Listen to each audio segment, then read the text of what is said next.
What's going on? It's your boy H Money, Mr. The Zone. We in the building, bruh. You know what I mean? Great topic at hand tonight. Gary Russell Jr., the next Eddie Hopson, bruh. I mean, would you guys believe it if I told you there was a Gary Russell Jr. in the sport of boxing? You know what I mean? Before Gary Russell Jr. ever came around, bruh. There was a Gary Russell Jr. who pulled up. You know what I mean? Let me switch computers, BX. Matter of fact, I'm going to try to do it on this computer. What up, little Byron? Everybody hit the like button because this computer be kind of laggy. But let me do it on this computer while I'm on it. Smack the like button. Subscribe to the channel, bro. Lil BZ in the building. Coco, Tyler, the Don, homie. He said, H Money, we appreciate this A1 content daily videos. You already know. What up, Coco Tyler, Coco the Don? Man, y'all go subscribe to Coco Tyler, man. Lil Byron, go subscribe to his channel, bro. Let me see this link Fresh BX is talking about real quick. Let me see what he talking about real quick, man. Let me see what he talking about real brief. You know what I mean? JC in the building. What up, JC? What up, though? Fresh BX got a link in the chat. Let's get to it, bro. You know what I mean, bro. Ain't nothing to it but to do it. Yeah, this computer be moving slow. This is a laptop. I might have to switch to my desktop. You know how Mr. DAZN do it, bro. You know what I mean? But yeah, bro, hit the like button. Subscribe to the channel right away. Let's get into it real quick. Let's see what BX is talking about. You heard me? Let me know if I start breaking up, bro, because this computer moving kind of laggy. This computer be laggy. What up, though, JC? But yeah, bro, hit the like button. I think it's good. I ain't laggy yet. All right, let's turn up to it. Gang. Here we go. Fresh BX got a link. It's loading up. Oh, this is from T Street Controversy, huh? T Street link. Let's see what he's talking about. T Street he was cool, bro, but you know what I mean? He had a call-in show, and I start calling in. He started acting like, bro, he started acting real soft. He said, 8 days until fight night. He said, do y'all remember a year ago, Uzataki was a boogeyman? So you talking about this right here. You talking about T Street saying Uzataki was a boogeyman. You know what I mean? That's what you talking about? That's what you talking about when he's saying Uzataki was a boogeyman. You can't play this one, though. Just read it. Yo, that's what you was talking about? Hey, Coco, you must have looked him up. You must have looked up Eddie Hopson. Eddie Hopson had crazy ass hands, bro. Fast as hell, bro. You know what I mean? Yeah, no, Gary Russell Jr. ain't got no power. Same thing. So that's what you talking about. Uzataki was the boogeyman. Huh? So let me go to your other link. Let me see what's up with your other link. So you must be talking about Uzataki. Look, T Street was cool until you. Hey, JC, you know exactly what I'm talking about. What my audio? My audio straight? Hey, JC, you remember when T Street started having a call-in show? I start calling in, bro. He started acting like he was acting all soft, bro. He was acting shaky and stuff, bro. I'm like, what's wrong with this dude, bro? What's wrong with T Street? Why he acting so damn soft, bro? I didn't like that, bro, to be honest.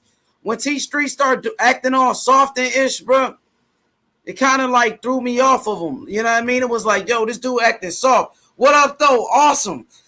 My boy, Awesome. Yeah, I saw you on Ellie Setback, man. You know, I'm all over these live streams, bro. Hey, look, I'm all over these live streams. You feel me? Smack that like button ASAP, you dig? H Moolah, Mr. DAZN, the one and only, bro. You know what I mean? Let's get into it. BX saying he got some pressure for me. Yo, Fresh BX, I'm going to be real with you. I've been watching Caleb Plant fights, you know what I mean, late night, bro. You know what I mean? What I sound like? What's my audio? You know I had to do my homework. You checked him out. Hey, look, I'm all over these live streams. You feel Hey, homie, I'm all over these live streams on the gang, homie. You know what I mean? I'm all over, bro. I'm calling in Ellie Setback. Look, yo, JC, I call in Ellie Setback live stream, bro. He let me talk the way I talk. Ellie Setback, he don't act soft or any of that, bro. When it comes to T Street, T Street started acting all soft and ish. Oh, here it go right here. So PBC, this is a PBC statement. You talking about, he said PBC, you know what I mean, he said everyone was calling him the boogeyman, but that night I was. Oh, Caleb Plant was saying everybody was calling Uzataki the boogeyman. You know what I mean? Hey, man, is that enough, though? Is that enough for Caleb Plant to call him the boogeyman? Just because, listen, yo, Fresh BX, just because Caleb Plant called him the boogeyman, does that really make him the boogeyman? Remember, wasn't Deontay Wilder was calling Luis Ortiz the boogeyman. But did that make him the boogeyman?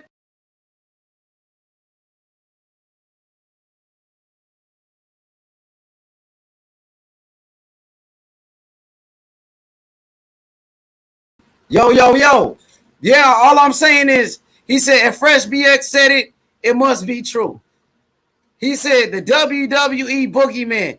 Oh, they got somebody in the WWE named the boogeyman. Hey, JC, you remember that day I called in T Street, bro? Remember? And when I called in T Street, he was acting all shaky, bro. I called in Ellie Setback, homie. Ellie Setback, a white man, bro. He a white dude. Ellie Setback, let me talk my talk. You know what I mean? You know what I'm saying? I call in, you know what I mean? Ellie Setback, bro. He don't even act like that. And he a white man, bro. T Street acting all shaky and stuff, BX. I don't really rock with T Street like that, bro. After he start JC, bro, you remember that. He even admitted it. He was like, why am I nervous? After I called in T Street Controversy Show, he was like, why am I so nervous? Why am I so shook? You remember he said that? JC, you remember that he admitted he was shook, bro? When I couldn't believe it, homie. I'm like, damn, bro.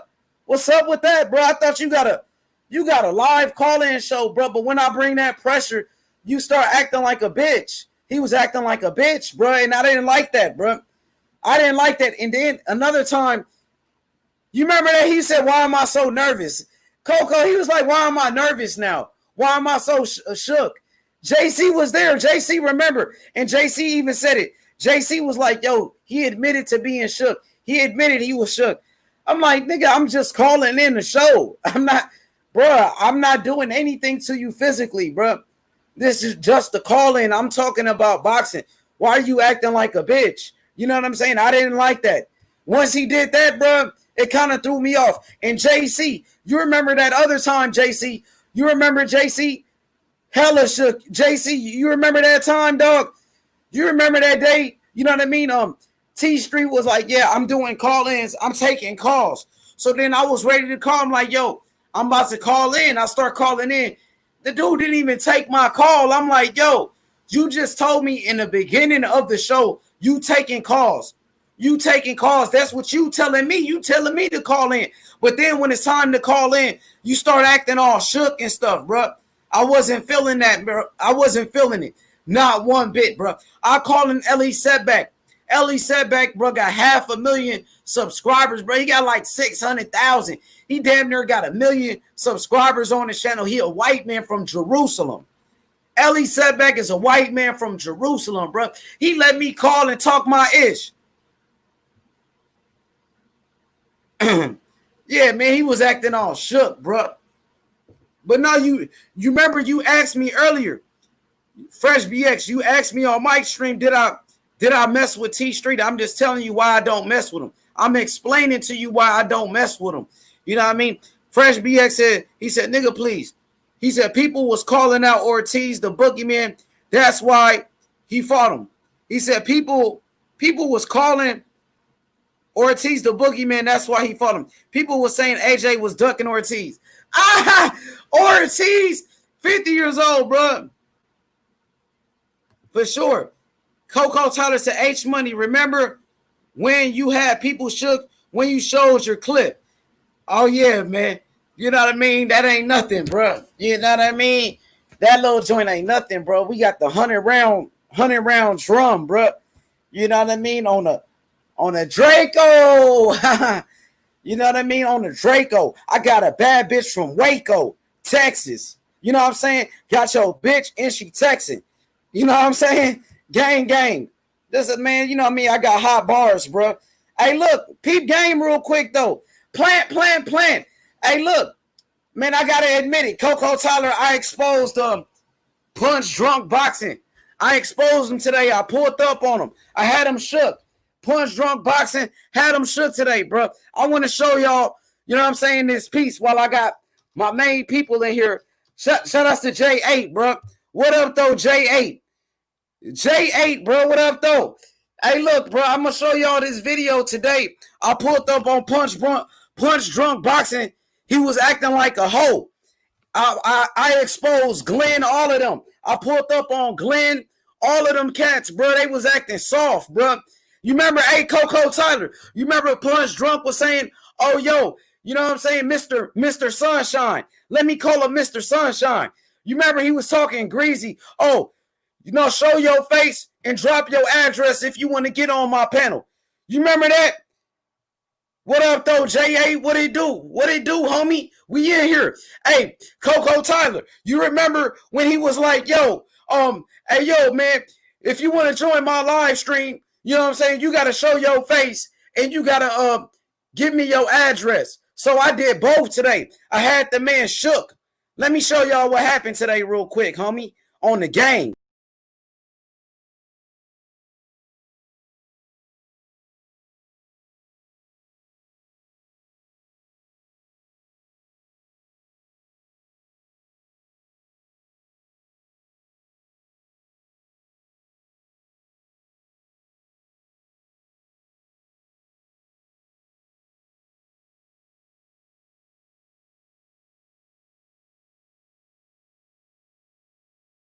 Bro, let me show y'all what happened today, bro.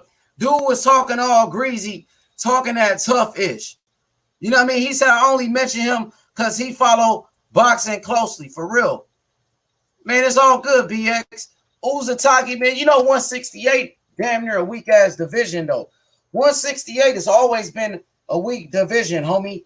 You know what I mean? Smack the like button. Let me show y'all exactly what I'm talking about today. Pulled up on dude. Had dude spooked, homie. I had him so spooked, BX. Let me show y'all what happened, bro. Lame. Oh, let's make sure he ain't delete the video. You know these punks, they known for deleting videos, bro. He might have deleted the video. Yeah, you don't even see the video. So he deleted the stream. You got these punks deleting streams, homie. You know what I mean? I got them deleting streams out here, bro. But yeah, man, I had dude so shook today. You know what I mean? Pulled up on him. You know what I'm saying? Dude had nothing to say. Yo, Coco Tyler, he was saying, oh, if you want to join my live stream, show your face and drop your location. Man, nigga, I dropped my location, then I showed my face. I'm like, homie, what up? What you talking, homie? You know what I'm saying? What you really talking about? Shook. Whole energy change. Whole energy change, bruh. We really bout that action, bruh. Real talk.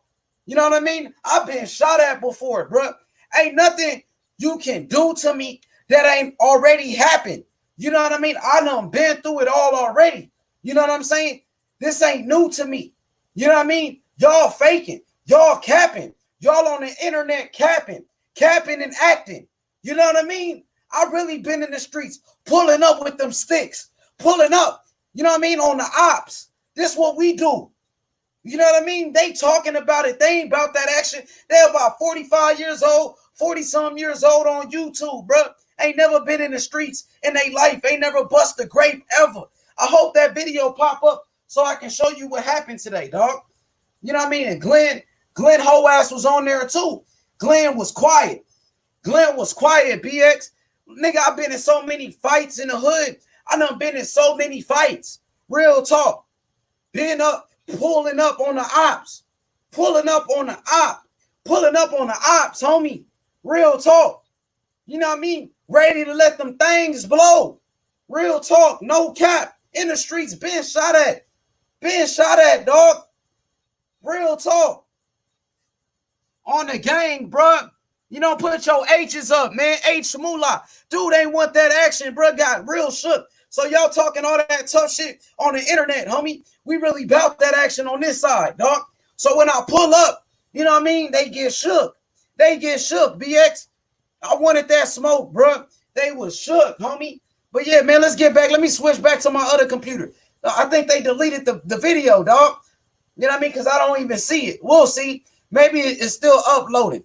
But man, I want that smoke though. I'm gonna be real. I'm gonna show y'all what happened when I pulled up on them. How they energy completely changed, dog. I'm serious, homie.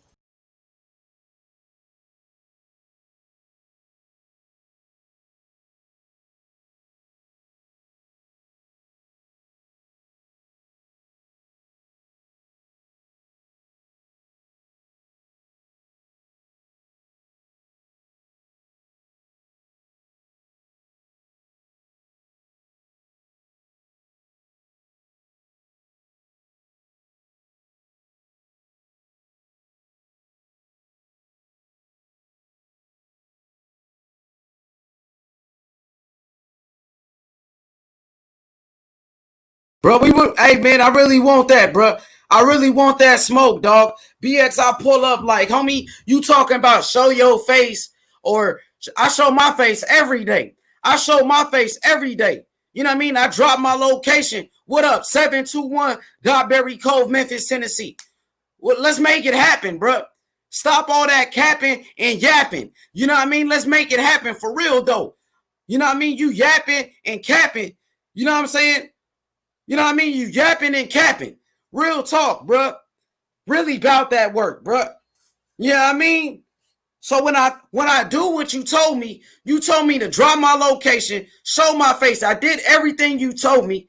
All of a sudden, you get quiet, your energy change. What happened to all that tough stuff you was talking? What happened to all that tough issue you was talking about? All of a sudden, you want to be, you know what I mean, quiet. This man punch drunk boxing. Mr. Sunshine got a loop nose ring in his nose. He got a loop nose ring, bro, like Dennis Rodman. You don't get your weirdo looking ass out of here, bro. This old Dennis Rodman looking ass nigga. This old Cisco looking ass nigga, homie. Real talk. Real talk. This old Donald Trump supporter. He a Donald Trump supporter. He support Donald Trump. I was on him, dog. Dude, they ain't got nothing to say. I really want that, bro. You know what I mean? Let's make it happen for real. Let's make it happen. Don't get quiet now, bro. Don't get quiet now. You know what I mean? But yeah, man. You know what I mean? Fresh BX. Let's get back to this boxing, bro. Because they don't want that, bro. They really don't want that. You know what I mean? Glenn is a snitch. Glenn got exposed for being a snitch on this channel right here. All of a sudden, my video get taken down. All of a sudden, when I'm cooking him up like hibachi, all of a sudden, the video gets taken down. That has never happened. I exposed plenty of people. Nestor Gibbs, Ring IQ, you know what I mean? DT3 the crack man. I done exposed plenty of people. Johnny Bum, racist white boy Johnny Bum, exposing them. You know what I mean? List goes on. Bruce Lane. You know what I mean? List goes on and on. So many bodies on my resume. And I'm exposing all these frauds, right? All of a sudden, I expose Glenn. Glenn, bro. The man, my video gets taken down all of a sudden.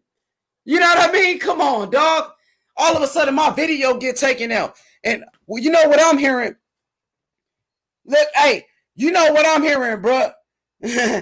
Hey, you know what I'm hearing, dog? Glenn talking about he got 9 kids, bro. Word on the street is them ain't even his kids. them ain't even your kids. What type of nigga go around talking about I got 9 kids and they not even yours? You damn fool. You damn fool, bro. Beat the brakes off y'all, bro. You know what I mean? Fresh BX said, listen, these niggas, I bet you hear plenty. He said, I bet you hear plenty. Me, I'm who they pretend to be. He said, listen, these niggas, I bet you hear plenty me. You know what I'm saying? Let me spit it. All of a sudden, you know what I'm saying? He said, listen, at these niggas, he said, I've been here. Plenty me, I'm who they pretend to be. You know what I'm saying? He said, do what they pretend to do. See me, I'm a hustler. I do what the hustlers do. Facts, BX. Gang, bro. Now I'm up all of a sudden. I can't be rapping for free. They got to send me a budget. I can't be in these holes raw. I had to strip on the rubber. I can't be rocking no plain Jane. Both of my watches be flooded. I can't be drinking no regular soda. All of my cups be muddy. Hey, you know what I mean? Facts, bro. Real talk, bro. Fresh BX, you right. Coco. Hey, yo, Coco. Remember Coco when Fresh BX, he told you. He said the streets turned H Money crazy. It did, BX. The streets did turn me crazy, bro. I admit it, bro. The streets turned me crazy a long time ago. You understand me? For real, dog. Because I've been in them streets, bro. I've been there, done that. You know what I mean? I seen bodies, bro. I seen people get, hey, fix that mic. You got a lot of background. You know what I mean? But yeah, I seen people, bro, get killed, bro. I seen people get killed, bro. You know what I mean? One time I seen a dude, you know what I mean? I was in the hood. This is in Walker Homes. In Walker Homes, BX, I remember it was a dude, bro. You know what I mean? Somebody hit one of the homies' car. Somebody hit the homie's car one day, right? So, dude, one of the homies from the hood came in. He told me, like, man, dude just hit my car. He's like, man, dude outside just hit my car. Dude was the homie was so pissed that somebody hit his car. Next thing you know, dude went out there with an axe. The homie took an axe, hit dude upside his head with an axe. Hey, Fresh BX, an axe right up in his head. Next thing you know, I look outside, bro.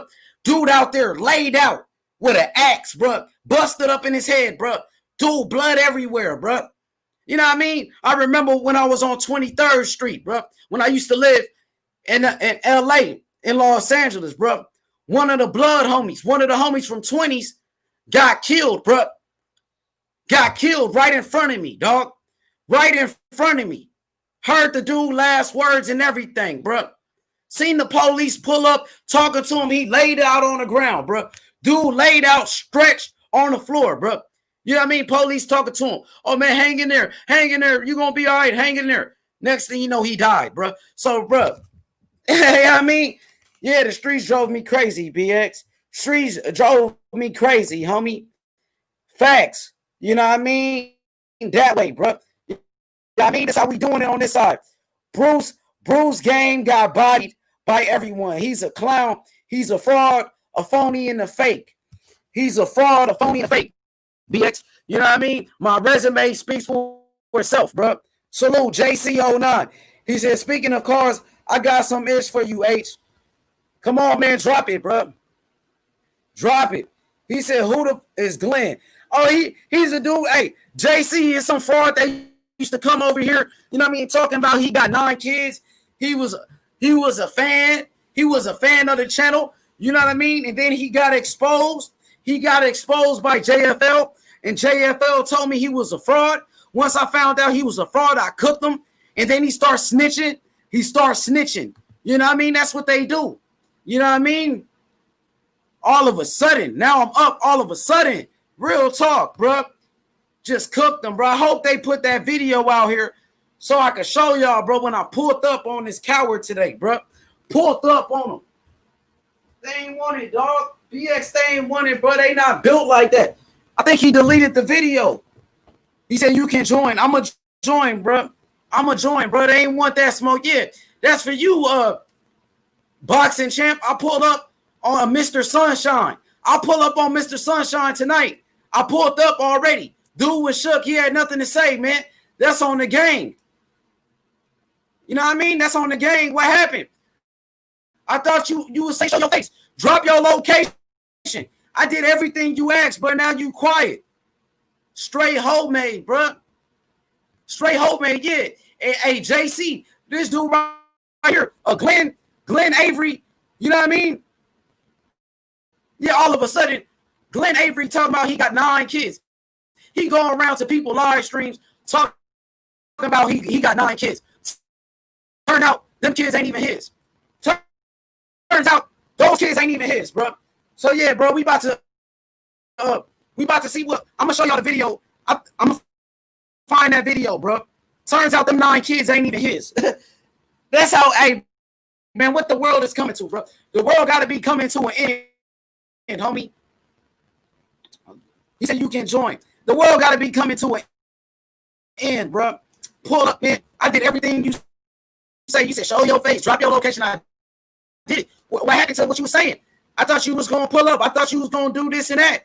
All of a sudden you get quiet and you got a nose ring, bro. This nigga got a loop nose ring like Janet Jackson. This nigga got a loose nose. This nigga got a loop nose ring like Dennis Rodman. Weirdo ass nigga. You got a tongue rings in your mouth and everything, bro. Let's go. He said that's that driving through the hood late night ish. Yeah, man. What up though, man? Let me drop links, bro. They don't want that smoke. They ain't about that action. They not about that action, bro. They not about that life, bro. You know what I mean? Fresh BX, them niggas ain't live, nigga. We live, my nigga. They ain't live, homie. We live right here. We live right here. Real talk. Gang, gang, bro. We want it. I want that smoke, bro. This what I does. Been there, done that. Been shot back. Real talk. You know what I mean? Real talk, bro. Gang, gang, bro. Hey, man, we really want that, bro.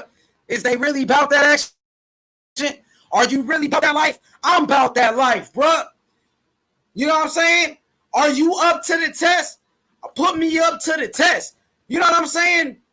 I am the best. Real talk. I'm a little choppy. It getting a little bit too smoky then. Coco, it might be a little too smoky, ain't it, bro? You know what I mean? I'm about to expose the shit out of these bums. I got you, Coco. Let me swap out computers, bro. You know what I mean? It's getting smoky already in here, bro. Check the thermostat.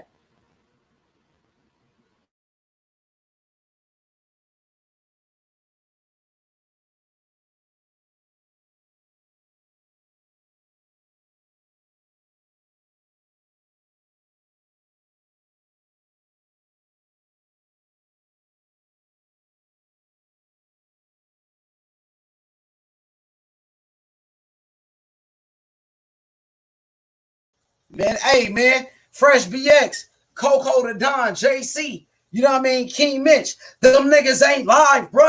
We live, bro. We live right here, my nigga. Real talk, bro. That's on the game, bro. I'm exposing all bums, bro. All racist frauds, bro. Line them up, then I'm going to shut them down, bro. Line them up, and I'm going to shut them down, bro. Real talk, one by one. You know what I'm saying? Expose them one by one, bro. But yeah, man, I hope, bro, I can show y'all this video. You know what I mean? Because while we cooking, I'm cooking up like hibachi. Let me drop the links, bro. Talking like they bout that life, bro. You ain't bout that life, nigga. You 40-some years old on YouTube. How is you bout that life, bro? You ain't never bust a grape in your life. You ain't never bust a grape in your life, bro. I'm getting in plenty of street fights in the hood, bro. Plenty of street fights in Walker Homes, bro. In Walker Homes, bro. And I'm from LA. I'm in Walker Homes in South Memphis, knuckling up. Knuckle up, bro. They let you know. They will let you know, dog. Real talk, bro. Real talk, homie. You know what I'm saying? Busting people mouths wide open. You know what I'm saying? Bust their mouth wide open, BX. Blood dripping down their mouth, bro. Got blood dripping off their mouth, bro. With a right hand, bam. Right hand, bro. Quick right hand. Y'all see my hand speed, bro. This ain't no fluke, bro. This ain't no fluke. There go the link, man. Smack the like button, subscribe to the channel. Gary Russell Jr., the next Eddie Hopson. You said, let me see what Fresh BX talking about. He said, you got to save that link, H. I promise Dash got the streets in a frenzy. What you talking about? Which link? Which link you talking about? You talking about this link right here. All right, he said when you out late in Memphis, he said put this ish on straight mob music. Let me see what's up with that link. Let me go to it. You know what I mean, man, bro? This how we doing it on this side, bro. I'm really about that life, bro. I done been there, bro. I've been in the dark places, bro. I've been in the streets, bro. Real talk, bro. Been in there with real killers, bro. Been in there with real killers, dog. Real killers, bro, that'll rob you. I'm talking about real killers that'll rob your ass. You know what I mean? Real killers that you don't want to know where you live at, bro. Real talk, bro. Talking about real ones, BX. I can't even say their names, homie. You can't even say names. You know exactly who I'm talking about. Hey, free BEO. Free BEO, bro. You know what I'm talking about? Real talk. I'm talking about real goons, bro. Yeah, man. That way who got bodies on them. People who did time for real bodies. So let's go. Let's see what's up with this link. BX. Who this is? Smack the like button. We out here, bro. People who did time for real bodies. Gary Russell, pillow fisted. He got speed though. Pop Smoke, gangsters. Oh, that's that Pop Smoke. Yo, man, RIP to Pop Smoke, bro. Who was a real one. Pop Smoke was a real one. Hey, what you think about that new Pop Smoke album, BX? You rocking with it? You rocking with that new Pop Smoke? I like Pop Smoke though, man. You know what I mean? Hey, Fresh BX. Pop Smoke was Grape Street, wasn't he? Wasn't Pop Smoke from Grape Street? I think he was great. Yeah, Pop Smoke was cool, bro. I like it. I like his joint on that Mini Man when he remade that Mini Man. You know what I mean? That Mini Man, that 50 Cent Mini Man track. He remade it. I kind of liked it, that joint, to be honest. It was straight to me. It was pretty fire. You know what I mean? He said, don't play the link. He said, though now. Yeah, I can't play it. I can't play that Pop Smoke. You know, you get, hey, Fresh BX. I want everybody to check out Pooh Shiesty. I don't know if y'all heard Pooh Shiesty. Pooh Shiesty from Memphis, bro. Hey, Pooh Shiesty bumping, dog.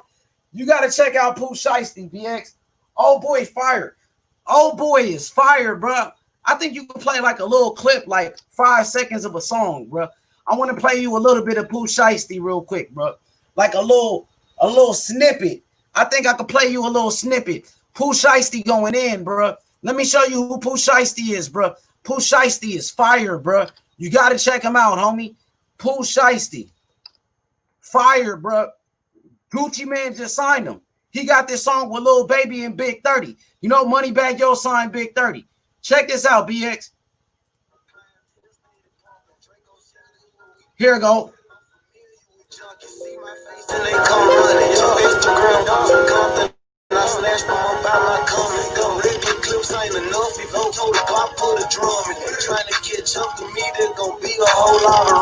Oh, hey, Pooh Shiesty banging, bro. He said the streets loving H. He said it don't even matter what I think.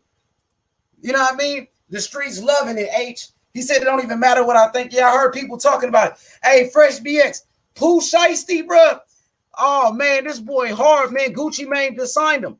Gucci Man just signed him, bro. He from Memphis, bro. He be with Big 30. Big 30 money, you know, Moneybagg Yo signed Big 30. And then they Chopper Gang. They got a clique they call Chopper Gang, right? You know what I mean? It's Big 30 and Big 30 and Pooh Shiesty. You know what I mean? They together. But Big 30 signed with Moneybagg Yo Bread Gang. Big 30 signed with Moneybagg Yo Bread Gang. Pooh Shiesty signed with Gucci Man, bro. Hey, Pooh Shiesty, the truth, BX. You gotta listen to him, bro. Pooh Shiesty going in, bro. Y'all gotta go listen to Pooh Shiesty right now, bro. Dude is fire, bro. That song with Big 30 and Lil Baby. Hey, Lil Baby been going in lately, BX. I've been rocking with Lil Baby too. Lil Baby been going ham, bro. I'm liking what Lil Baby's doing. He said, "Pop G Stone like Bobby." G Stone, what is that? He said, "Pop G Stone like Bobby." What is G Stone? What is that? What is? I know P Stones. You know what I mean? What is? They Crips though? Isn't he cripping? Cause I heard him. He be always wearing purple and stuff. I thought he was Grape Street. He always wearing purple, bro. You know what I mean? He was out there with that gang stuff in LA. He was out there linking up with gang members in LA, bro. Hey, Gucci, you got to listen to Pooh Shiesty, bro. He Crip. A New York Crip-ish. Why he be wearing purple? I be seeing him with purple rags and stuff. I'm like, yo, he gotta be Grape Street. You know what I mean? Woo. I be hearing him say that woo-ish. I be hearing him say that woo. I be like, yo, what the hell is that? You know what I mean? But I know he was cripping though. I knew he was cripping for sure. Matter of fact, I seen an old video that I seen he was a kid. I seen he was a kid and he was gang banging. I seen him, he was a kid, he was gang banging in the hood, and it was a group of dudes. They was trying to rough him up. It was like a group of dudes that slapped. He was a kid. He was a kid, and it was a group of dudes that was slapping him. They was slapping Pop Smoke. They slapped him up a couple of times. You know what I mean? And he was a kid. They were pretty much trying to jump him. You know what I mean? They was trying to jump him. You know what I mean? And then he got into it like a scuffle. He got into, and then I seen a video later when he was older. They said Pop Smoke gets revenge on the dudes that slapped him. And I seen Pop Smoke putting hands on him. I seen Pop Smoke, bro, was beating the hell out them dudes. I don't know if it was the same dudes that had slapped him up when he was a kid or not, bro. But I seen he got into a scuffle, though. For sure, he got into a scuffle, you know what I mean? But yeah, he was really in the streets, though, from what I seen. And he was gangbanging when he was a kid. You know what I mean? He was gangbanging when he was a kid, though. Let me see what BX said. He said, yo, Fresh BX, plant. He said, it's underestimated and it's going to shock the world. You never know. He might shock the world. Fresh BX says, New York Crip-ish. Yeah, them folks cripping for real, though. Fresh BX says, Pop Smoke got Lil Baby and a Baby on the same song on the album. I heard that track. I heard it. I didn't hear every song, but I heard that one. You know I heard that one, bro. I seen Lil Baby and the Baby on there. You know I listened to that. You know I checked it out. Hey, the Baby been going in, dog. The Baby, bro, be spitting, though. I ain't gonna lie. That he got bars like Lil Baby. He got flow. Lil Baby got flow. You know what I mean? But the Baby got flow and bars. So I think the Baby is the best right now. Moneybag Yo up there too, though. Fresh BX said everybody that's from the street seen that video when it happened. No cap. You talking about the video when he got slapped up or the video when Pop Smoke got his revenge? So did Pop Smoke really get his revenge on the dudes that slapped him up? That's what I want to know. Was that the dudes that slapped him up and he came back and he got him? He said he put the streets. He said he put the beats on him. So that was the same dude that he had beef with. He said, I remember watching it. Crazy, he became a rapper. Oh, you actually watched the video before he was a rapper. You watched it when he was a kid. He said, Coco one, I try to tell him, bro. I hear you, BX. I hear you, dog. I hear you, big bruh. Man, shout outs to Pop Smoke, bro. Rest in peace to Pop Smoke. I like his track, though, that Mini Man. You know what I mean? He remade a 50 Cent Mini Man, bro. I was rocking with that, though. I definitely was rocking with that, bro. You know what I mean? Hit the like button. Subscribe to the channel. H Money, Mr. The Zone. Shout out to everybody in the chat, bro. You know what I mean? I want to show y'all this footage when I cook. I cooked this Dennis Rodman lookalike. You know what I mean? Mr. Sunshine. Dennis Rodman. You know what I mean? He's a weirdo like Dennis Rodman, bro. The man got a Luke nose ring on, bro. What type of ish is that, bro? You got on a Luke nose ring, bro. What you trying to look cute or something? West Side weirdo, bro. West Side weirdo, bro. You know what I mean? Next thing you know, he gonna have a dress on. Next thing you know, dude gonna have a whole dress on, bro. You don't know what to expect next, homie. You don't know what to expect next from these weirdos, bro. That's on the game. He said when he got slapped initially, I don't know. That's the dude for sure. You know what I'm saying? But they said he got revenge. Yeah, I seen that. I seen that, bro. I seen that, bro. You know what I mean? Boxing chat commentary. He said, but he got to get revenge on the other one that slapped him. He can't get revenge now. Pop Smoke is dead, bro. Pop Smoke got killed. King Mitch said, LOL, the worm. West Side weirdo man got a Luke nose ring like Dennis Rodman. Weirdo, bro. Weirdo man got a tongue ring and a nose ring. He said, Fresh BX, the song I sent you is the best song on the album. Wallahi, all my life, man. I hear you, BX. I believe you, bro. No cap, man. No cap, bro. We out here for real, bro. On God, bro. That's on God, bro. No cap, bro. You know what I mean? Let's go, bro. Smash the like button, bro. I'm going to show y'all, bro. You know what I mean? The video. And it hasn't uploaded yet. He probably going to delete it. He probably listened to the video right now. You know they be snitching, bro. You know they snitching. You know what I mean? Let me show you something, bro. Eddie Hopson real quick. Let me show y'all the comparison between Eddie Hopson, you know what I mean, and Gary Russell Jr., bro. Eddie Hopson has some of the fastest hands in boxing, bro. Here we go right here. Eddie Hopson, 30 wins, 14 knockouts. You know what I mean? 2 losses, only 2 losses.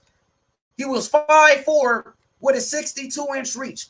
5'4", just like Gary Russell Jr., super featherweight, you know what I mean, in that super featherweight division. So this is what I want to do. We're going to go to his resume. He was a former world champion. As you can see, the former, you know what I mean, super featherweight champion of the world at 130 pounds. Gary Russell Jr., currently a champion, I believe, at 126 pounds. Gary Russell Jr. is supposed to be moving up.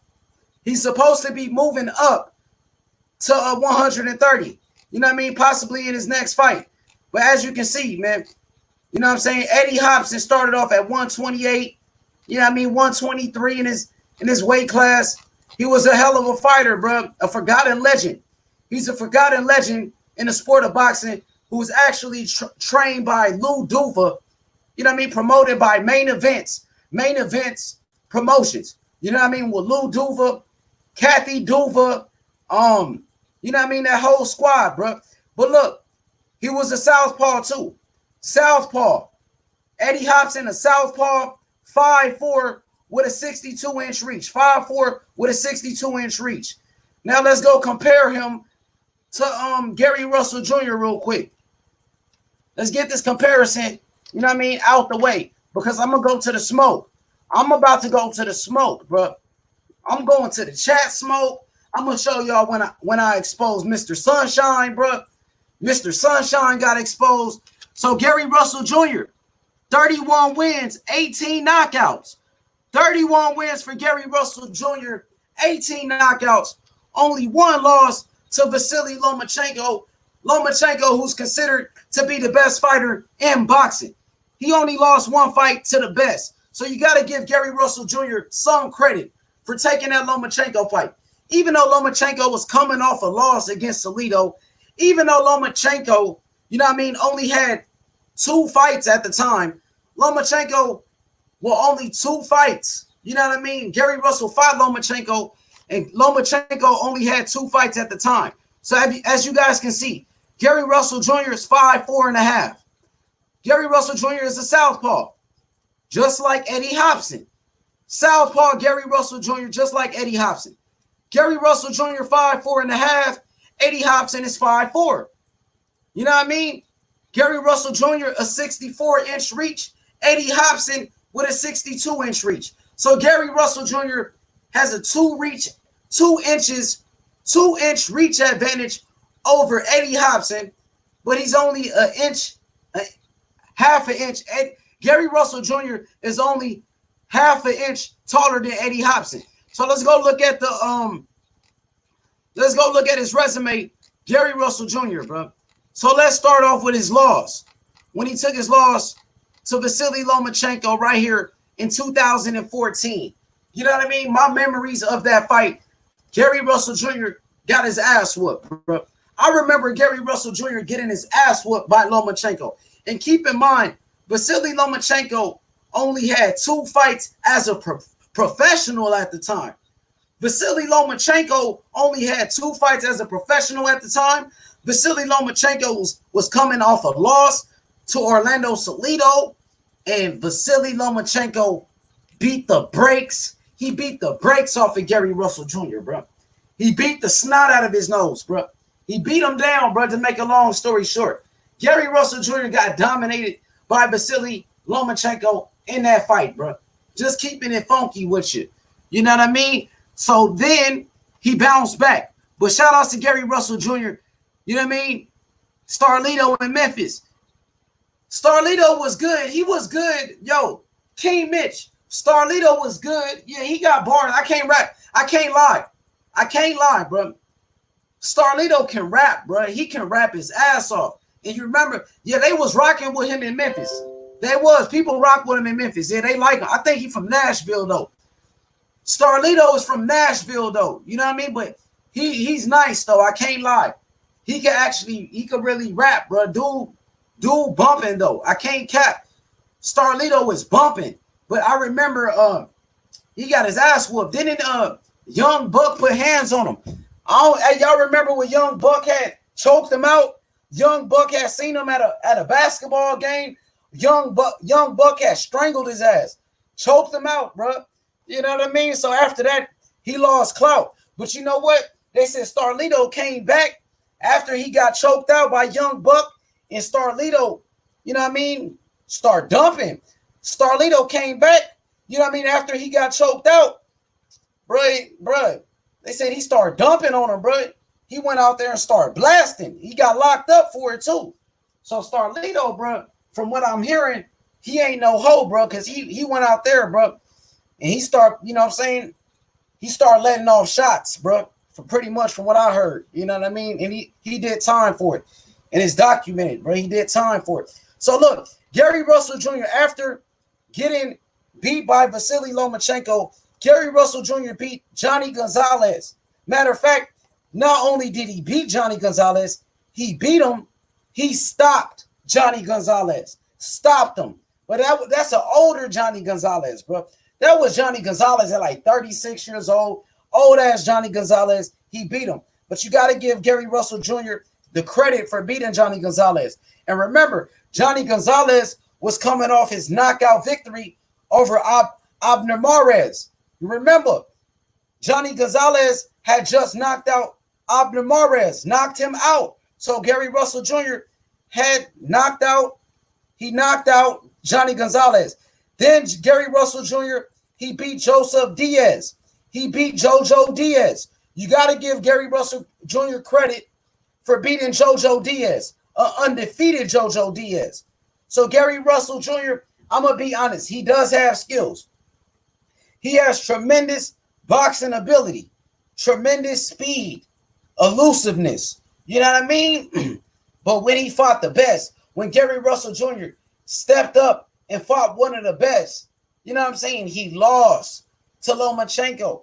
You know what I mean? I want to see Gary Russell Jr. in the future. He talked about moving up to 135. He talking about he want to go fight Adrian Broner. Gary Russell Jr. talking about he want to fight Devin Haney. He want to fight all these people. But he been capping. He want to fight Tank Davis. He want to do this. He want to do that. He kind of losing me, bro. Gary Russell Jr., you're losing me, dog. You know what I mean? Gary Russell got his ass whooped, bro, by Lomachenko. You know what happened? Gary Russell Jr. got his ass beat by Lomachenko, bro. Point blank, period. He got smoked. You know what I mean? You got to give him credit for bouncing back. Because when he got beat by Lomachenko like that, I'm going to be honest with you, bro. I'm like, yo, I don't think he's ever going to come back after that, bro. Because Lomachenko beat him up so bad, bro. It was like, will this man ever come back and be like a threat? Will he ever come back and be a great fighter after getting beat up like that by Loma? And one thing about it, I'm going to be real. Shout out to Gary Russell Jr., but you let me down during that weigh-in. Shout out to Gary Russell Jr. You know, he don't want to. He said, I like Gary Russell Jr., but he's too small for 135. Yeah, that's what I'm saying. But he's the one going around talking about, I want to fight Adrian Broner, who's a welterweight. He's the one running his mouth talking about, I want to fight this person. I want to fight Devin Haney. Man, if you don't shut your little ass up, bro, Gary Russell Jr., if you don't shut your little ass up, bro, you're going to get your ass beat, bro. Fresh BX says, I want to see Lomachenko versus Gary Russell Jr. too. Man, watch that first fight. I don't know if you watched that first fight, bro. I remember I watched that first fight live, bro. I watched the Gary Russell Jr. versus Lomachenko fight live. And I remember everybody was saying, Oh, Gary Russell Jr., he's the next great fighter. Gary Russell Jr. is so fast. He sold this. He sold that. He let Lomachenko with only 2 fights. He let Lomachenko with only 2 fights. 2 fights, bro. Coming off a loss against Alito, beat his ass, bro. To the point, I remember Gary Russell Jr., his family in the crowd, bro. His family was in the crowd screaming, oh, no. You know what I mean? Lomachenko was beating him up so bad, they was screaming in the crowd, bro. And Gary Russell Jr., he let me down, bro. He let me down in his performance against Lomachenko, bro. It was like he fought to survive, bro. He fought to survive, bro. You know what I mean? He wasn't really trying to go out there and win. He wasn't risking it all. Like, he didn't show me the heart, bro. So that's why when Gary Russell Jr. go around here talking, I want to fight this person, I want to fight that person, he started doing all that capping, bro. It be pissing me off, bro, because I seen him against an elite fighter. Matter of fact, this is Lomachenko in his 3rd fight. Lomachenko, bro, you know what I'm saying, coming off a loss, whooped his ass, bro. He said, nigga, he ain't get beat that bad. Yes, he did, bro. I watched it live, BX. Nigga, look, I made sure I watched that fight because everybody was saying Lomachenko was so good, Lomachenko this and that. Matter of fact, Lomachenko came to PBC. Nigga, listen, Top Rank, they let Lomachenko fight on PBC Showtime and beat Gary Russell Jr., bro. Beat that man on his own network, bro. Lomachenko beat the snot out of his nose, bro. Beat the brakes off of him, bro. Yeah, I mean, hey, Gary Russell Jr., how you let Lomachenko do you like that, dog? Gary Russell Jr., how you let Lomachenko do you like that? Maybe because Loma was too big for him. I'll make some excuses for you, Gary Russell. Maybe Loma was too big for you. But at the end of the day, no matter how you cut it up, slice it and dice it, Lomachenko beat his ass. You know what I mean? And look, let me tell y'all this. And at that weigh-in, BX, this is where Gary Russell Jr. really lost me at. You know what I mean? Because I was feeding into the hype. You know what I mean? I was buying, bro, Gary. I was into Gary Russell at that time. I'm like, bro, everybody saying he the next great fighter. He this and he that. Nigga, Lomachenko beat the brakes off that boy, bro. Lomachenko beat the brakes off him to the point. Listen, at the weigh-in, I remember the weigh-in. Gary Russell Jr. versus Lomachenko, the weigh-in. Guess what? Gary Russell Jr., he was so scared of Lomachenko at the weigh-in, he wouldn't even look him in the eyes, bro. He wouldn't even make eye contact with Lomachenko at the weigh-in. And that's the only time Gary Russell ever did that. Man, look down on the floor at the weigh-in, at the face-off at the weigh-in, bro. The face-off at the weigh-in. Lomachenko grilling him, ice grilling him. Lomachenko staring at him, all up in his face. Gary Russell Jr. got his head all the way down, looking at the floor. I'm like, yo, is he scared? What's wrong with this dude, bro? He must be scared, bro. This nigga scared. You know what I mean? That's what I was saying, BX. This nigga scared, bro. You know what I mean? He was shook, bro. That's how I knew he was going to lose the fight. Seen him at the weigh-in.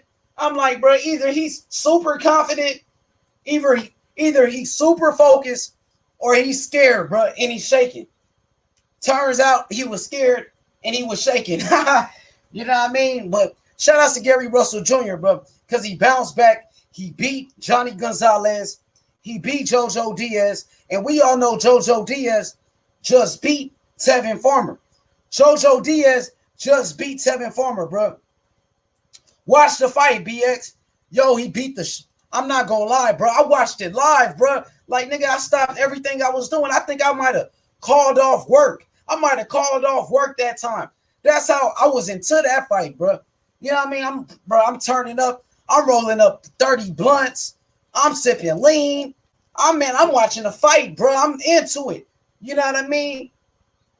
I got one of them freak holes over, bro.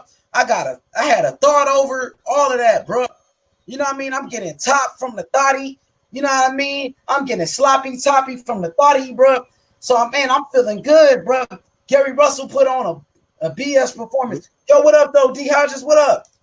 How you doing, my brother? You know, tuning in on my way to work. You know, that's why I got the mask on. I told you, I stick with quarantine. How you been? How's your day, my good man? I'm good, bro. You know what I mean? exposing fraud.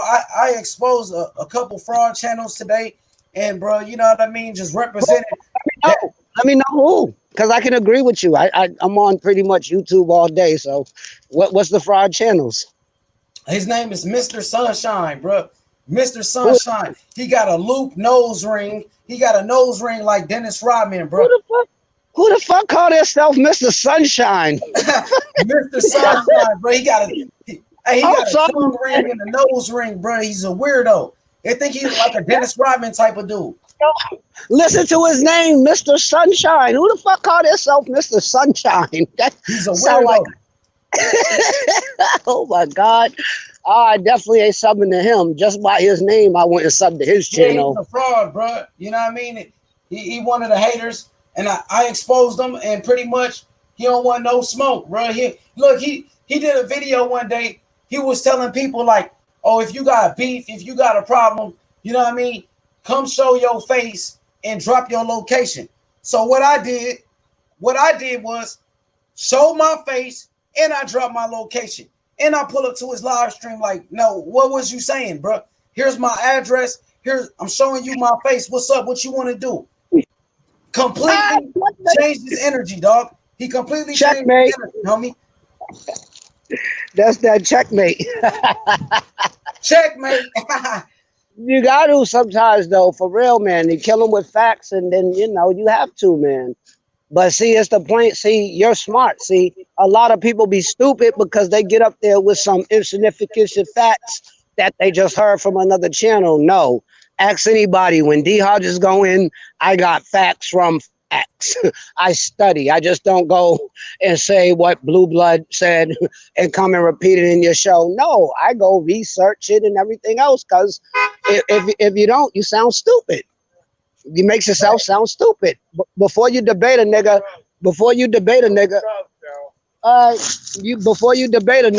you gotta.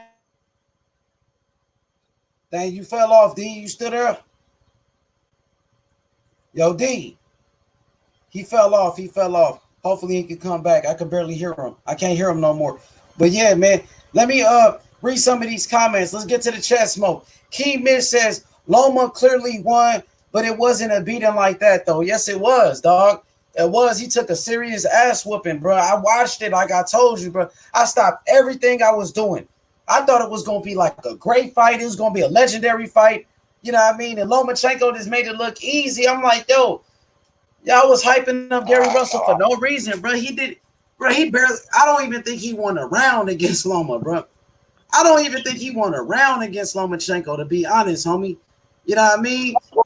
No, that was a complete smackdown. That's the one time where picking the black fighter went wrong. Another one of my moments. I picked the black fighter. And I thought... I want to hear your thoughts. Yo, what you thought about that Gary Russell Jr. versus Lomachenko fight? Did you watch it, and what you thought about it?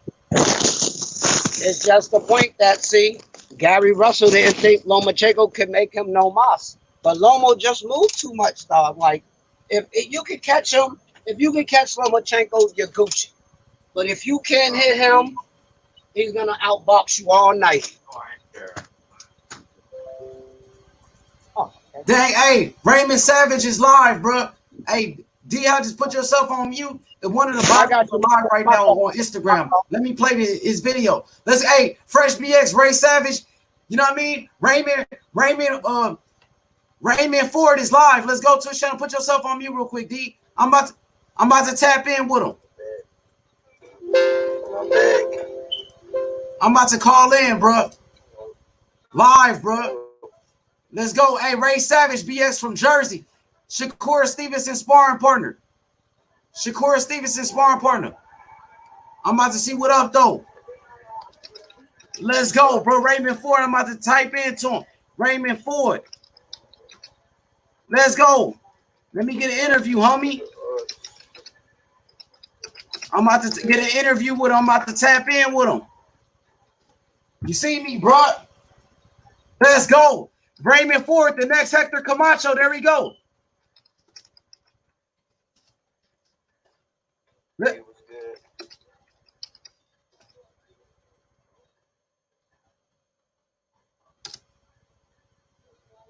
Let's go. Let's go.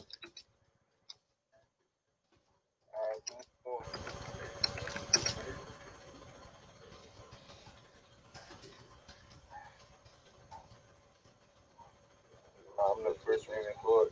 He said he the first Raymond Ford. Let's go, bro.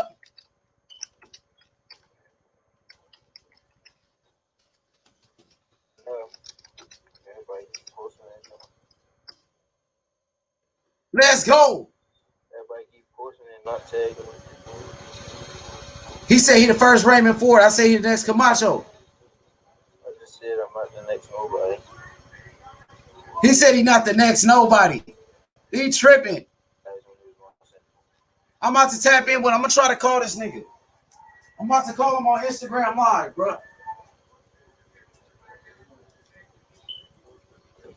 I'm a legend too. Facts, he gonna be a legend like Hector Camacho, homie. Let's go, bro. That always been the plan. Let's go. Oh, he off. Man, he already dipped. Hey, he done ended the live stream quick. I was about to tap in with him. Hey, look, I told him, look, hey, yo, BX, I just told him, I was like, yo, you the next Hector Camacho, homie. He said, I'm the first Raymond Ford. Why these fighters always saying that, dog? All these fighters be saying, I'm going to be the first this. I'm going to be the first Shakur Stevenson. Bro, Hector Camacho was a legend. I just told him, I'm like, bro, Hector Camacho was a legend, homie. You know what I mean? He's saying, he just said, I'm a legend too. Yeah, you going to be a legend like Hector, bro.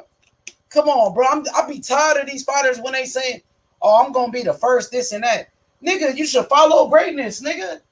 What you talking about, bro? Didn't Michael Jordan play like Dr. J? Listen, didn't Michael Jordan play like Dr. J? Hey, D, how just come back? You good, bro? Come back, D. You know what I mean? Listen, didn't Michael Jordan play like Dr. J? Didn't Kobe Bryant play like Michael Jordan? Didn't Kobe Bryant play like Michael Jordan, bro? Yo, they be killing me when they be saying, oh, I'm the first Shakur Stevenson. I'm the first this. I'm the first that. I'm trying to get the interview in, bro. I just told him, I said, let me get the interview, little homie. I'm trying to, man, Raymond Ford, that's a DAZN fighter. He coming back soon, too. Matter of fact, Raymond Ford, he about to come back August 15th. August 15th, he fighting, bro. I'm trying to get an interview in with him. You know what I mean? I'm already, bro, he the next Camacho, bro. Whether he like it or not, bro. You know what I mean? You want to be great, you got to follow the footsteps.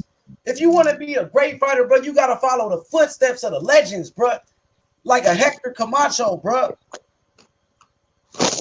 Yeah, bro. Hey, yo, so D Hodges, man, sorry about that. I was just on an Instagram live trying to talk to one of the fighters, bro.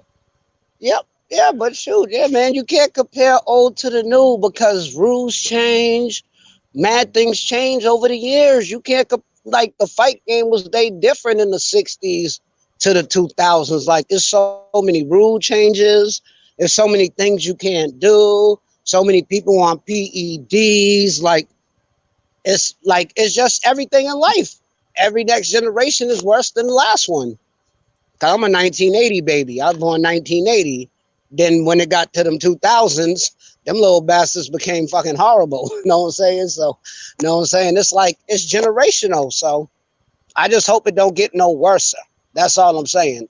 Hope it don't get no worse. Because if it get any worse, we're in the gutter. Hey, Fresh BX said, I predict H Money will be arguing with a fighter soon. Bro, I'm that's a compliment, bro. If I tell a fighter, bro, you're the next Hector Camacho, bro. Listen, bro. That's a compliment, bro. You know how great Hector Camacho was? Right? Hector Camacho beat Jose. Wait. Hector Camacho beat Jose Luis Ramirez, a fighter with over 100 wins. Hector Camacho knocked out Sugar Ray Leonard. Hector Camacho beat Ray Boom Boom Mancini, bro. Hector Camacho, bro, is an all-time great, bro. Bro, he should. bro, if I'm a fighter, bro, and I'm comparing you to Hector Camacho, bro, you a youngin' in the game. Listen, Raymond Ford from New Jersey. You could tell he from the hood. You could tell he from the streets. You could tell by his attitude, bro. You could tell he from the projects, bro. You know what I mean? I'm just telling him, like, yo, Hector Camacho was a legend, homie. He's a legend, homie. That's what I told him. And he say, I'm a legend too. Yeah, that's what I'm saying. You're gonna be a legend like Hector Camacho, bro. I gotta talk to dude, bro. I gotta have a real talk with Raymond Ford, bro.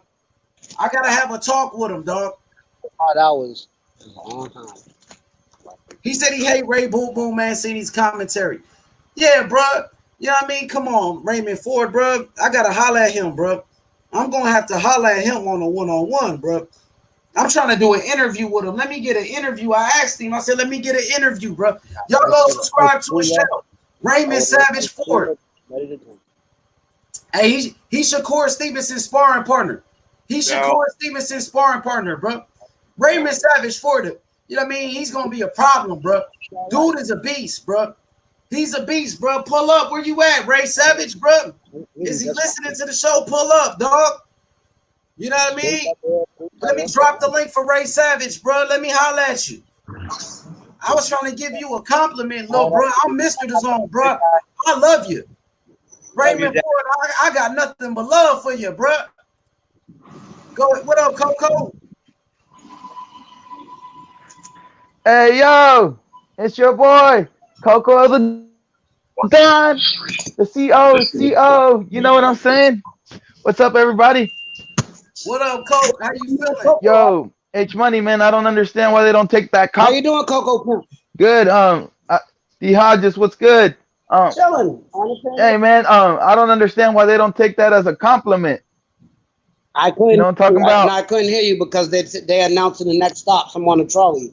I couldn't hear what you were saying. D, you talking to somebody at work? Put yourself on mute. Let me talk to somebody at work. All right. I'll go. Hold on. Let me switch. When I get to work, I'll jump back on. All right. I'll go back. Come back, D. Yeah, I know. I'm gonna jump back. Hold on. Let me switch mics. Got you. For sure. Hold on. Let me switch mics. Maybe that'll work better. You good? You good? Now we hear you. It was D Hodges. I just told him.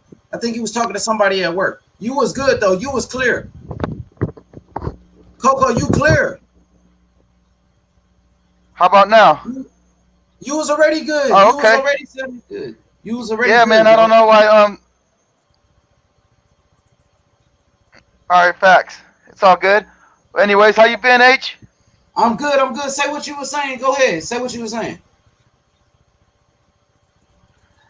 Oh, just I don't understand why the fighters don't take it as a compliment.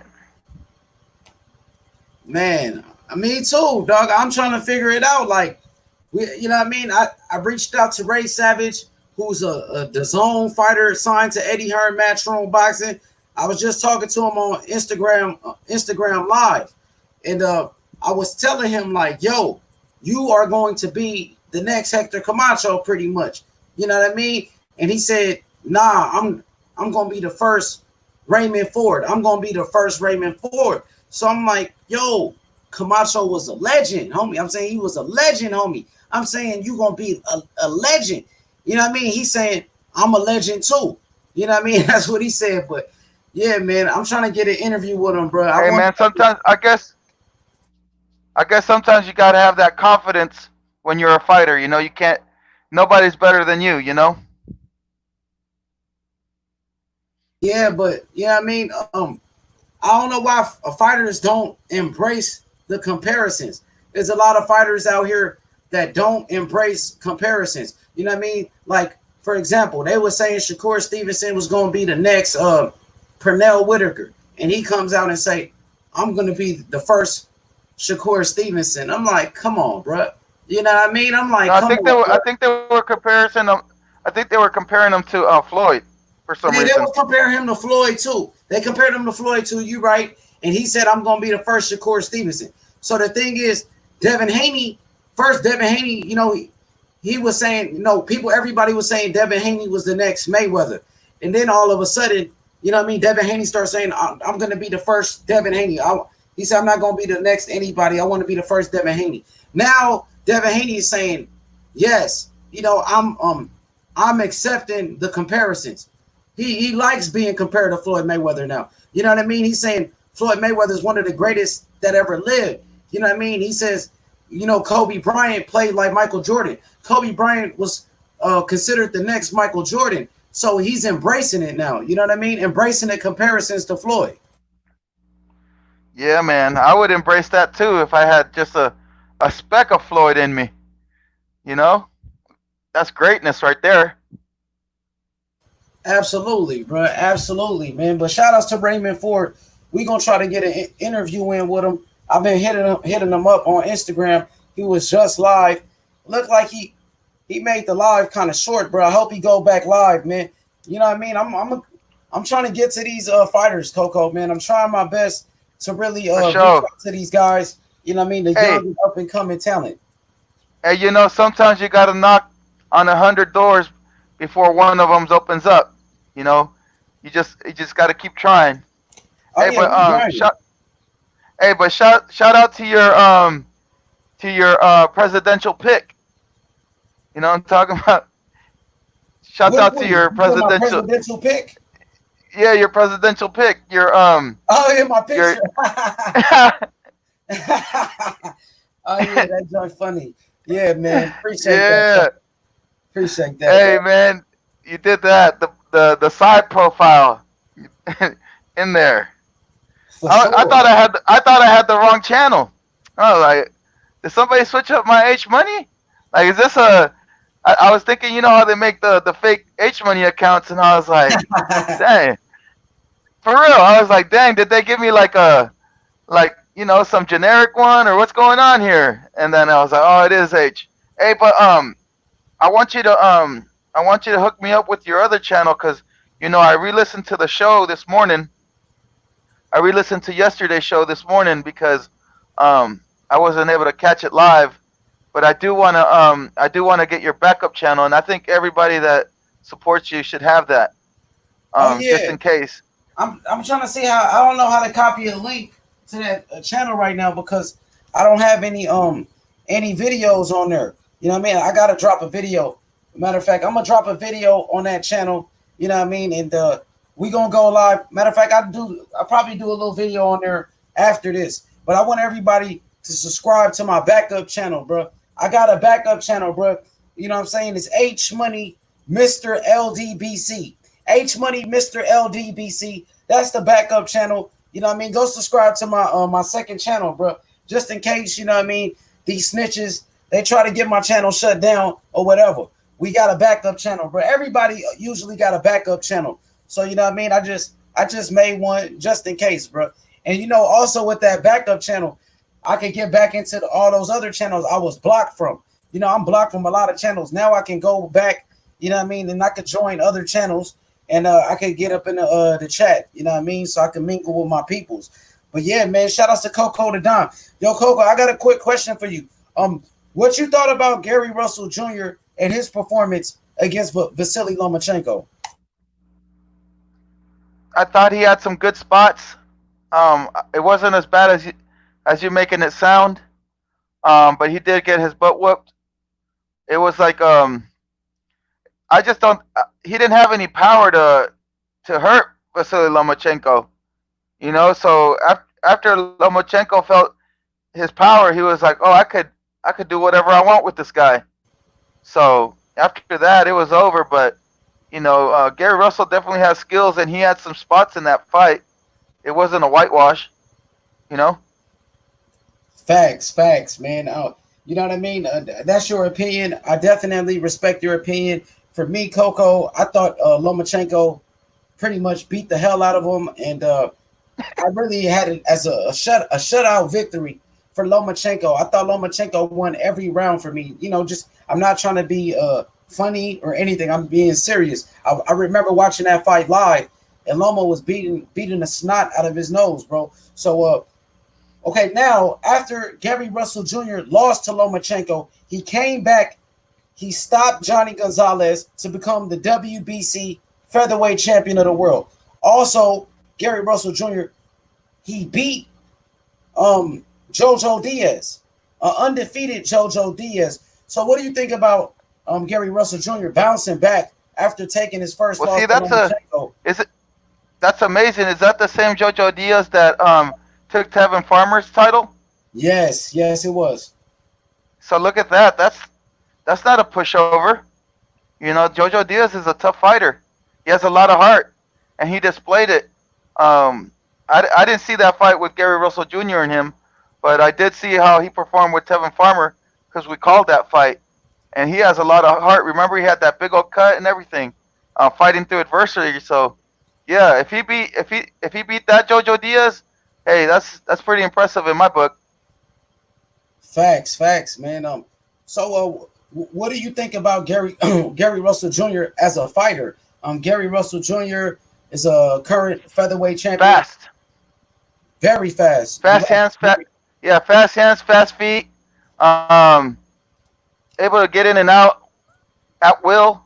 Able to, like, basically just do whatever he wants. It's just that he doesn't have much power in his hands, but he'll put you together with like 5-piece combinations and up and down body. You know, it's just your kidneys, your ribs, everywhere. He hits you everywhere. He's very fast. I watched a couple of like highlights since you were going to do this one, and then I didn't know who that fighter that you compared him to, so I looked him up too because I was like, I kind of know how Gary Russell fights, but I'm always interested, to see what you got up your sleeve, and that's when I said, oh man, this guy, fast hands. Okay, I see it, and it's a dead-on comparison. Hey, yo, dude, Eddie Hopson, yo, this dude has some of the fastest hands, bro. Y'all think Gary Russell Jr. was fast, bro? Bro, I'm telling you, Eddie Hopson, bro, you know what I mean? One of the fastest boxers, you know what I'm saying? Fastest boxers of all time, bro. I got some highlights for you. I'm going to show y'all how fast this kid was, bro. Y'all think Gary Russell Jr. was fast, bro. Wait until you see Eddie Hopson. Eddie Hopson, bro, lightning quick, bro. I'm talking about some of the fastest hands in the history of the sport, bro. You know what I mean? So Eddie Hopson, bro, was a great champion, during this time. And he has some of the fastest hands in the sport, bro. Let me show you some of his highlights real quick so y'all can see exactly what I'm talking about. Here we go right here, Eddie Hopson. Here we go, bro. Y'all want to talk about speed? Fresh BX. Check this kid out, Eddie Hopson. There we go, bro. On the screen, bro. Here we go. I saw that fight. I saw the fight where it was like his I think it was either his debut or one of his earlier fights. That fight right there. He totally dominated that opponent. Yo, I watched that fight today. Gary Russell Jr. before Gary Russell Jr. ever came around. Eddie Hopson, bro. I've been doing my research. I'm finding fighters of the past, bro. Like, you know what I mean? He was trained by Lou Duva, who also trained Evander Holyfield, Meldrick Taylor, Pernell Whitaker. Go ahead, Coco. Yeah, man. That's the old guard right there, the old guard of boxing. All those old shows. I used to see Lou DiVella just coming up, and it was just great. Brings back memories, man. Love that stuff. Dude had crazy hand speed, bro. Look at that shit, bro. That's faster than Gary Russell. Gary Russell fast, but this dude was faster, bro. You know what I mean? There goes Zab Judah. Zab Judah was fast too, though. But yeah, man, Eddie Hopson, bro. Show y'all them highlights one more time, bro. A former legend in the sport of boxing, a forgotten legend. You know what I mean? Crazy hands, bro. Eddie Hopson, bro. Blazing, lightning quick. It was hard to find. It was a little hard to find clips of him, though, H. Like, I could find a couple fights, but that's it. Like, he truly is a forgotten legend, a hidden gem, Yeah, man. Coco, I be up late at night sometimes, man. You know what I mean? Studying boxing and finding, former legends of the sport. And he was one of the legends that pretty much stuck out to me. A southpaw, just like Gary Russell Jr. He's a featherweight like Gary Russell. He has some of the fastest hands. That's when he got knocked out. He got knocked out by Tracy Harris Patterson. Tracy Harris Patterson was the son of the great Floyd Patterson, you know what I mean, who beat him for his world title. He only had 2 losses, you know what I mean, throughout his whole career. Gary Russell Jr. already has 1 loss. But yeah, man, the dude was sensational. You know what I mean? Lightning quick. You know what I mean? Lightning, Eddie Hopson. Y'all go check him out. Man. He overwhelmed that opponent, was overwhelmed. Couldn't do nothing with him. Hey, too fast, Coco, bro. What he gonna do with all that speed, bro? You know what they say, Coco? Speed kills, bro. They say speed kills, man. Eddie Hopson had tremendous speed, bro. What y'all thought about his speed, bro? What's the deal? What up? What up, though? Mr. Johnson in the building. What up, though? MJ. What up, though? Pro shaded, bro. H Money. Listen, Fresh BX says H Money watch boxing all day, but still don't know what happened with Burchett and Jamel Herring. Matter of fact, I'm about to go look that up tonight. I'm gonna tune in tonight and I'm gonna watch it, bro. Matter of fact, I'm gonna try to get an interview in with with my boy, man, Ladarius Memphis Miller, bro. I'm gonna try to get an interview in with Ladarius Memphis Miller, bro. He actually from the hood out here in Memphis. He from South Memphis. You know what I mean? I know him from Walker Homes. I know him from the hood. You know what I mean? And I remember when he was 16 years old, you know what I mean? He was going to his amateur fights in Arkansas and things of that nature. And he would come and tell me like, yo, I got to fight, bro. You know what I mean? In the amateurs. And then one day, you know what I mean? He was telling me how he was going to Vegas. He like, yo, I'm about to go to Vegas. I'm about to go train with Floyd Mayweather. I'm about to be a part of the money team. They about to sign me. So, you know, man, in Memphis, when you in the hood, bro, you hear all type of things, bro. People will tell you every and anything. So when he told me that, I was like, I didn't know what to believe. Next thing you know, I'm seeing him on the TV with Floyd Mayweather in the Mayweather gym on Ellie Setback videos against Adrian Broner in a sparring session. So he kept his word. He stayed focused. And yeah, man, he gonna be a future world champion, bro. My boy Ladarius Memphis Miller, bro. Shout outs to him. He actually beat Jamel Herring. You know what I mean? Ladarius Miller, you know what I'm saying? From the money team, Memphis Miller beat Jamel Herring. He still got a lot of skills, bro. Y'all might know him from that sparring session with Adrian Broner. When Adrian Broner came to the TMT gym, Broner came to the doghouse. And Ladarius Miller was the first one to hop in the ring with him. And he was holding his own against Broner. And he was just an amateur at the time, bro. I'm about to look into that, though, BX. I'm going to make sure I look into it tonight. I'm going to do it tonight. No cap. You know, I've been watching your boy Caleb Plant at night, though. You know, Coco, man, I want to get your thoughts real quick on what Fresh BX has been saying. He's been saying Caleb Plant pretty much reminds him of Andre Ward. And you, Oakland original, you know what I mean? Do you see any similarities between Andre Ward and Caleb Plant? Just be honest, you know what I mean? I kind of see a couple of similarities, to be honest. He does kind of fight like Andre Ward, but Andre Ward, I think, was way faster, way more aggressive, and Andre Ward was way better than Caleb Plant. But what you think about his comparison? I see a little bit, but I think he's a different fighter. I think Caleb Plant is more like he's faster than Ward, and I think Ward was a little bit more tactical with his defense and the way he pressured. Caleb Plant has more power than Ward, I think, and I think it's just a different type of fighter. But yeah, I don't know about that comparison, but man, if he could be half of what Andre Ward is, you know, he'll be one of the great ones. So, but I think Caleb Plant is definitely under the radar. He's fighting for his daughter, you know, so that passed away, and that's something that, you know, that's something that drives you more than maybe your competitor. And you know, he's fast and he could do anything, and he hits really hard. Like he hurts you, you know. So I like him. Like I started watching him more and more after Fresh BX put me on. I was like, all right, let me check him out, and then I started liking him. Like he's so good. He's really good. He puts together combinations. He's powerful. I just like him. Well, you know what I mean? I definitely respect the fact that you like Caleb Plant. He's one of your favorite fighters. And man, shout outs to Fresh BX, who really has been shedding the light on Caleb Plant. Because I remember, you know what I mean? I thought Caleb Plant was a bum, to be honest. I never took him serious.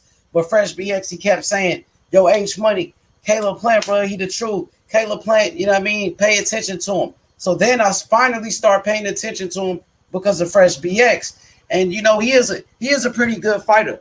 But Andre Ward BX, I don't know about that, dog. Andre Ward was a different type of animal, bro.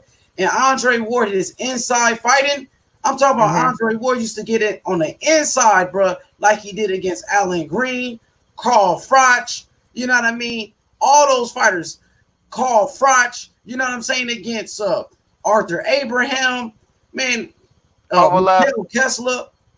He ain't got dog in him like Ward. My bad. What you say, Coco? I'm sorry. Go ahead. The way he beat Kovalev too, like just getting in there.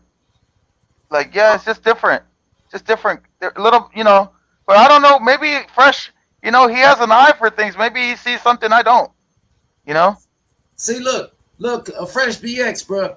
Andre Ward was a dog, bro. You remember they were saying Andre Ward was the next Bernard Hopkins.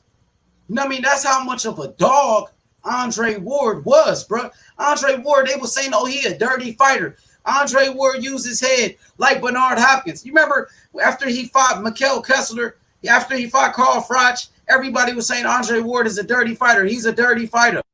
Bruh, Andre Ward was so much of a dog. He was so much of a dog, bruh. They compare him to Bernard Hopkins, bruh. And Bernard Hopkins accepted Andre Ward as his understudy. Bernard Hopkins, he respected Andre Ward as his, you know what I mean? As pretty much Bernard Hopkins passed the torch to Andre Ward and he respected him so much. I remember Bernard Hopkins saying, I would never fight Andre Ward. I would never fight him because he respected him. And he was like, he wanted to be his mentor. You know what I mean? Ward looked at Andre Ward as, Bernard Hopkins looked at Andre Ward as a young Bernard Hopkins. And he was trying to teach him. And you know what I mean? Andre Ward, bro, was undefeated since he was 12 years old. Andre Ward has never lost a fight ever since he was 12 years old in the amateurs. Go ahead. H Money, you know, Andre Ward, didn't he get knocked down by Kovalev too? And still won the fight? Kovalev, yep. And still won the fight. Yeah, he took a big punch, bro, and he just had that dog. He got back up and he started bullying the bully. Remember, Andre Ward got knocked down by Darnell Boone. Darnell Boone, who was a journeyman, and Andre Ward came back and beat him. Remember, remember Darnell Boone, that same dude, Darnell Boone, who knocked down Andre Ward early in his career. Darnell Boone knocked out Adonis Stevenson. So, bro, Andre Ward just was another type of animal. An Olympic gold medalist, Andre Ward, who was undefeated ever since the age of 12 years old. He was undefeated ever since he was 12, bro, in the amateurs. Andre Ward just was another type of animal, bro. You know what I mean? I see my boy JC09 says Caleb Plant the next Andre Durrell. Andre Durrell was a good fighter, but remember, Andre Durrell beat Arthur Abraham. Andre Durrell, I felt like he outboxed Carl Froch and took a split decision loss, but I felt like he actually beat Carl Froch, bro. Andre Durrell was a hell of a fighter before he started getting hit after the bell against Uzatagi. And then when he was on the floor against Arthur Abraham sucker punched him. You know what I mean? But Coco, what you thought about Andre Durrell as a fighter, if you remember him? I don't remember him. I don't remember. Durrell's brother. Man, Andre Durrell has skills, bro. Hey, Andre Durrell was a switch hitter. Fresh BX, you saying you like all these switch hitters like like Terrence Crawford. You like switch hitters like Crawford. Oh wait, I do remember him. Yeah, I do remember him now. I just looked it up so I see his face. Yeah, I do remember him. I do remember his face. He was good, brother. He was in he was good. Hell yeah. Andre Darrell was good, bro. But he kind of fight like Roy Jones Jr. Well, he has some similarities to Roy Jones. He wasn't as good as Roy Jones, but the way he will fight Andre Darrell was a switch hitter, bro. He would switch from southpaw to orthodox. He was tough. Switch hitters like Chris Colbert, Terrence Crawford. Why you don't show no love to Andre Darrell, my boy? Yeah, no, that guy Andre Darrell was a tough dude, man. I remember he would just go and he would like go and get into like a brawl. I remember that guy. Andre he had some Darrell good fights. Beast, bro. He was a beast, bro. You know what I mean? But Coco, man, back to Caleb Plant real quick. Caleb Plant, bro, is like he got 21 wins. I think only 10 knockouts. No, he got 11. He got 21 wins with 21 wins with 11 knockouts. I think Andre Ward was a bigger puncher than Caleb Plant. Just to be honest, you know what I mean? Caleb Plant. A lot of people say he's feather fisted. He's pillow fisted. Like you know what I mean? He has no power pretty much. But Coco says he think that he does have power. You know what I mean? I think he got some power. I saw him drop some people. You know, when he won his first championship, dropped that dude. You know, saw that. And then we just saw him on like PBC last year, like defend his title or something, and he knocked dude out. Yeah, he fought a bum though, Coco, bro. He been fighting bums, dog. Nah, he been fighting bums, bro. He fought finger butts. Like, I respect Caleb Plant, but bro, he got to step up his competition, bro. He fighting people like finger butts. Come on, bro. Nah, you just but finger butts. Like maybe his name gives him no respect, but you know, like I think that Caleb Plant just needs an opportunity. Somebody wants to fight for his belt. You know, go look at his box rec real quick. See who he lost to. Like I know he never undefeated. Lost. He hasn't lost yet. Caleb Plant is undefeated. I mean, see the people he beat. See what their record was. Let's go take a look. You know what I mean? I swear to God, I love it when we go to Rec Box because we can see, oh, he lost to a 12-34. Yo, I love Box Rec. Yeah, Box Rec is nice. Box Rec is nice, bro, where we can go back and check out all the fighters' records. Sometimes Box Rec is not accurate on certain things, but it's good, though, that it's like pretty much a boxing encyclopedia in a way. So right here, so Caleb Plant, he has 20 wins with 12 knockouts. So my correction, he has 20 wins with 12 knockouts. Caleb Plant, you know what I mean, currently undefeated, you know what I mean, IBF super middleweight champion of the world, only 27. Oh, he young too. 27 is still young, bro. So he's young, bro. And all right, let's look at his record, who he's been fighting. Dang, all right, let's see. Do we know? Look, that was but Vicente Finger Butts, he has 31 fights and 2 losses. That's an experienced fighter right there. That's, you know, and he did it under a TKO. Finger Butts had been knocked out already by 2 bums before he fought Caleb Plant. He was already stopped by 2 bums. So he was damaged goods.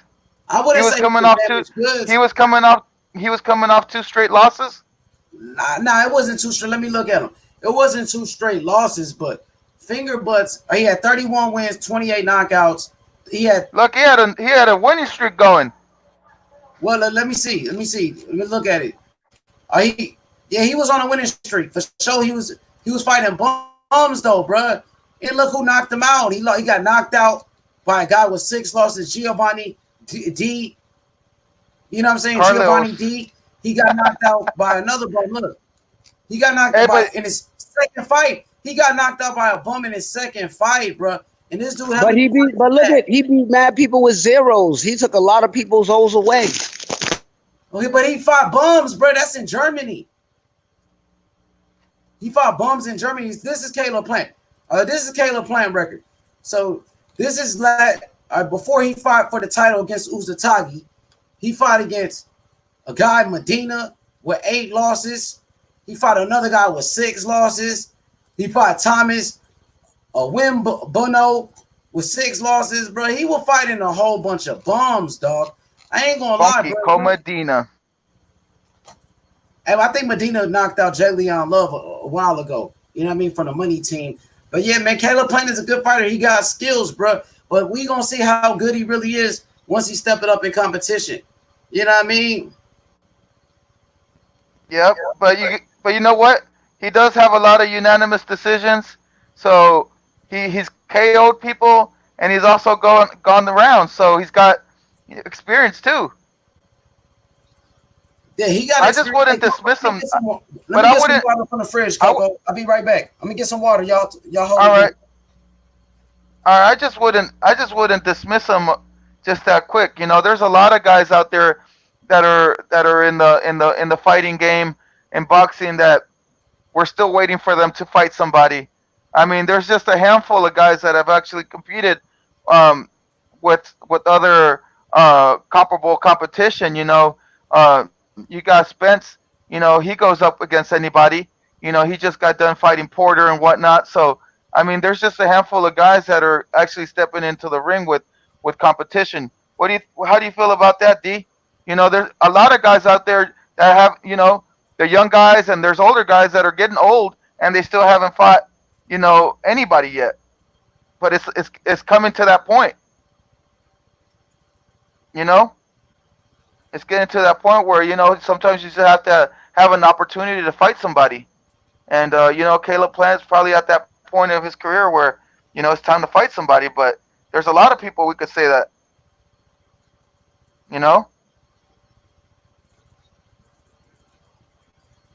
You know, just wait your turn, I guess. But, you know, I guess nobody wants his belt. You know? If it were up to me, I'd take the challenge. You know? Become world champion. Why not? But yeah, man. Anyways, I just think I like Caleb Plant. He has some skills that I like, and he's not scared to go in there and knuckle up and get down and dirty, and you know, he does have dog in him. I've seen him, you know, get in there and fight, you know. So I just feel like he's not getting the credit. Maybe he doesn't deserve the credit yet, but you know, there's a lot of guys that are getting pumped up, you know, like Lomachenko, that are getting pushed over the moon, and they haven't done more than Caleb Plant. You know, I don't want to hear like, you know, just one or two names. I want to see some big names too. You know, you want to put them pound for pound and this and that, but you know, let's get some names under your belt. You know, so that's the way I feel about it. You know, no, I like Caleb Plant, dog. I can't lie, BX. I do see some similarities though between him and Andre Ward. He does kind of fight like Andre Ward a little bit, but Ward is way quicker. You know what I mean? Ward is way quicker, bro. Ward is way more aggressive, and then you got to take into consideration Andre Ward. Hold on. What has Loma done? What has Loma done? It's just fought one little dude after another. You know? Who you been gift wrapped. I don't know. I see somebody in the chat said that because I said that you know, because Caleb Plant, you know, like he doesn't have any names on his record. Well, I feel like neither does Loma. You know, Loma beat more. He beat Gary Russell Jr. Loma beat he beat more. Yeah, but that's just one or two names. That's not a big name. Those aren't big names. I'm just saying. I want to beat better fighters than Plant. I'm gonna name some fighters. Loma beat. All right. Rigondeaux. I'm gonna name some, and then you can rebuttal me. You got Gary Russell Jr., Rigondeaux, Nicholas Walters. He beat Linares, Pedraza, Lou Campbell. Yeah. Still waiting for. Yeah, that's good. I mean, I'm just saying, man. Still not good enough for me. Yeah, it's not that good. You know? But I think it's better than Plant, though. But better than Plant, but better than Plant. Hold on, better than Plant, but like, come on, like we want to put him over the moon. You know, want to put him on the top, pound for pound. You know, come on. You know. Nah, I didn't say he was number one. I never said he was number one. That's what other people say, not me. I know. Yeah, man, but just Caleb Plant, man. I'm on Team Plant for sure. Like him. I feel you. BX recruited you to Team Plant. Yeah, bro. he did. But I'm on it though. You know, and once I start riding with you, it's over. I ride until the wheels fall off, and then we put. You know what I'm saying? We keep going with it. It doesn't matter. And Fresh BX, he knows how to you know what I mean? He knows how to hype up a fighter. He did it with Caleb Plant. He did it with Lubin. You know what I mean? I like Plant, bro. I will be making a video on Caleb Plant very soon. I'm just gonna make sure my comparison is you know, accurate. Because I think Andre Darrell, he got some Andre Darrell to him, but I think you know, Andre Darrell, he fought a little bit wild. Like he will kind of fight like Roy Jones a little bit. You know what I mean? And I gotta watch some more film. Pretty much that's why I've been watching Caleb Plant at night. I'm still studying Caleb Plant. You know what I mean? I'm still taking my time before I do a video on him. I want to make sure that I'm completely accurate. You know what I mean? You have to, H, because if you don't, you're gonna get in trouble with Fresh VX. So you have to do a good. know, bro. He didn't like that. He didn't like the Andre Darrell comparison. But I think Andre Darrell. Listen, man, Andre Darrell, bro, was a hell of a fighter, bro. You know what I mean? If you put Andre Darrell, Nick, look, Andre Darrell was in that Super Six with Andre Ward. You know what I mean? Carl Froch with John Pascal, with fighters like Jermaine Taylor. You know what I mean? Arthur Abraham, Mikhail Kessler. Bro, that era at 168, that era is way better than this era. You know what I mean? This era, all you got is David Benavidez, Caleb Plant, Colin Smith, Billy Joe Saunders. These are your champions at 168 pounds right now. And Daniel Jacobs. You know what I mean? I'm going to take Andre Ward's era all day. Andre Ward, you got Andre Ward, Carl Froch, Arthur Abraham, Andre Darrell, bro. Andre Darrell been in there with Carl Froch, Arthur Abraham. You know what I mean? Come on, bro. If you put Andre Darrell with these guys at super middleweight, man, Andre Darrell, bro, beat all these dudes, bro. A young Andre Darrell before he was sucker punched. I got Andre Darrell beating all of them dudes, bro. You know what I mean? What you think about this era of 168, Coco, with Caleb Plant, Benavidez, comparing them to Andre Ward's, Carl Froch, Mikhail Kessler, John Pascal's, and Andre Darrell? Which era do you like better? Keep it real. If you like this one better, I think I like the old era better. But you know, it seemed like they would face each other back then a little bit more. Like I want to see these guys get it on. I'm tired of this. Just want to see them get it on. You know, that's all I want. We could probably have a better assessment of this generation if they would just get in the ring. They make it so complicated nowadays. And the other thing that gets me frustrated is that you could always see them talking about each other on social media, but when it comes to signing the papers, the money's not right, or you called me up with too short notice. I only got 2 months to train. You know, like the Billy Joe Saunders. You know, like he could have had the Canelo fight. He backed out of it. Yo, Fresh BX is a funny guy. He says, "Hey, Fresh BX, you a funny guy, bro." You said, yo, Fresh BX just said Caleb Plant did two things Andre Darrell couldn't do. All right, and he names them: beat Uzataki and become world champion. Listen, Andre Darrell, he said he did two things Andre Darrell couldn't do: beat Uzataki and become world champion. First of all, Andre Darrell was already past his prime at that time. And Andre Darrell did beat Uzataki in their first fight. Uzataki got disqualified for hitting him after the bell. And Andre Darrell won that fight and became the vacant IBF world champion, bro. So Darrell did beat Uzataki because Uzataki got disqualified, bro. And second of all, Andre Darrell, bro, was hit when he was on the floor helplessly against against Arthur Abraham. Andre Dirrell took damage to his brain, bro. So Andre Dirrell, bro, you know what I mean, wasn't the same fighter, bro. But if you look at the young Andre Dirrell who outboxed Carl Froch, the young Andre Dirrell who outboxed King Arthur Abraham, come on, bro. The man was in there with better fighters than Caleb Plant, bro. And let's just be real, dog. I know you like Caleb Plant, but Caleb Plant ain't on no, he's not on his level pretty much. That's what I'm trying to say. But hey, what you think about what Fresh BX is saying, Coco? Whatever Fresh BX says, because he's a damn genius. He's a damn genius. You know that, H? He is a genius. I want to give a quick shout out to everybody in the chat real quick. King Mitch, TJ Ford. What up, TJ? What up, though, my boy, man? You know, man, I love y'all, bro. Hotter than ice, been turned up. They saying so hotter than ice. Who you saying duck? Who ducked the offer? Caleb Plant ducked the offer to fight Canelo, which is a fact. He did duck the Canelo offer. Caleb Plant ducked to fight Canelo, bro. What you think about that? Because I know you a Canelo fan, Coco. So what you think about this? Well, that's what you know.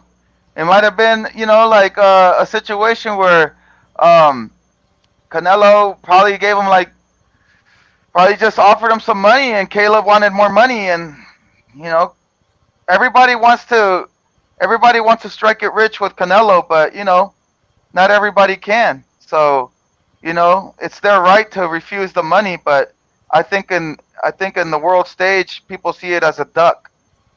You know, but they have the right to refuse the money. But, you know, Canelo's not going to give you 50-50. He's going to give you what you deserve or a little bit less. You know, he is the cash cow. You know, he's in the Mayweather position. You know, he raked in like 60-something million or 100 million and gave Berto like 4 or 5. So just think about it like that. Hey, hotter than ice. Who you saying ducked the offer? You saying Caleb Plant? Hotter than ice saying Plant ducked the offer. Which offer did he duck? Are you talking about him ducking the Canelo fight? Who did he duck? Keep it real. Fresh BX says, he says that I'm counting disqualification victories. Yeah, nigga, we counting all victories. Robbery victories. You know what I mean? I'm taking all victories. Disqualification victories and robberies, bro. A win is Canelo a win. Canelo can't duck an offer. Canelo's the one that makes offers. No, hotter than ice is saying that Caleb Plant ducked the offer from Canelo. Well, that could be true. Fight. Yeah, that could be true. Yeah. I mean, that's not the first person to shy away from a Canelo fight. Yeah, I'm hearing that Charlo ducked the Canelo offer too, from what I'm hearing, bro, through my sources. You know what I mean? Fresh BX said, who ducked what offer? Look at that emoji face. That face is funny as hell, bro. That's a funny ass face. Yeah. Hey, man, Fresh has classics. Yeah, he a funny dude. I don't know where he found that like super big exclamation points. He's been doing that for a long time. I don't know how he found that either. But he had that a long time ago, like a year ago. King Mitch says, go ahead. I'm sorry. Go ahead. I'm sorry. No, Fresh is the only one that I know that has the super extra large exclamation points. Facts. King Mitch says Dirrell was fronting in that first fight versus Uzataki. Nah, he wasn't, brother. Man got hit after the bell. Why is Andre Dirrell, every time he fights, he's getting cheated? He got cheated against Arthur Abraham when he was down on the floor. Arthur Abraham hits him when he's on the ground. You know what I mean? Then he gets hit after the bell against Uzataki. Why you think his uncle jumped in the ring, bro, and punched Uzataki in the face? Why do y'all think? Can you show that highlight? Is there any way to get that clip? Because I want to see what you're talking about. Which highlight? Getting hit in the back of the head. You talking about Andre Dirrell? Yeah, I want to see that foul.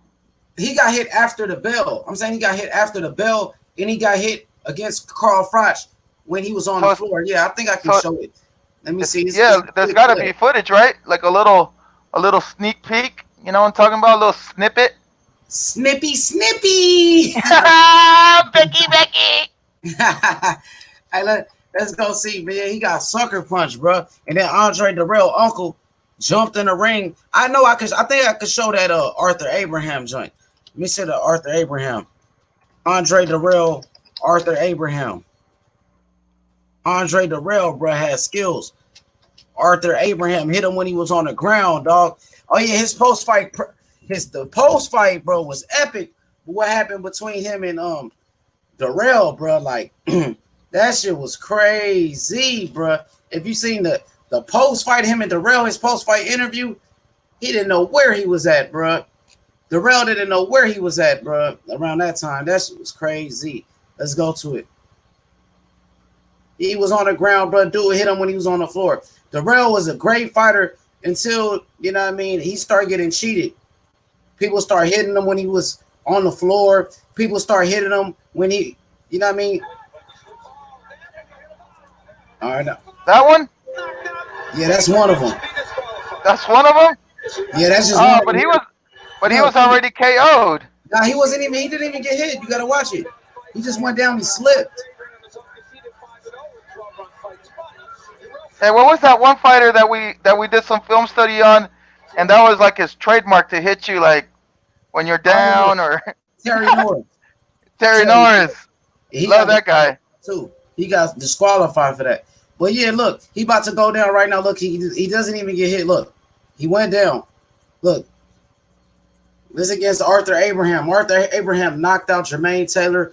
Arthur Abraham was a big puncher. He was winning. Look, it was the 11th round. He was winning every round pretty much. He was winning the whole fight. Look, using his footwork. He went down, slipped. As you can see, he slipped. Look at his right leg slip. Look, he moving around. Dude slipped on the floor, and Abraham was losing the whole fight, so he hit him when he was down. You know what I mean? He was using dirty tactics. And he lost this fight? Look how he loses his footing. Look, he slips. Okay, I see that. Okay, he slipped, but then how did they call that? Did they call it a slip? Because I don't see the referee. Dude got disqualified. Oh, okay. All right, look, cool. Moving side to side. Look, Coco, moving side to side. Slips. He's down. Hits him. Hey, but you're saying that it happened to Roy Jones too. Yeah, Roy Jones got disqualified too for that against Montel Griffin. That's how. He didn't. Roy Jones really knocked the dude down. Roy Jones knocked the dude down. He took a standing A count. He got on a knee, and Roy Jones kept hitting him. But this dude didn't go down from a punch. Andre Darrell, bro, you know what I mean, got cheated, bro. You know what I mean? He got cheated, dog. You know what I mean? So he got brain damage up after this shit, bro. He was never the same fighter after this.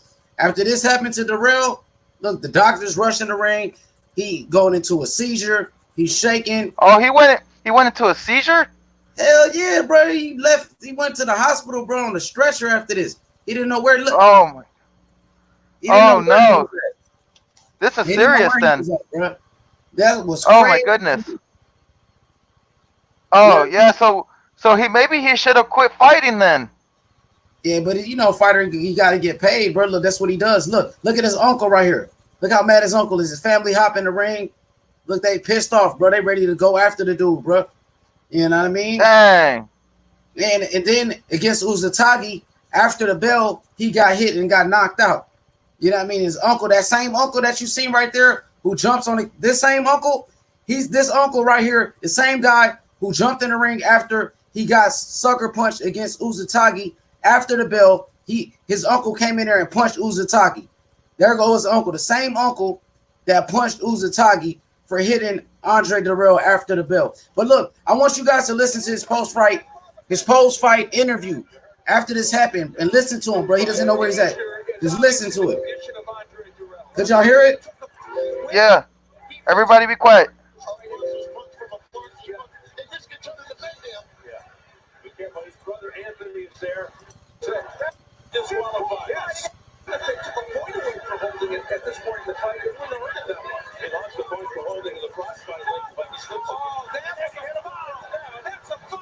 He's knocked out. Abraham should be disqualified. See how Cole handles it. He is knocked out. He's trembling around. He's out low. I'm getting the doctor up there. Wow, that's criminal. The doctor. He needs a doctor. He's trembling. His leg is shaking. He got hit be disqualified. He is knocked out cold. They got him. There's the doctor. Here, gonna replay it. For Andre. H, Yeah. can I say one thing before you? Can you pause it for a second? All right, It go didn't ahead. seem like it didn't. Is my volume too high? No, you good. I gotta turn it down. Go ahead. Okay. It didn't seem like it was such of a bad hit though. Like it didn't seem like nothing that you couldn't.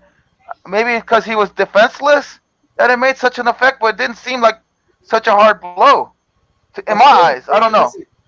What up, JFL? I just want to say that, of course, Coco, when you get hit and you don't even see it, the man slipped. He's on the ground. He doesn't think he's gonna get hit. He's defenseless. He doesn't see the punch coming, and the dude just hits you. If you're looking at somebody and they hit you and you prepare to take a punch, you know what I mean? It's different than you're not even looking and somebody just hits you, bro. It's completely different. You know what I mean? The man was on his knees, bro. Sucker punch. And Arthur Abraham was known for being a knockout artist too, bro. It wasn't like he was feather fisted. This dude, Arthur Abraham, just knocked out Jermaine Taylor. Yo, what up, JFL? What's up with it? Hey, yo, what up, Edge Money? What up, Coco the Don? What up, D Hodge, to the panel and to the chat smoke? DSFG 38-0 and still undefeated. We undefeated, man. Facts. Facts. Hey, H, okay, let me hear the. Why did they even have him there for the post interview? That man should have been, if his leg's shaking, he should have been on a gurney going straight to the hospital. That's the reason that he got hurt, just sticking around. Man, they didn't handle that injury properly. Not at all, man. Hey, yo, make sure y'all hit that like button, bro. Let me get some likes up, bro. Give me some likes, yo. But yeah, let me play this video real quick, y'all. Let's just play. Let me show y'all what happened. Let me show y'all what happened, bro. Just listen. Watch the video. Here we go. He doesn't even know where the hell he's at. It's an issue right now. Clearly, it's Look, he's down. Dude punched him, bro. Slow motion. Let me show y'all the highlights, bro, of what happened to him. After he took this foul, Andre Dirrell was never the same fighter again, bro. He was a great fighter, bro. It was going to be him and he was going to be in the finals versus Andre Ward, bro. You can see it. Andre Dirrell slips on that. He actually was a slip and a punch. Now he's completely down. And he is nailed by Arthur Abraham. And Lawrence Cole was pretty far away from the action. But he called it right. He did call it right. This reminds me of Montana Griffin, Roy Jones Jr.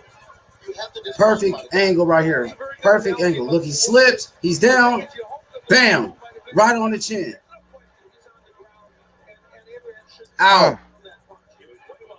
So now let me show you the commotion, what happened after, bro. So y'all just watch this real quick. Just watch this real quick.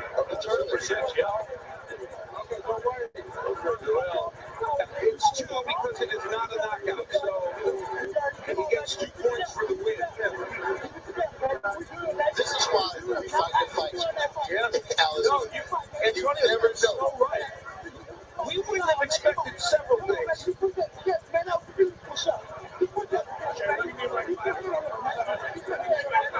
The professional that Dirrell is, the sportsman, the athlete that he is, he's hurt because he had to win by disqualification. He wanted to win this fight going away.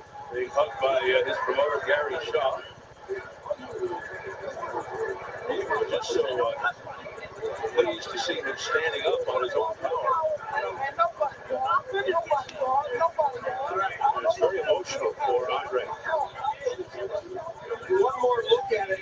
Damn, that's crazy, bro. Here go, man. He goes to his post-fight interview. He doesn't know where he's at, bro. He don't know where he at, bro.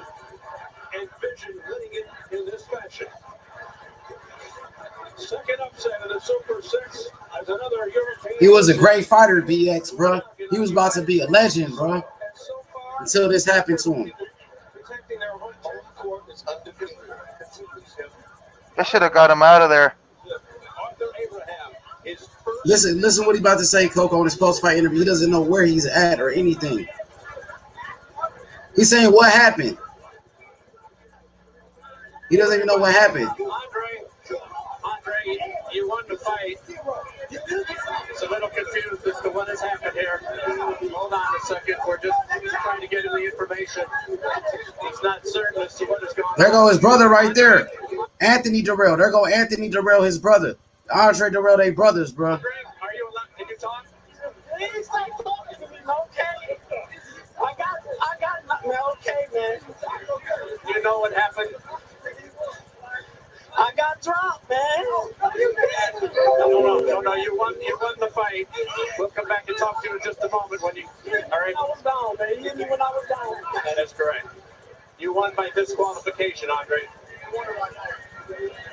Is this speaker, man? Please tell me a speaker.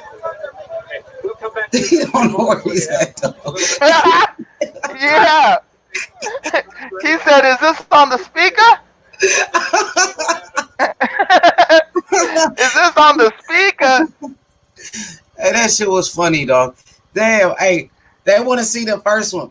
Hey, Fresh BX, what you thought about that, BX? Come on, bruh. My boy Darrell got cheated, bruh. Darrell was gonna be. Hey, I think, bruh. Yo, what up?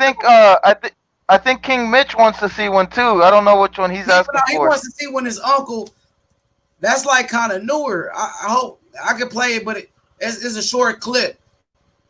I don't know if I can show when Darrell got punched after the bell. Let me see. Let me see, bro. Let's see what it does. Yeah, man. Yo, JFL, you remember Andre Darrell? What happened to him? I see what you showing on the screen. I'm trying to figure out what happened. I'm still confused about that one. He got hit when he was on the floor. He slipped. He was on the floor, and then his opponent. I mean, was it? Can you replay that? Cause I ain't catch that. All right, let me show you another time he got hit after the bell. This is another time he got hit after the bell. I'm about to play this one. This man keeps getting hit after the bell when he's on the ground. He got fouled. I mean, but what happened after that? Like he just stopped the fight both times? Yeah, it was disqualification, bro. You can't hit a man when they on the ground, bro, defenseless, bro. They trying to kill that man, bro. All right, so he was basically fouled in both fights. You saying? Yeah, it happened to him twice. So look, this is another another time, bro. Let me see if I can find it exactly. Yeah, I mean this one he got hit after the bell and got knocked out. He got hit after the bell. He got knocked out, bro. You know what I mean? Oh, this one is uncle. I'm going to show you when his uncle. This one he got cheated before. Let me show you, bro. This is the last time he got cheated against Uzatagi, and he beat Uzatagi. Uzatagi hit him after the bell. Here we go. Look. I can't play the music. He got hit after the bell, got knocked out. Then his uncle jumps in the ring. I mean, look, that was his brother right there. This is the second time it happened to him. So his brother pissed off. Everybody pissed off, bro, about what happened to him. Hold on, bro. Was it really after the bell? Hell yeah, it was after the bell, dog. It seemed like he called him like qualified for it, bro. It was after the bell. That shot looked like. Look at Anthony Darrell's brother out there fighting security and stuff, bro. He just watched his brother get sucker punched for the second time. And look, his uncle jumps in the ring. Look what his uncle did to Uzataki. His uncle jumps in the ring this time. Whoa, whoa, he wasn't playing. Hell no, bro. They trying to kill this man. It's the second time it happened to him. His uncle wanted to do it the first time to Arthur Abraham. Cracked him. That was nice. That was a man. That was I like that. Shot. Team Darrell, let's go. Yeah, this is the second time that happened. His uncle jumped in the ring, put hands on dude, bro. Darrell was a good fighter, bro. You know what I mean? He was a good fighter. You know what I mean? But this always happened to him. That would hurt his career. You know what I mean? That's what hurt his career, getting hit after the bell and getting pretty much knocked out, getting cheated. You know what I mean? After, the first time against Arthur, he slipped and he got knocked unconscious, had a seizure. Second time against Uzataki, hit him after the bell. Fresh BX, what you got to say about Uzataki sucker punching Darrell after the bell, bro? Come on, dog. Darrell was a good fighter. I say one thing, though, H? Can I say one thing, though? Yeah. I do feel like just from that highlight, the referee was kind of in front, and I didn't get to hear the bell because of that stupid thing. But it from the from the naked eye, it looked legit because the referee didn't step in. Yeah. When the bell rings, the referee's supposed to step in, That looked like a and legit shot, bruh. yeah, it did. To be honest, It looked like he got caught at the bell. No, bro, you gotta watch it with the sound, bro. I can't really no, I well, can't play I know. that. I'm gonna look it up. It's good. I'm gonna look it up on my own time. Yeah, I don't want to get Do my own copyright, investigation. bro, because that fight was recent. You know what I mean? That was about 2 years ago or something like that. But yeah, man, the dude got a sucker punch, bro. You know what I mean? It's not fair, bro. Pretty much, it's not fair that shit keep happening to the same dude, bro. You know what I mean? Boxing is a deadly sport. They trying to hit him after the bell and do things like that, bro. And that's not cool, bro. You know what I mean? What part of boxing is that? Hitting people after the bells. But JFL, bro, you got to check it out, dog. It happened twice to him. He was a good fighter, man. He was an Olympic bronze medalist, just like Deontay Wilder, a bronze medalist, just like Floyd Mayweather, a bronze medalist, just like, you know what I mean, Deontay Wilder, Floyd Mayweather, you know what I'm saying? Bronze medalist, bro. You know what I mean? He lost, matter of fact, he lost to who his name in the Olympics? He lost to Triple G in the Olympics. You know what I mean? But he was a good fighter for sure, though, bro. That's for damn sure. That's for damn sure. You hear me? Yeah. Y'all can hear me. And that's the comparison that you have for Caleb Plant, or something similar to what you said. Yeah, right now he's leading it. He's leading the way, Coco. You know what I mean? I'm just gonna make sure that I'm accurate, that I'm comfortable with my prediction. You know what I mean? With my comparison. Yes. But yeah, JFL, say what you about to say, JFL. I'm sorry. Now I was gonna say, I see your comparisons, Russell to Hopson. You know what I'm saying? And we gonna talk about hand speed. Hey, you ever got a chance to check out Rashida Ellis? Oh yeah, Rashidi, Speedy Rashidi Ellis, huh? Yeah, I mean, you can do another comparisons for him. Uh, whenever you can definitely do that. You know what I'm saying? Because his name is being mentioned recently now, and he doing call outs, free smoke type talk. So that's on a whole nother type time. We can get to Rashidi Elias on a later date.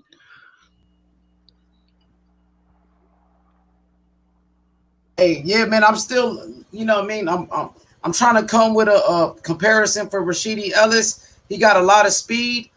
He got some skills, and I mean, I'm not really sold on him, bro. He's about 27 years old now, going on 28, and he still, hasn't stepped it up in competition. He's been calling out Denny Garcia, Virgil Ortiz, and all these guys, but yeah, I mean, I see him, you know what I mean, struggle with a lesser opponent and get hurt. You know what I mean?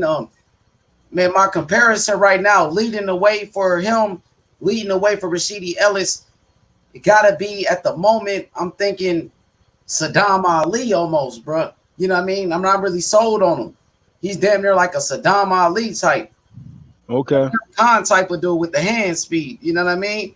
Okay. Hey, boy, look, I exposed your boy today. No, he's not your boy, but I exposed Punch Drunk today, bro. So I want to play this clip for you. I'm gonna switch computers. JFL, I want you to see this, bro. Free smoke. Yeah, I brought smoke to him because you remember he was on this channel talking about, what this nigga was saying, if you want to join my live stream, you got to show your face and you got to drop your address. So I went there today and I did that. I showed my face and I dropped my address, and I want to show you what happened. You want to play that? You want to play that towards the end, or you want to continue with the comparison? I want to do it real quick since everybody's here. You know what I mean? Before it get too late, let me show y'all real quick.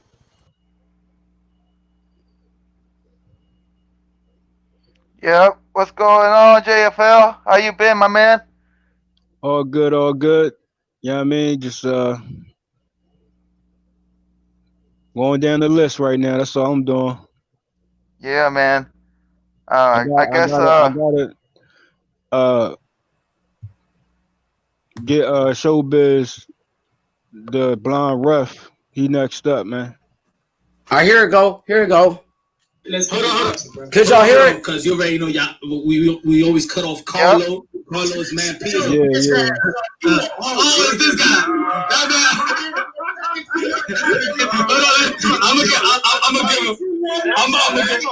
Yeah, I'm let him speak. Show your face. You said show your face. Drop your location. 721 Dogberry Cove, Memphis, Tennessee. I'm gonna put you in the dirt.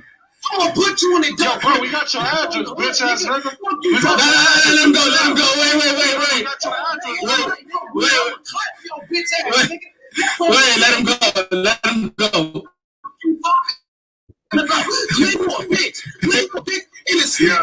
Let him go. He got IED. Hold on, let him go. Hey, Guido, you a bitch. Y'all was talking about I'll bust your big forehead. Hold on, let him go. I'll bust your head, boy. I'll bust your head. Hey, Guido. Let him go. 50 years old, nigga. Fuck around, have a heart attack fucking with me. Break your fucking neck, bitch. We don't talk, nigga.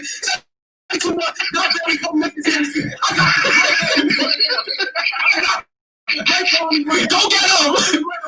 Go get him! Carlo!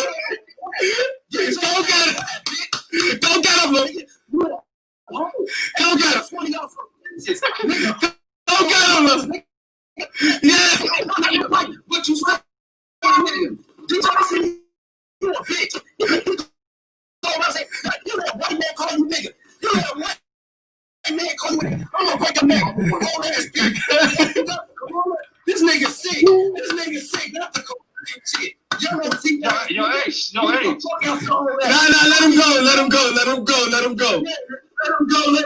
You a bitch! That's what I'm talking about! Go ahead! Show him What happened while I was gone? Well, hold up. Let him hear real quick. We got a little fucking nose ring like that. A fucking bitch. Yo, H man, show him the hands, bro. What are you talking to? Nice. Let me see your weak ass right now, nigga. Fuck you, talk. Come to Memphis. He ain't that the same one that you looking body, Bro, Hold up, D. I just hold up. Wait. Yo, Ace Bummy. Ace Bummy.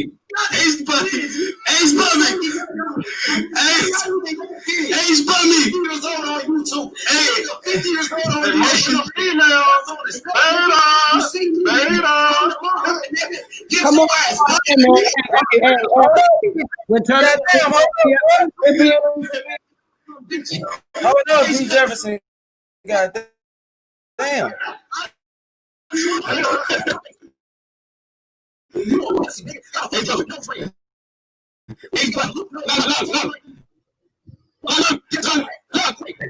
Break your fucking Duck your money, Brown TV. Duck your money, Brown TV. No fucking bitch. Oh, y'all some bitches.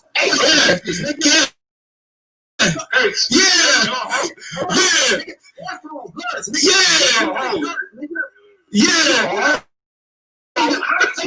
You're not even saying nigga. Jefferson, the same one. That in the they call him nigga.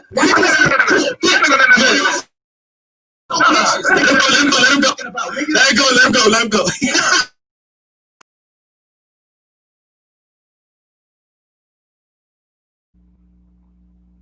Well, there you have it.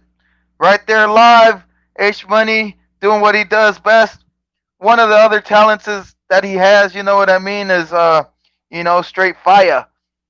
You know what I mean? So DSFG, man, Mr. 38-0 Coco. JFL. Yes. My bad, Coco. Finish what you were saying. I'm gonna come in. Nothing much. I'm just trying to. I was just trying to just fill in so the show wasn't quiet for you, H. Yeah, no. What I'm saying is that's the same dude that was just saying on his live stream, oh, if you want to join my channel, if you want to join my panel, you got to show your face and give me your address. I did both of that. All of a sudden now you're not keeping that same energy. Now you Hold changing on. your Hey, attitude. real quick, can you do me a favor? What up, bro? Can you go to the video from the night before, right? And towards the very end of that stream that Punch Drunk did. It's the video before that. You know the name of the video? Say again? You said what's the name of the video? It's the video before that video. It's like the previous day. All right, you got to let me know which one it is. I'm gonna show you. You just tell me which one it is. I don't really want to give him no clout. I don't want to say that. The nigga name is Mr. Sunshine. It's not His clout. name is Mr. Sunshine, bro. This is basically showing what happened to it. From that video is the video before that. I just want people to peep game real quick. He got a lot of videos. I'm trying to see. The last one, the one before that. Before that? Yeah, the one you was on. You and El Jefe was on. Go to the video before that. He got one for 19 minutes. Which one that says Jamel? Was it a live stream or what is it? Or just like the title? Video? Yeah.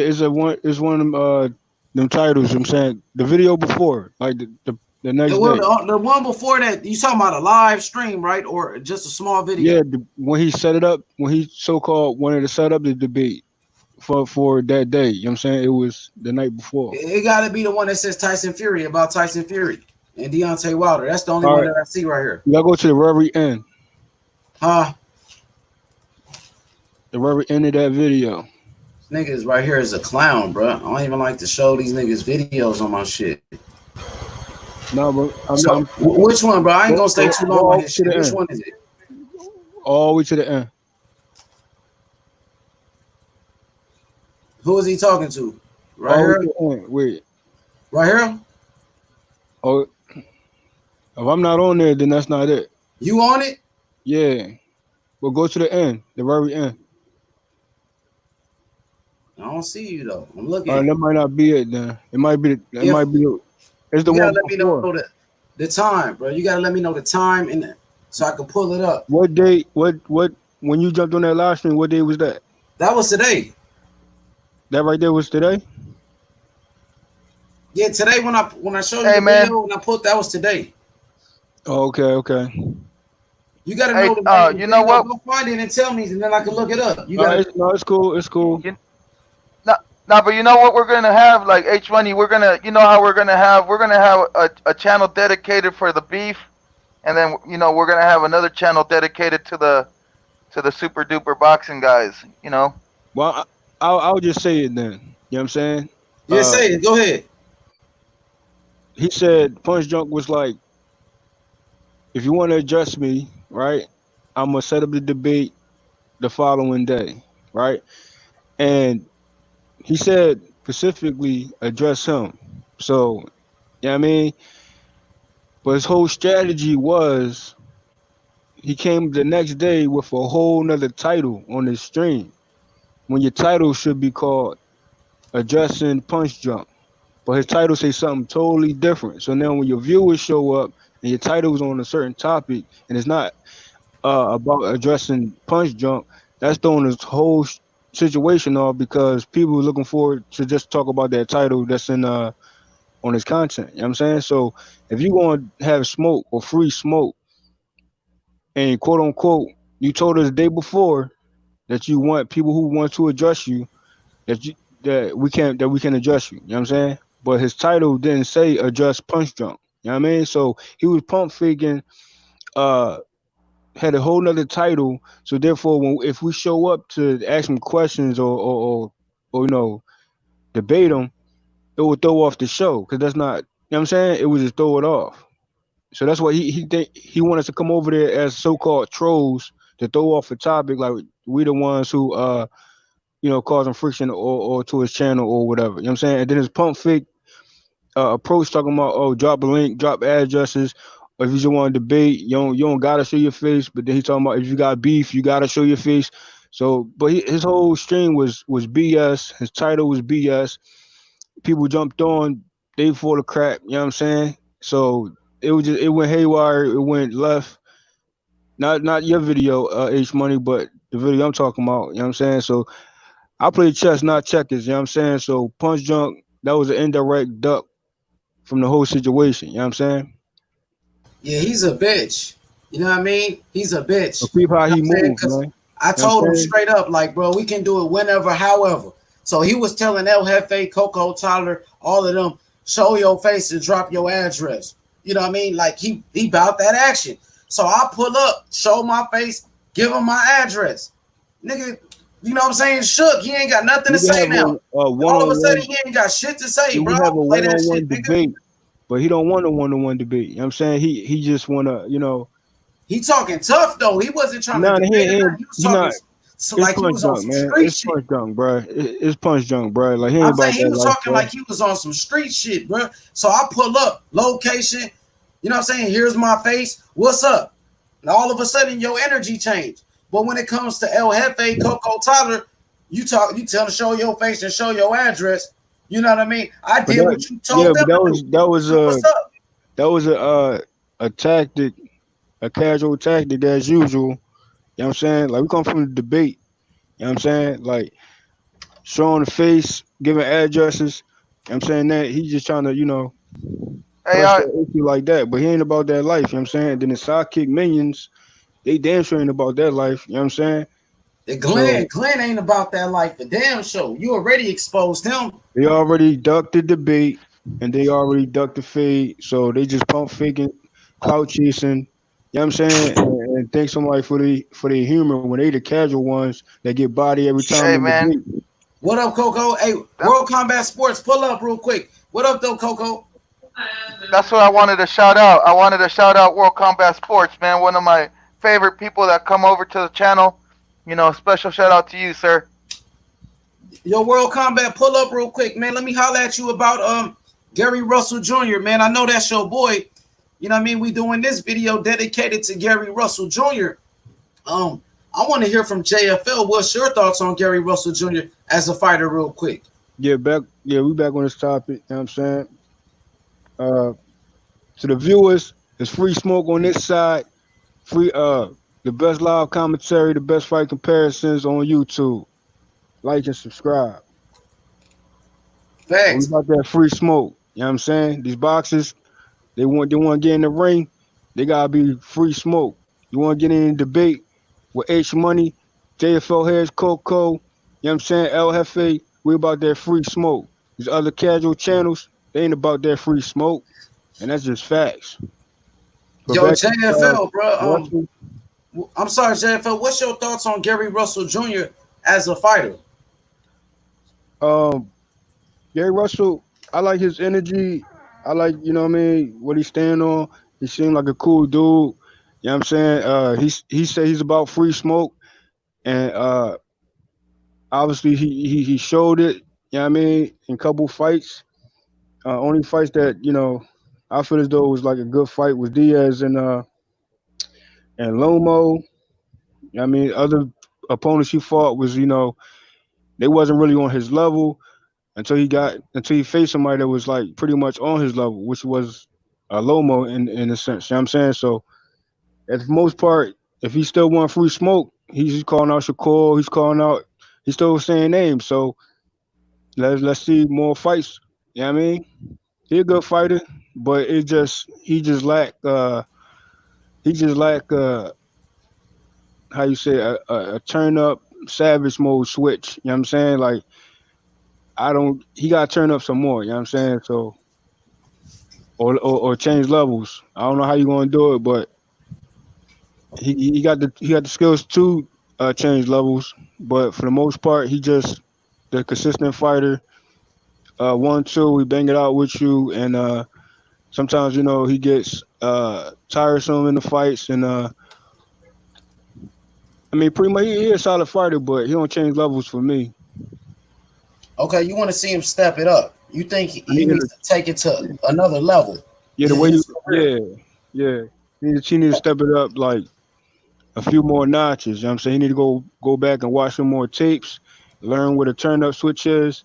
Because I guess that's not he don't.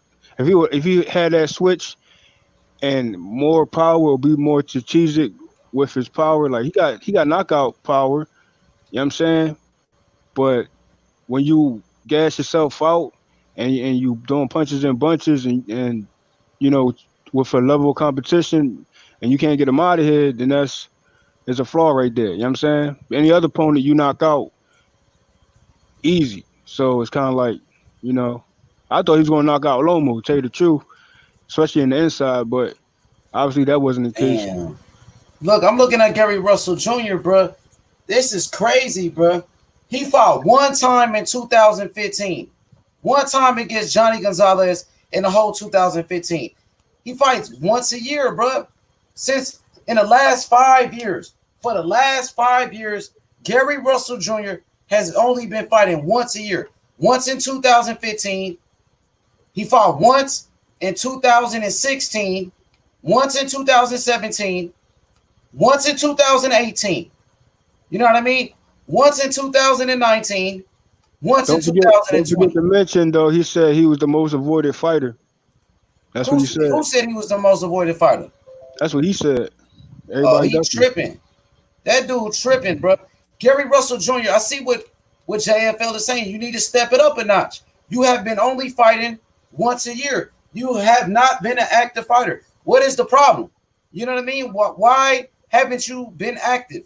Once in 2015, one fight in 2015, one fight in 2016, one fight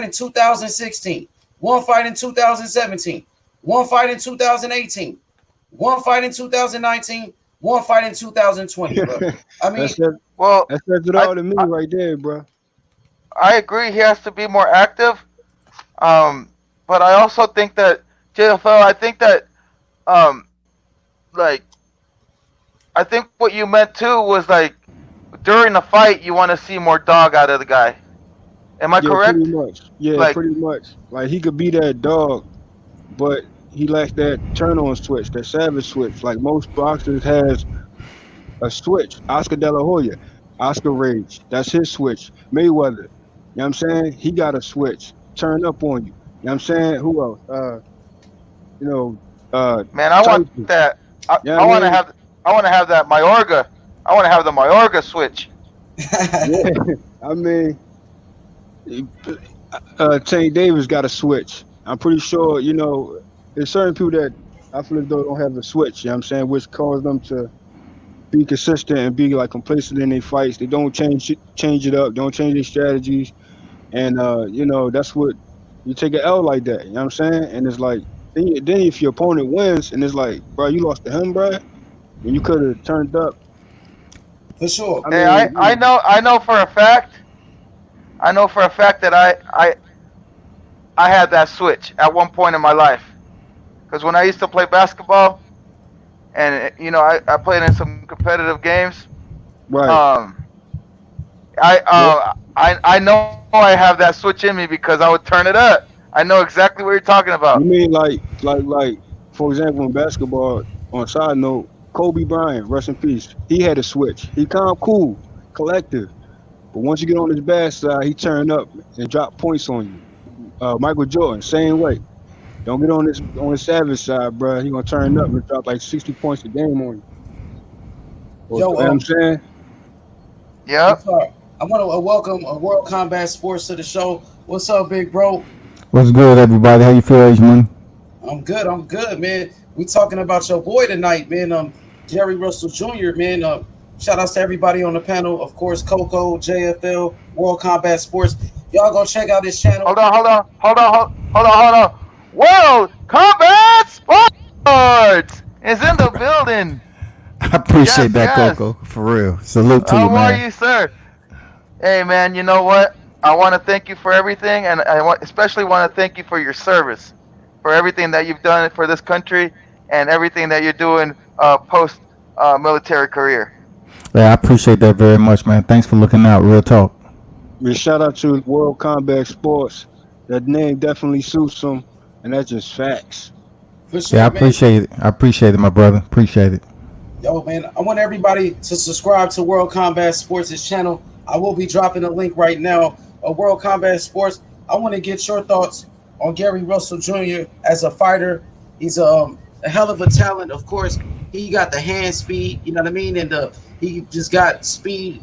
Period, like footwork, ring generalship. He has a lot of talent. I know you are a fan of him. You are a supporter of Gary Russell Jr. Hopefully you can get that interview in with him that you was talking about. You know what I mean? What do you just think about Gary Russell as a fighter? And you was going heavy in on my man. Damn. Don't you tell me I don't think I went that hard. Damn, you was trying to step on his neck with goddamn steel toes on, man. Nah, I really went light on him. You know what I mean?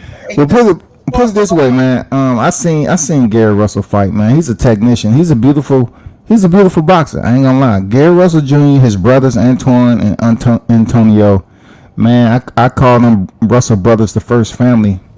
They some woke individuals, man. They're very educated when it comes to boxing.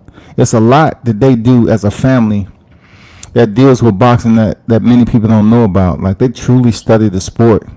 I heard you mention his, lack of routine or lack of consistency fighting once in a year. Gary Russell, he's one of those guys that he really don't need to fight more than that a year. He has other things going on. Plus, he also has some semi-hand problems. So his hand problems has been keeping him on that schedule. You know what I'm saying? So he even mentioned that before. So when I look at him fight, man, I had the opportunity, just sit up in the Barclays up there and just look at him through the lens of the camera. And I just wanted to see, what gears he had, what angles, and I'm putting Gary Russell, like Gary Russell losing to Lomachenko. It's a long story behind that, man. But Gary Russell, has just as good as footwork and boxing skills as Vasily Lomachenko. He just doesn't do it enough in front of the boxing fans for them to appreciate him. That's just the way it is. That's facts, man. Like, don't too many people give Gary Russell that credit for stepping in the ring and showing and displaying his sweet science, because at this point, man, like you just read off, from 2015 up to the 2020, man, or whatever, he's been in there once, man. You know what I'm saying? And what can you say about that? The fans are not going to call you at your house. They can't get in contact with you. But when I last spoke to him last year, it's one of those deals where he's trying to get the big names right now. He's been calling out Gervonta Davis, which that would be a hell of a fight. He said by the fourth round, Gervonta Davis would be discombobulated and confused and don't know what to do. But we know that fight ain't gonna happen. I don't think Floyd's gonna give him that fight because, Gary Russell have to prove that, he can go at the 130 or 135. The money's right, of course, being that Gary Russell is now the longest WBC active champion outside of Deontay Wilder, whose streak just ended. So yeah, man, I like G Russell, man. He's a beast. If you had the chance to look at his fight with Jojo Diaz, bro, it was amazing. Like the way he turned gears up, no ring rust, no nothing, man. I got mad respect for Russell.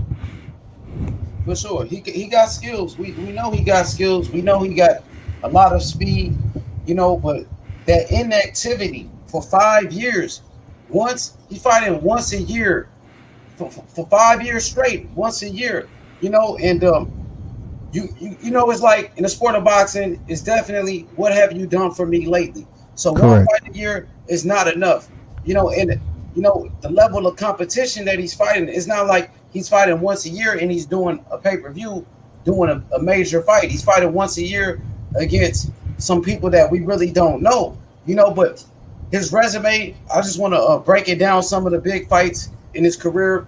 His first big fight, his first title shot was against Vasily Lomachenko. And I got to give Gary Russell credit. for fighting Lomachenko early in his career, even though Lomachenko only had 2 fights at the time. Lomachenko only had 2 fights. He was coming off a loss against Orlando Salido, and he fought Gary Russell. And I felt like I watched that fight live. I watched it, and I felt like Lomachenko dominated. He dominated that fight. You know what I mean? You said earlier you beat the break. He beat the brakes. Dominated. That's what I mean. That's what I mean. He dominated. He won every round. He pitched the shutout. He beat the brakes off of the man. I mean, they had one judge who was 114, so he didn't beat the brakes off him at 116, 112. I'm gonna be real. That was some 116, 112 though. It went 12 rounds though. The fight was on Showtime. Gary Correct. was a Showtime fighter, PBC fighter. And Lomachenko came from HBO to fight Gary Russell. Yeah. That's why, bro. But sometimes, when you got 116, 112 scorecard, you have to look at, some of the punches. It's all about who's scoring the fight. When you got two guys with tremendous hand speed like these two, Vasily Lomachenko and Gary Russell, it's all about what they scoring as effective punches and bunches. And to somebody who's not really educated enough to sit ringside and see what's going on, they might just indeed be going for their favorite fighter. Like you said, if it was Gary Russell, it was Gary Russell. If Vasily Lomachenko, then it was Vasily Lomachenko. But he had dehydration issues that fight. They made him come down. It's for the vacant title anyway. But he had some health issues going to that fight. Not to make excuses for, Gary Russell Jr. Not at all. But it wasn't his best fight when you're talking about a weight cut and coming in there and fighting a 2-time gold standard Olympian in Vasily Lomachenko. And a lot of people need to understand, just because Vasily Lomachenko, that was his 3rd fight as a professional, the man was over there in the Olympics fighting boys before he came over to boxing. That's just facts, man. Man, he was fighting boys. He was already 20, years old, and he's on his 2nd tour in the Olympics. Why he didn't come over to boxing earlier? Because they didn't have confidence in him. He had to wait. So they had a plan to come over here and win a championship in 2 professional fights. And Salido say no. It ain't going to happen. It's not going to go down like that. So I just look at it like this, man. He's trying to get some energy going right now. And definitely I'm trying to get the interview. I have to wait for his people to respond back. But he's going to give me what I want. Gary's that person. Gary Russell will tell you what you want to hear. Absolutely. He's going to tell you about Tank. He's going to tell you about Devin Haney. He's going to tell you about anybody. Even Shakur Stevenson say, nah, that's my big bro. But if I have to fight him, I have to fight him. And I believe him. I believe Shakur Stevenson. That'd be a good fight. Shakur Stevenson, Gary Russell Jr. That'd be a good fight, man. It'd be a money fight. Yeah, definitely. Quick comment from Fresh BX. He says, footwork definitely not on Lomachenko's level. I agree with Fresh BX, to be real. I don't think Gary Russell is a good boxer, but we've seen the different levels when he fought against Loma, how Loma was able to dominate him, and to be honest though, in that Lomachenko fight, sure, I heard you say he was going through some weight issues and some dehydration issues, weight issues, all that. I mean, I don't want to make excuses. Loma looked bigger than him. And Loma was probably bigger than him because, hey, for whatever it was back then, like Gary Russell only has 1 loss on his record. Just so happened it's 3-division champion Vasily Lomachenko. So what else after that? He has 1 loss. Yeah, that's true. Vasily Lomachenko has 1 loss. He had 1 loss before he stepped in there with Gary Russell Jr. But that doesn't deter. To run that back. We need to run that back. He gonna get that boy killed, Coco. Hey, get who killed? I like to follow up on Gary that, Russell though. killed this time. Man, please, y'all tripping. You tripping, H Money. What are you talking about? I wish Gary would have beat up Vasily Lomachenko that first fight, but I want that second fight because I don't think Vasily Lomachenko will be able to do the same things he did the first fight. And I know that Gary has been eating away at him, and he wanted that fight instantaneously. But once again, probably Loma ducked it, You know, typical. Hell no. Loma did not want a rematch with Gary Russell Jr. as both fighters. Gary Russell was inactive. You know what I'm saying? Like, look, Gary Russell fought Lomachenko, and then he only fought one more time in 2014, which makes a total of 3. Now you go into the once a year type of deal, once in 15, 16, 17, and the list goes on. So Lomachenko, of course, went on a different route, and he was a bit more active. You know what I'm saying? But when it comes down to him facing Gary Russell Jr. right now, man, come on, man. Y'all just saw Linares. Y'all saw Luke Campbell. He would not run over Gary Russell Jr., man. I have to say this though. I hear you. Go ahead, JFL. Go ahead. I could say Russell, even though he has one fight a year, I mean, after the situation, but he been more active, way more active than Lomachenko though, and more, I can say, consistent year wise. But for me, like Lomo, bro, he was 14 and 1. Yeah. Like 30 something and 1. You know what I'm saying? And for Lomo to get this high praise of pound for pound and all that, you know what I'm saying? I'm like, bro, you got at least run it back twice, 3 times with Russell, bro. Like that's been long. He wasn't even close, bro. He beat the snot out of Gary Russell, bro. I don't see it like that. That's just being disrespectful, H Money. He didn't beat the snot out of the man. He really did whoop his ass, bro. I watched the 116, 112. I did too. I watched it several times. He didn't beating the shit out of him. How many times he hit the canvas though? If he beat the snot out of him, he was trying to survive, bro. He basically, it was like Adrian Broner versus Pacquiao, that fight. That's what it looked like. But beating the snot out of somebody, it got to be that Joshua. You got to be on the canvas, man. You got to be getting off your knees. You got to be in serious amount of trouble, man. Eric Morales is, and Barrera fights. Earl Spence beat the brakes off of Mikey Garcia, and he never went down. I don't agree. I don't agree. He beat the brakes off Mikey Garcia because Mikey Garcia had a high guard. Yeah, excuse me. I'm sorry. I have to say something about. No, hold on. Mikey Garcia still looked good after that fight. H. Absolutely. He might have taken more punishment and not being able to get off his shots the way he wanted to, but he definitely did not get like tossed around that ring. He had a high guard and he was trying to pick his spots, but you're fighting Earl Spence. One of the best in the world. It's gonna happen. If you're talking about one-way traffic, hell yeah. Goddamn Spence sent it. Spence sent one-way traffic to freaking Mikey Garcia. But like Coco said, after the fight, Mikey could have went to the showers and went to the club, man, and grabbed him one real quick and took her back to the hotel. Hell no. Let me say something real quick though. Because Robert Garcia was about to stop the fight. He was going to stop. He said, do you want to keep going? He was getting his ass whooped so bad, they was going to stop the fight. Hey, I'm glad you said that. I actually spoke to somebody in the Garcia camp. They never was thinking about stopping the fight. It was funny. It was just banter. Robert Garcia asked him, yeah, to keep going. He said, correct. It was just bullshit. Man, they weren't going to stop that fight. They were, bro. They weren't going to stop that fight. It was probably to pump him up like, man, we're gonna stop this fight. He's like a Rocky moment. Like, hey, I'm telling you, bro. They wasn't gonna stop the fight. It was just for the cameras, man. They wasn't gonna. There's no way the Garcias was gonna stop a fight against Errol Spence. They wasn't. Well, I know what he said. I mean, I know what you're telling me, but I know Robert Garcia asked him, "Do you want to keep going?" I'm thinking about stopping. He said, "I want to keep going." He's like, "For real? All right, let's keep going." That's what he said. I was watching the fight live. Did you see the interview I did with Robert Garcia in NYC?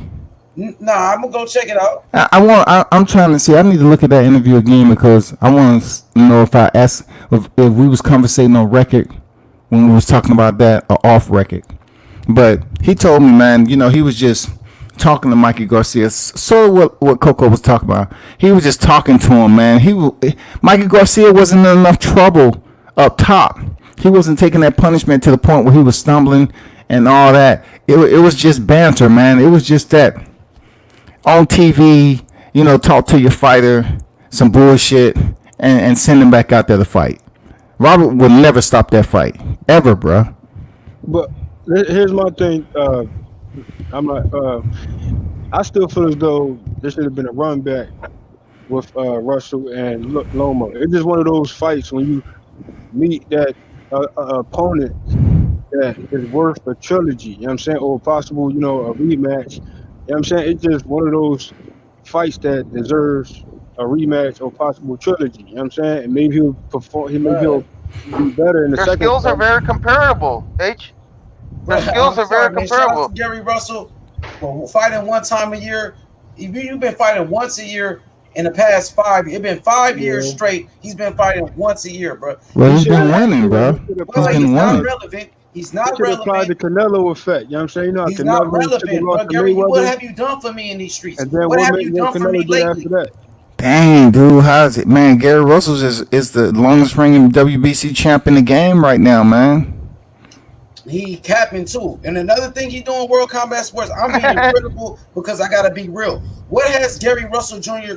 been doing? I want to fight Adrian Broner. So you selling a whole lot of wolf tickets. You doing all these interviews, calling out fighters who 3, 4 classes weight bigger than you. You know what I mean? So he's really turning me off when it comes to that. Like, damn, bro, you But doing everybody was doing that during the pandemic, though. You know, Shakur Stevenson, Regis, Brian Garcia. I mean, a lot. Devin Haney, all them they lightweight dudes. You they know, they calling was out just trying people to get in some their shine. divisions though. They calling out people in their division. They not calling out people 4 classes bigger than him. He at 126. He talking about he want to fight Broner at 147. He sound like a damn fool. Well, that we know that wouldn't have went at 147, and you know Terrence Crawford called out Jamel Charlo at 154. You know, it was a lot of shit that was going That's on. one weight class though, bro. That's more realistic than Gary Russell, bro. Gary Russell gonna get, bro. He it did all right. Let me just stay on a positive note. You know what I mean? Let's switch it up a little bit. Gary Russell Jr. I'm gonna give him credit for beating JoJo Diaz. You know what I mean? Being the first man to beat JoJo Diaz. Give him credit for beating Johnny Gonzalez and stopping him. Even though Johnny Gonzalez was older, but Johnny Gonzalez was coming off his big victory over Abner Mares when he knocked out Abner Mares.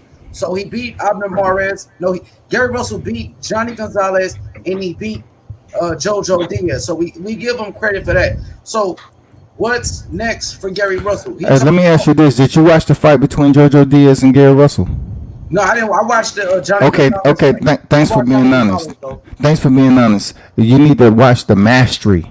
You need to watch the mastery of that fight with Gary Russell Jr. and the way he turned up on JoJo. JoJo came to fight, man. But for Gary Russell to fight once a year, the man has no ring rust, man. He's a technician. He's a motherfucking professor, man, of his craft. I'm not gonna lie to you. He's a good fighter, man. Facts, facts. Hey, Fresh BX is laughing at you though. World Combat Sports. He says it was just for the cameras when you said Robert Garcia when he said he was gonna stop the fight. That was funny.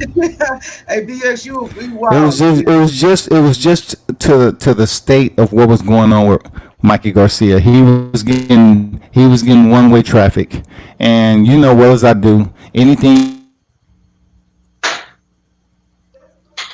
Yo, you still there? World World Combat, Combat, you went up for a second. you're breaking up a little bit. Yeah, but that was funny, like a little Rocky moment. Like, Yo, Go World ahead. Combat, you still there? can I say something when he get on? World Combat, I don't hear you. Get Can in there, y'all hear me? JFL.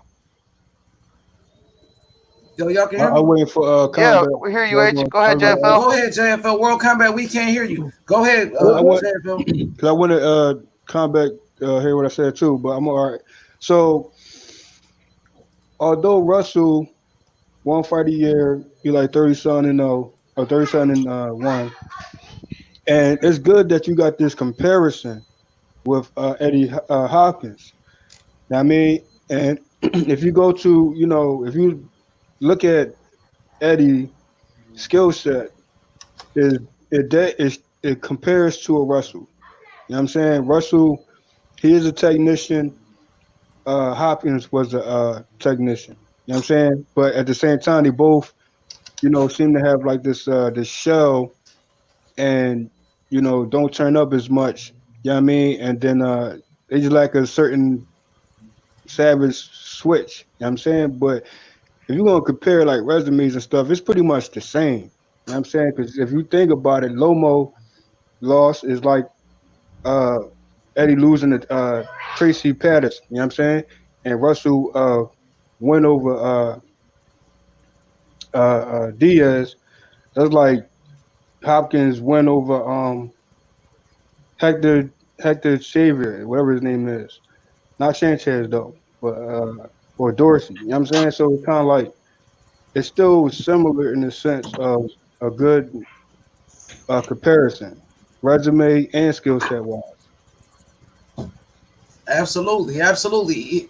Resume, skill set wise, when you talk about the height, Gary Russell Jr. 5'4", And Gary we know Russell Jr. Eddie, is 5'4", Eddie Hopson is 5'4". And look at the tail of the tape. I told you, box rank be off sometimes. Because if you look on the tail of the tape real quick, here go Eddie Hopson right here. Look at his reach. right. His reach, Now, I want to 64-inch ask, reach. Look, JFL, Eddie Hopson yeah, is 64-inch reach. Gary Russell has a 64.5-inch reach. You know what I mean? So, yeah, man, it's damn near identical. Same height, same reach, bro. But go ahead, JFL. Keep cooking. yeah, and I'm gonna ask, as Russell. I mean, although you favor uh, comparisons to Eddie Hopkins, I mean, do you really want that type of box record at the end of your career, bro? You know what I'm saying? That'd be my personal question to him. Like, you could do way better, far more better than Hopkins, man. Like, his career for me was kind of short too, short-lived career. You know what I'm saying? Like, I feel as though Russell is more of an advanced Eddie Eddie. Hopson. Yeah, he's more of advanced, but Y'all see, I you got know, Eddie Hopson on the screen right here, one of his fights. You know what I mean? He yeah, had crazy speed, man. You know he what I got mean? speed, and he also has combinations. He also is in the pocket. Like he's a technician too. I watched that But fight this his morning, man. losses, but the losses he has, you be like, bruh, like, you know what I'm saying? Like, I can understand him losing it to Tracy.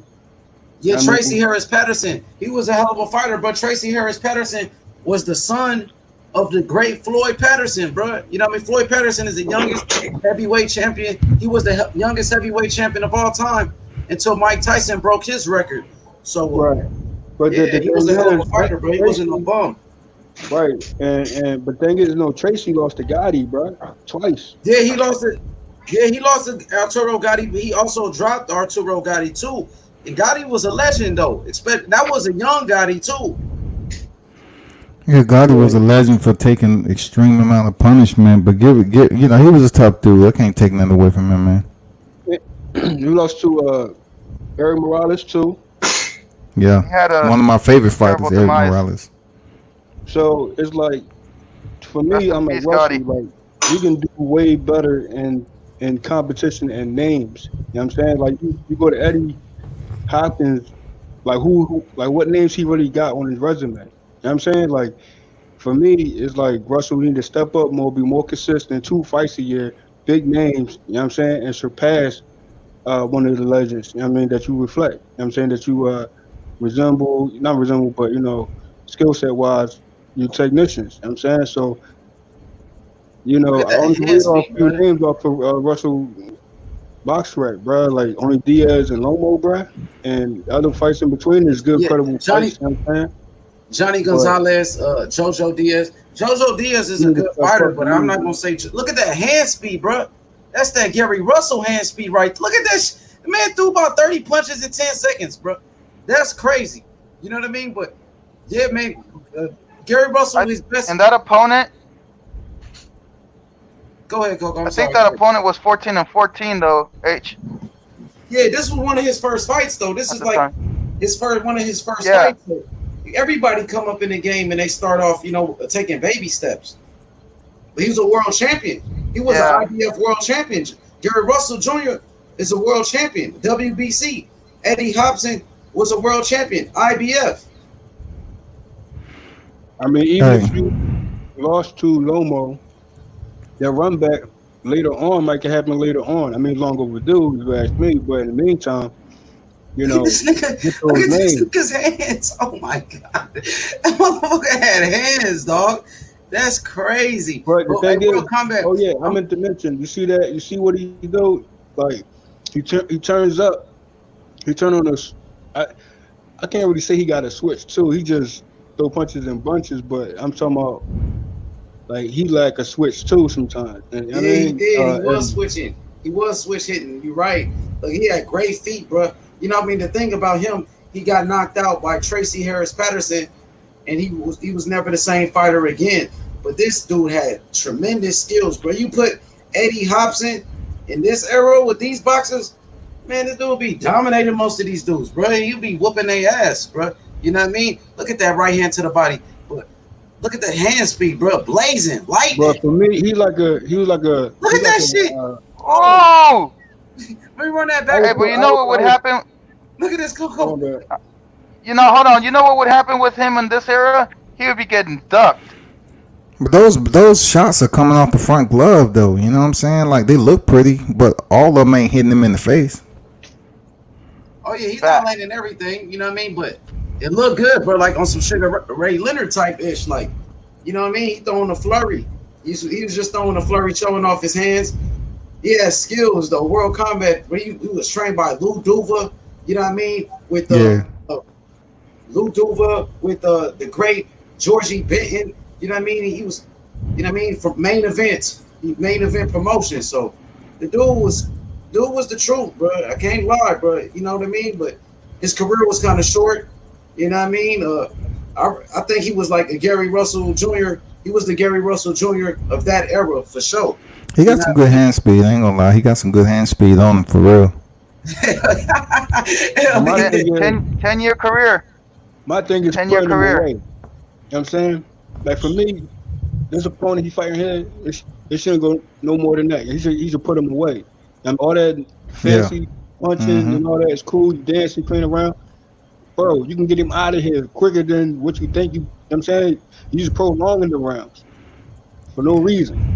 You know what I mean? That's my issue with Russell. You gotta know how to, like, you turn up, then you get them out of here, bro. I always look at the way they turn up too, man. Like the way they turn up. Like some people, you know, they'll turn up and just do headshots. So that just lets me know they're just trying to play around and score, shine for the judges.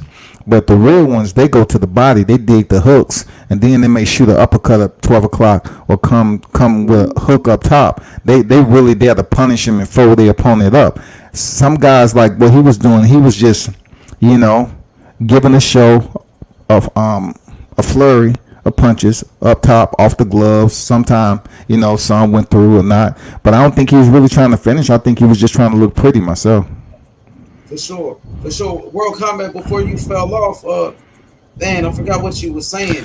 Oh, I was just saying, you was talking about BX in the chat, and it's not unlawful that the giggle. He can have as much fun as he want with emojis. But when I said when I said that the fact that he did it for the cameras, that's just boxing talk. Like, y'all have to understand, it's a lot of shit that goes on ringside that's really not serious to the fighter. Like, trainers have this language that they just sit here and communicate with the fighter. And in a time like that, he probably told Mikey, I'm gonna stop the fight, just because it was intense and he was in there with one-way traffic and Errol Spence was dominating. But he never would have stopped the fight, man. That's just banter. You know what I'm saying? That's just them, kind of kicking Mikey Garcia with another gear, sending some motivation, or, come on, man. You talking about Robert Garcia, man? You think he gonna stop Mikey? Yeah, I thought he was, bro. Mikey didn't even get knocked down, bro. He didn't even get knocked down. He wasn't winning no rounds. He was getting his ass whooped, though, bro. That's all I'm saying. Man, it's a Mikey's difference hair between. Didn't even get out of place. Mikey's hair. Bro, talk to him, Coco. Talk to him, man. Mikey got the best. Mikey got the best hair in the game. He could have left and went to the shower and went straight to the club. And he was getting a whole lot of them, bro. Earl Spence was whooping his ass, bro, for real. Sometimes I see the fights a little bit different than H, but H knows his boxing. I don't want you to agree with me all the time. I want you to. It's good to exaggerate sometimes on certain things. When if you're saying that he got an ass, okay, that's your expression. Ain't nothing wrong with that. I mean, that's what you thought. I just look at boxing differently, man. I want to see what is the delivery of Errol Spence. What is his punishment and what is the reaction from Mikey Garcia? If I'm seeing him folded over, if I'm seeing him in trouble against the ropes, has he hit the canvas yet? You know what's going on, and all I seen was a guy who was being froze. You know, Errol Spence was landing nice shots on him. He was using good defense. He never hit the canvas. He never seemed like he was in trouble. Shit, Mikey Garcia went 12 rounds with Errol Spence, right? But what's the difference between Mikey Garcia and Sean Porter? What was the difference in that fight, there, H?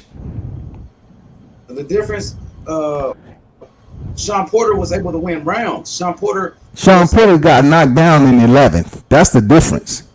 Yeah, he did, but Sean Porter was winning rounds in that fight. And Sean Porter, you seen Earl Spence's face after Sean Porter's face, it was lumped up. I'm just trying to prove a point how tough Mikey was and what his game plan was, bro. Like, he didn't get knocked down. Because I wasn't finished because Sean Porter was able to win rounds. You seen Earl Spence's face after the Sean Porter face. I mean, after that Sean Porter fight, his face was swollen. He never looked like that before. Earl Spence after Mikey Garcia didn't even look like I wasn't talking about the fight. I just wanted to know the significant difference that happened at one point in the fight. That's the 11th round.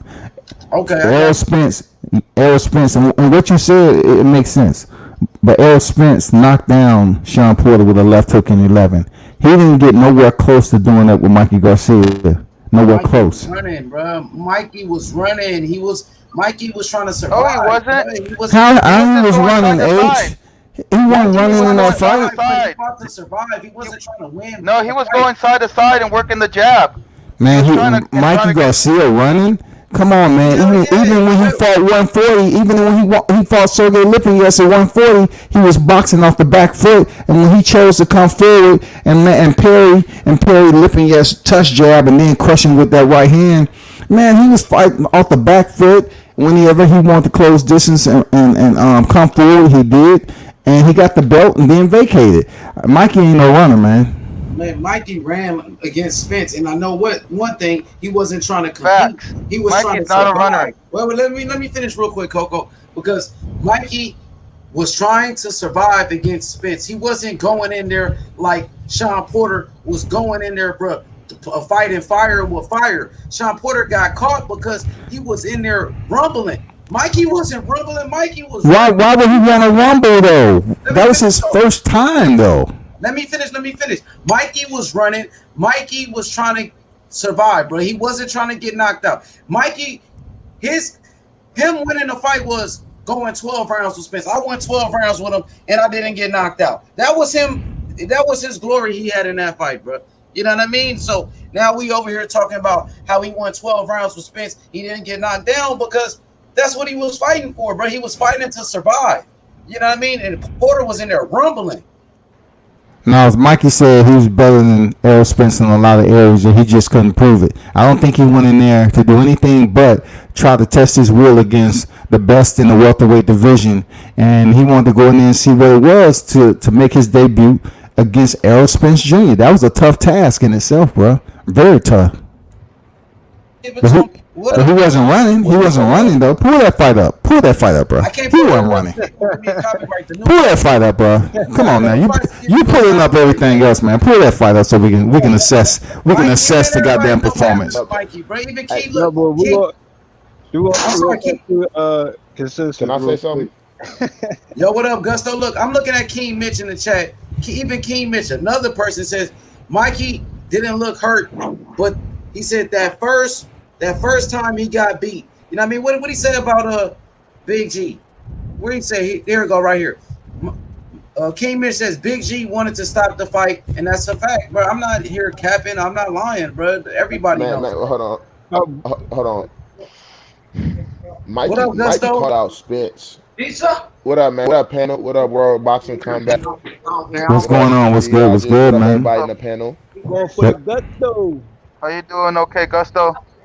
What's going on, Gusto? You know what I'm saying? I'm chilling. I just got back from the gym a couple hours ago, but you know what I'm saying? Mikey called out Spence, man. So, and if Mikey was in there, you know, Mikey, you know what I'm saying? He bit off a little bit more than he could chew. That's period. I mean, and he ran. To me, it looked like once he felt that pressure and power, he didn't want none of the smoke, but he had to fight. He had to fight. So, do you think he was standing right there at distance, or he was running? I mean, You said did it look like he was fighting at a distance or was he running? Is that what you Do, said? do you think he was just fighting at distance? That mean right there, just at the front door or standing in the pocket, in enough to the point where him and Errol Spence can go mano a mano, or do you think he was running around on the outside and trying to avoid any type of damage? Because it seemed like he was at distance with Spence, to trade or try to I land a think combination. he's smaller than Spence, so I don't see what advantage, and I don't think he has longer arms. I don't see what advantage he would have to fight on the outside with Spence. You know what I'm saying? So to me, it seemed like he was, he was running because, I mean, he's smaller arms. It would make sense for him to fight on the inside, but Spence is just too much inside or out. Like I feel like he just Correct. thought he could take Spence, and then he just And we know Mikey was soft in the midsection, Can I so say of one course he thing? wasn't going to fight Can I Spence on say the one thing? inside. Can I? Hey, can I got a good comparison. I remember that fight, and I remember moments where Mikey was even coming forward. He was moving side to side. He kept his high guard. You know, and if he was in a fight where he could have gave up, and he didn't. he definitely got hard. And there's been plenty of times where got guys hurt. give up. Mikey didn't give up. I gotta say something to add on to that. Although Spence walked him down and did what he did, but for me, I feel as though Mikey versus Spence should have looked like Meldrick Taylor versus Chavez without the controversy. You know what I'm saying?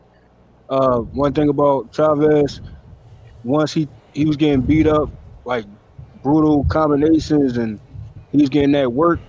What did Chavez do in that fight? He had crazy hard punches, and it was trading with Meldrick Taylor. You know what I'm saying? And he was catching it. He was going forward and catching him with some hard shots. You know what I'm saying? Even though it was a controversy at the end, that's why I feel as though Mikey lacked in that fight, although he had some success, but not as much success as a Porter. But he did came forward. He did back Spence up. He did was on the back foot. He was in the pocket. So Mikey did everything that Mikey do, but he could have done way more if he would have stepped it up. You know what I'm saying? And 1 and 2 engaged instead of, you know what I'm saying? Because his arm is short. You got to get in close, and Spence a close fighter, body to body type boxers. That's why I feel as though Mikey lacked in that area. You know what I'm saying? Which, Spence also kept him at bay too, and had more success. But Mikey did had some success in that fight. Solid analytics, man. I agree. I mean, I kind of put the Spence fight like Canelo Alvarez and Julio Cesar Chavez Jr. Because all Canelo did was just goddamn bang away, wherever he felt like with Chavez Jr. until the fight was over. I agree.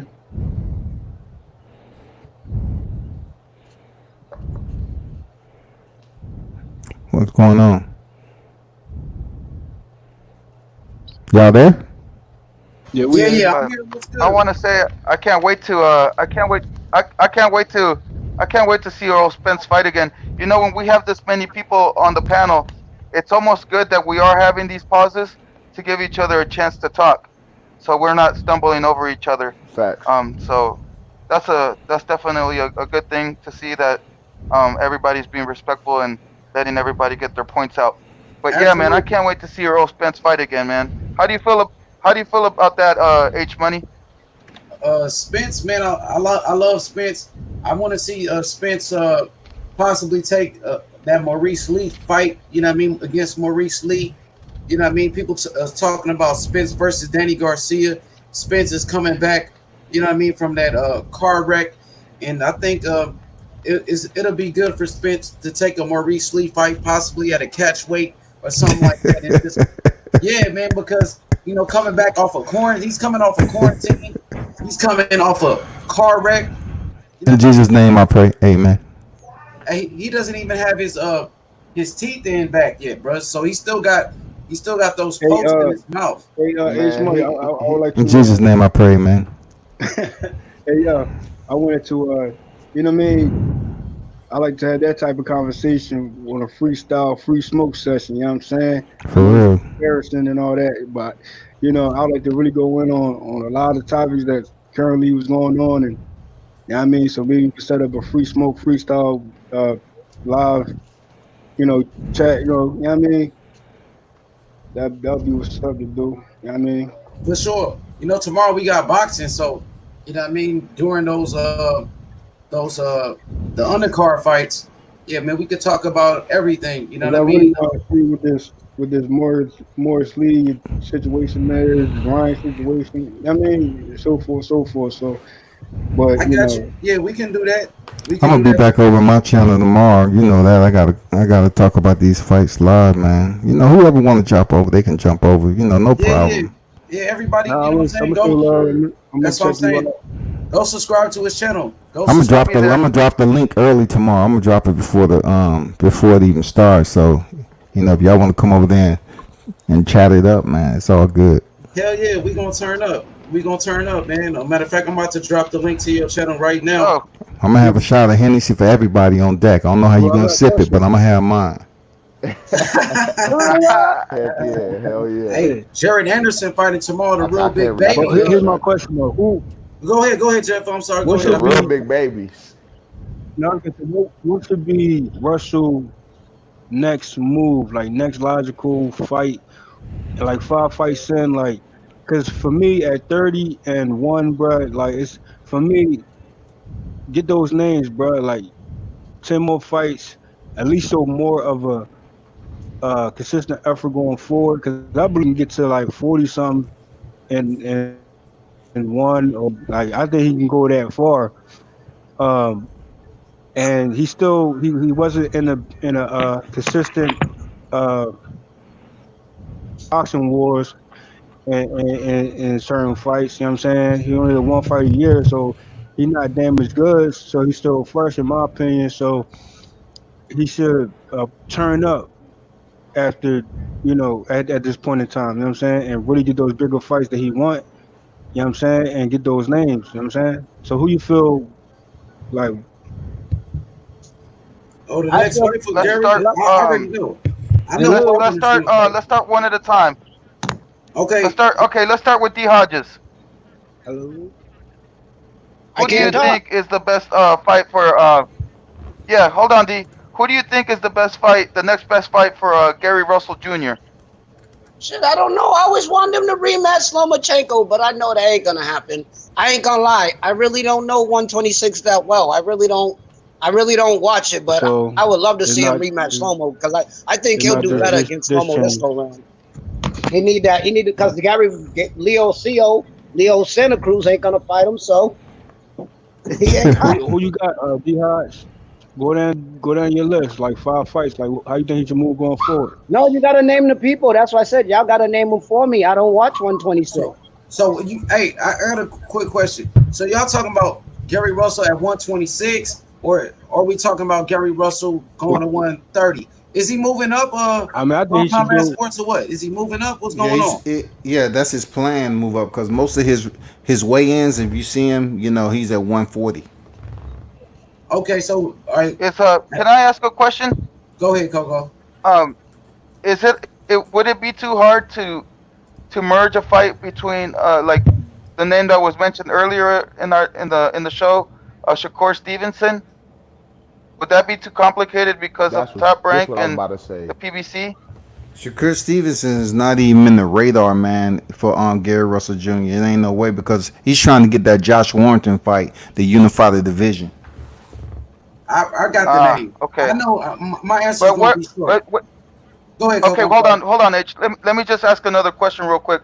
So, Josh Warrington, who promotes him? Who has that guy? Is Isn't that he an easy with? fight to make for him? Oh, it's for who? Gary Russell? Yeah, for Gary Russell to fight I Josh mean, Warrington. you have to understand, all these guys are champions in the same division. So, for one, Shakur Stevenson considered Gary Russell a big bruh, so they ain't gonna fight unless they have to. Two, Josh Warrington is a fight that Shakur Stevens has been calling out over social media. That can happen. But Gary Russell's not going to be in the equation when it comes to the champions in the featherweight division fighting one another. He's just not, because Leo Santa Cruz is trying to move up to 130 and fight Gervonta Davis. So Gary Russell's kind of left out. That's why he's trying to elevate to another division and fight somebody at 135. So what would be a good name at 135 then? For who, Gary Russell? Okay. It's plenty of He names. go to 135. He's gonna get killed. Thank you, D. He better have me at 130. He go to 135. I mean, all the So let me ask you this, Coco. Jorge Linares. Who's the bigger fighter in that fight between him and Lomachenko? Jorge Linares? Jorge Linares was a bigger fighter, right? But he still got what? He got stopped, right? Yeah. So I mean, size. Gary Russell's obviously. correct. Gary Russell stepping up to 135. I really don't think he's going to be really, outweighed that much like you think. Because Jorge Linares fought a smaller Lomachenko, man. Okay, Yeah, I'm not the one thinking that he'll be too small for 135. I'm wondering how to, as a topic, how would we navigate his career? I thought somebody said he'd get slaughtered or whatever. Yeah, that was me. I agree with D. Hodges. But let me answer the question. So, World Combat Sports, you said that Gary Russell should move from 126 all the way to 135, or that's what he mentioned that. You don't remember him? Gary Russell said, "It's nobody. I wanted 130, so I want to go to 130."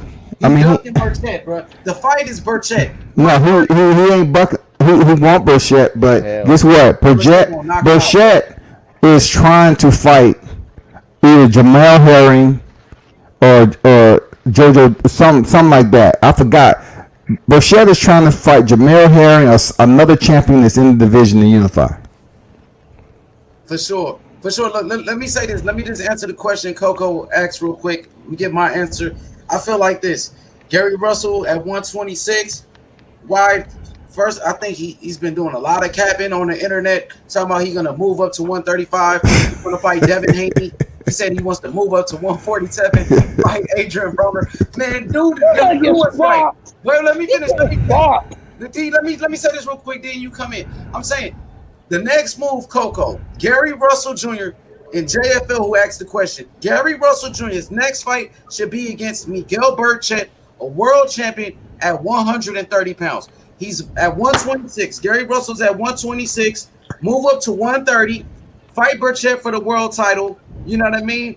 And you know what's going to happen. I got Burchett knocking his head off, bro. Burchett. Pressure, I like that because I like that. I got Russell, though. I would get Russell for that one. And then I think he could do 130, but 135, no. He's food.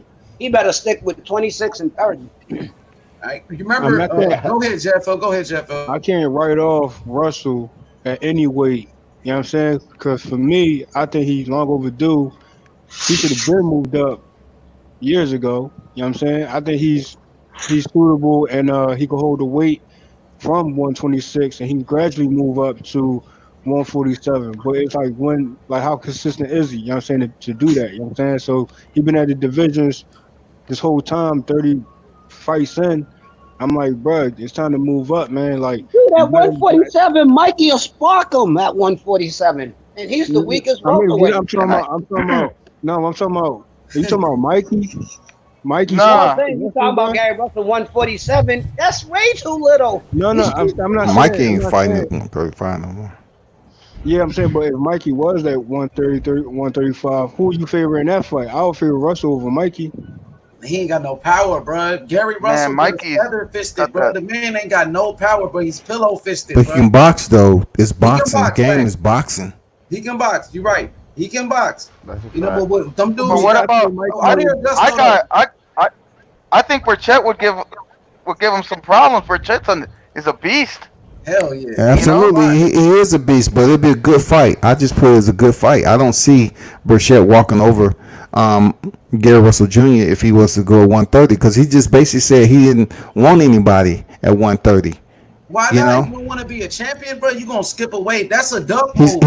he's going to where the money fights are at. The money fights are at 135, the hottest division in boxing right now, man. Is he is Yes, one of he the should. hottest heavyweight He should division, definitely be middleweight, there, man. and 135. Look, I want to say this. I want to hear The rest what of his Augusto career, got to for say. me, for Russell career, bro, going forward, he should be at 130, 135 right now.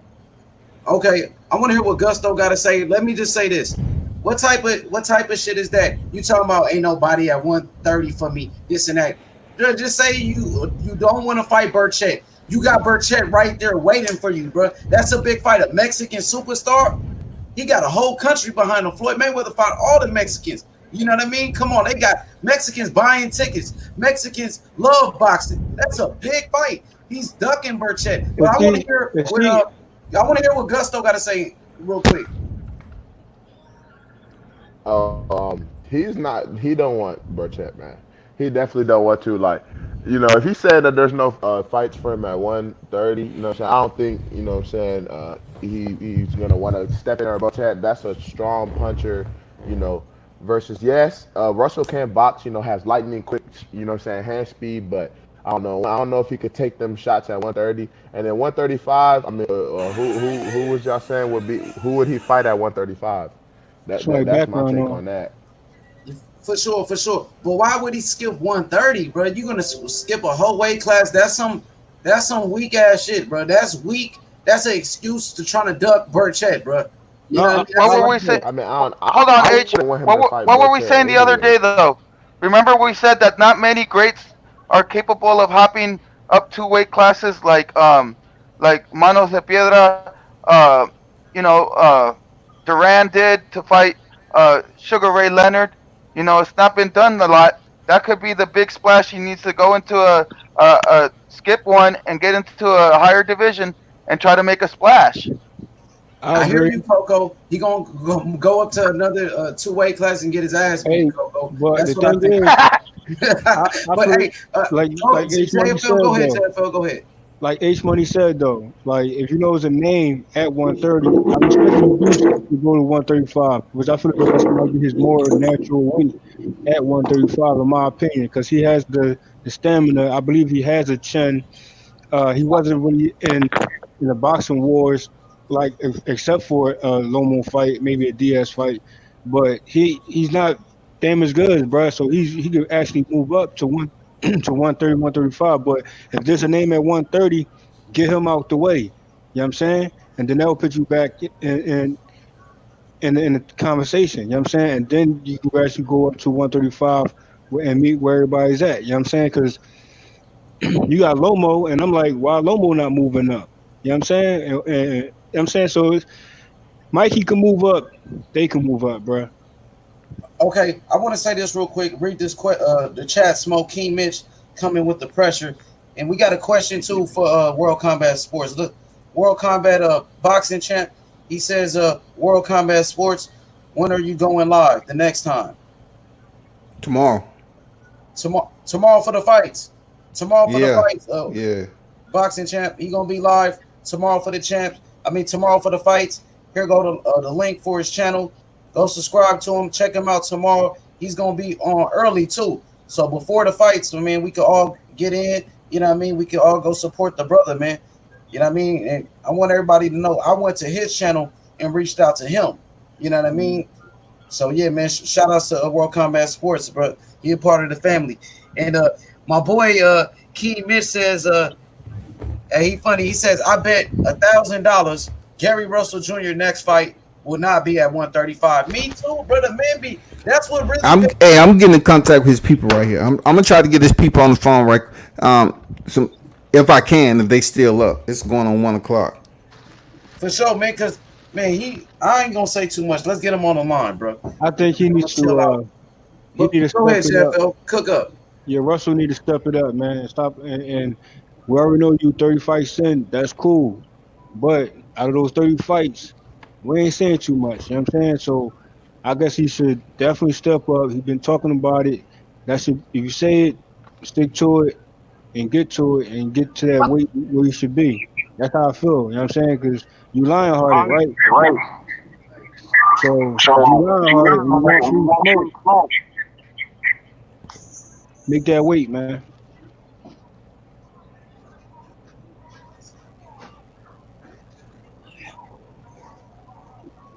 Exclusives.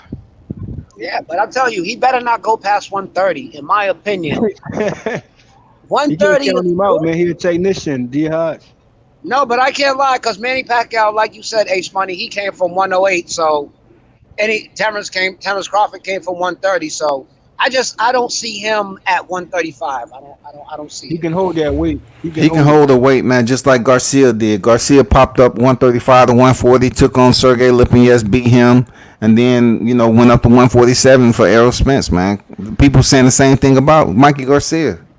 Got the brakes beat off him. He should have stayed and killed 140. He should have done. I mean, Lipinets gave him the business too. It's just Mikey was able to get the knockdown in the 7th, I believe. So man, I mean, I think Gary Russell can suit up, man, and bring all the luggage with him. I don't think so. He don't hit hard. Yeah, I think so too. You gotta bet. You gotta It's boxing, bet on bro. yourself sometimes. It's boxing, man. It don't matter if you hit hard. You can outbox him. If you can outbox him, that's the name of the game. But a lot Boxing. of times, Man, you see, if like a brother had can take for your punches, example. they walk through you. If they could take your punches, they take you on chances. He hit me with a hook. But check this out though. What did Felix Trinidad do, bro? Then he move up, and then he took on all credible names, all free smoke Felix Trinidad, bro. He ain't on no Trinidad level, bro. Now that's for damn sure.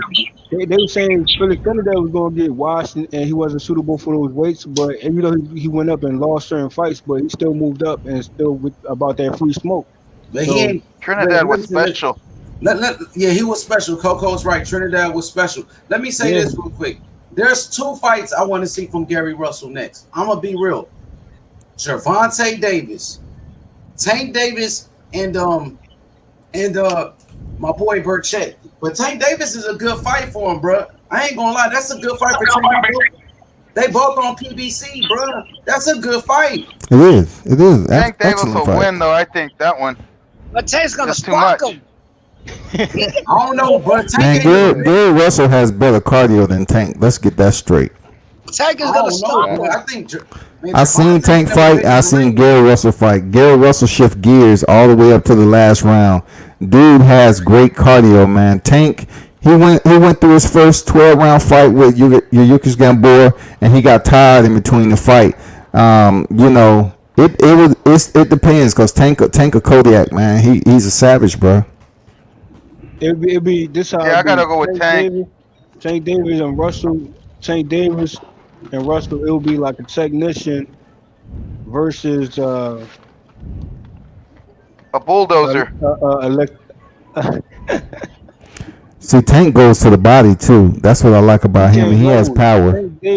Tank Davis changed levels in the same round like five times, bro. Like he Yeah. changed.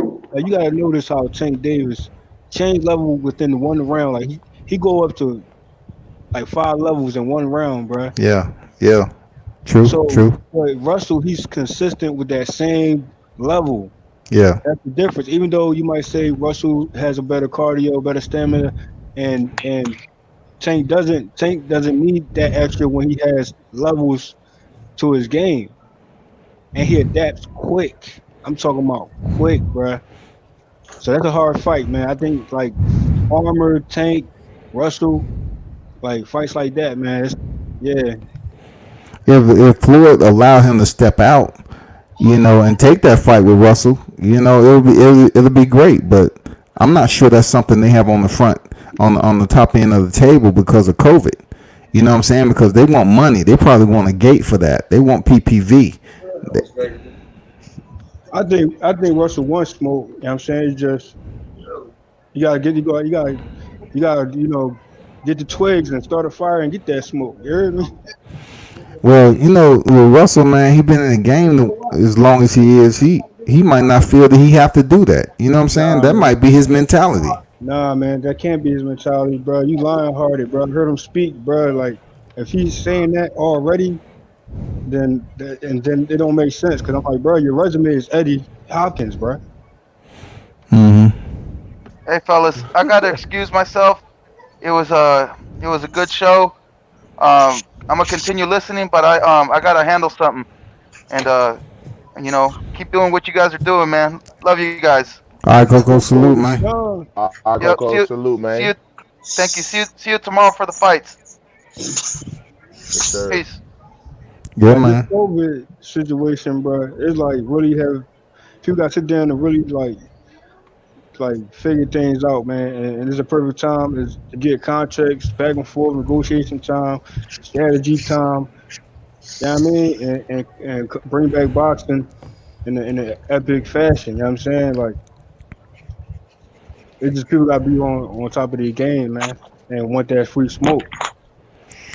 Yeah, by 100%. maybe a couple more months, I think boxing is going to, really be rolling in better fight cards than what we've been seeing right now. But I appreciate Top Rank for, starting it off. And those some of the cards, the undercards are snoozers, man. At least we get to see boxing. At least we get to see cats that we wouldn't have seen if boxing, was still transparent during COVID. If nothing wouldn't have got shut down, we would have been good. Mm. But some of these cats don't need to be on TV. I ain't gonna lie. I'm like this too, like. Man, Mike Tyson plan on coming back. Now he about to reset sample of the old school sample. I'm coming back at 53. Free smoke. Who do you think he should fight though, man? Who, Tyson? Holyfield. Yeah. No, Holyfield don't get the pizzazz. He don't get the energy. He don't get that freaking tenaciousness that we need from Mike. We need somebody like Shannon Briggs to fake the funk. We need freaking. I got my. How old is man. Shannon? I feel like Shannon stops Mike, bruh. I got my few picks. You know what I'm saying? When it comes to Mike Tyson, and for me, I got like two big fights and one epic fantasy fight for Mike Tyson because that should happen. You know what I mean? What's up? I mean, what you looking at? Who's your number one? Well, my first one was it might throw you off. It's something that I've been talking about for years, and I think that should happen. I mean, I had. Well, first, let me just say this: Tyson and is Tua still around? Maybe we can get that Tyson and Tua fight that never happened. Man, Tua like 450 pounds right now, man. He that weight now? I mean, what was his weight before? Like You talking about David Tua? yeah, Man, David Tua probably 400 some pounds right now, dog. damn. So That's a big dog. That's a big boy. I mean, shit. I mean, just to have them in the same ring, bro. I'm looking at it like Tua might could work out and get in shape. Like Mike Tyson right now working out, getting in shape. And I'm like, why not bring that fantasy fight that never happened into reality and get on and verse a Tua. Maybe Tua got put in the extra work in while still, time, you know what I'm saying?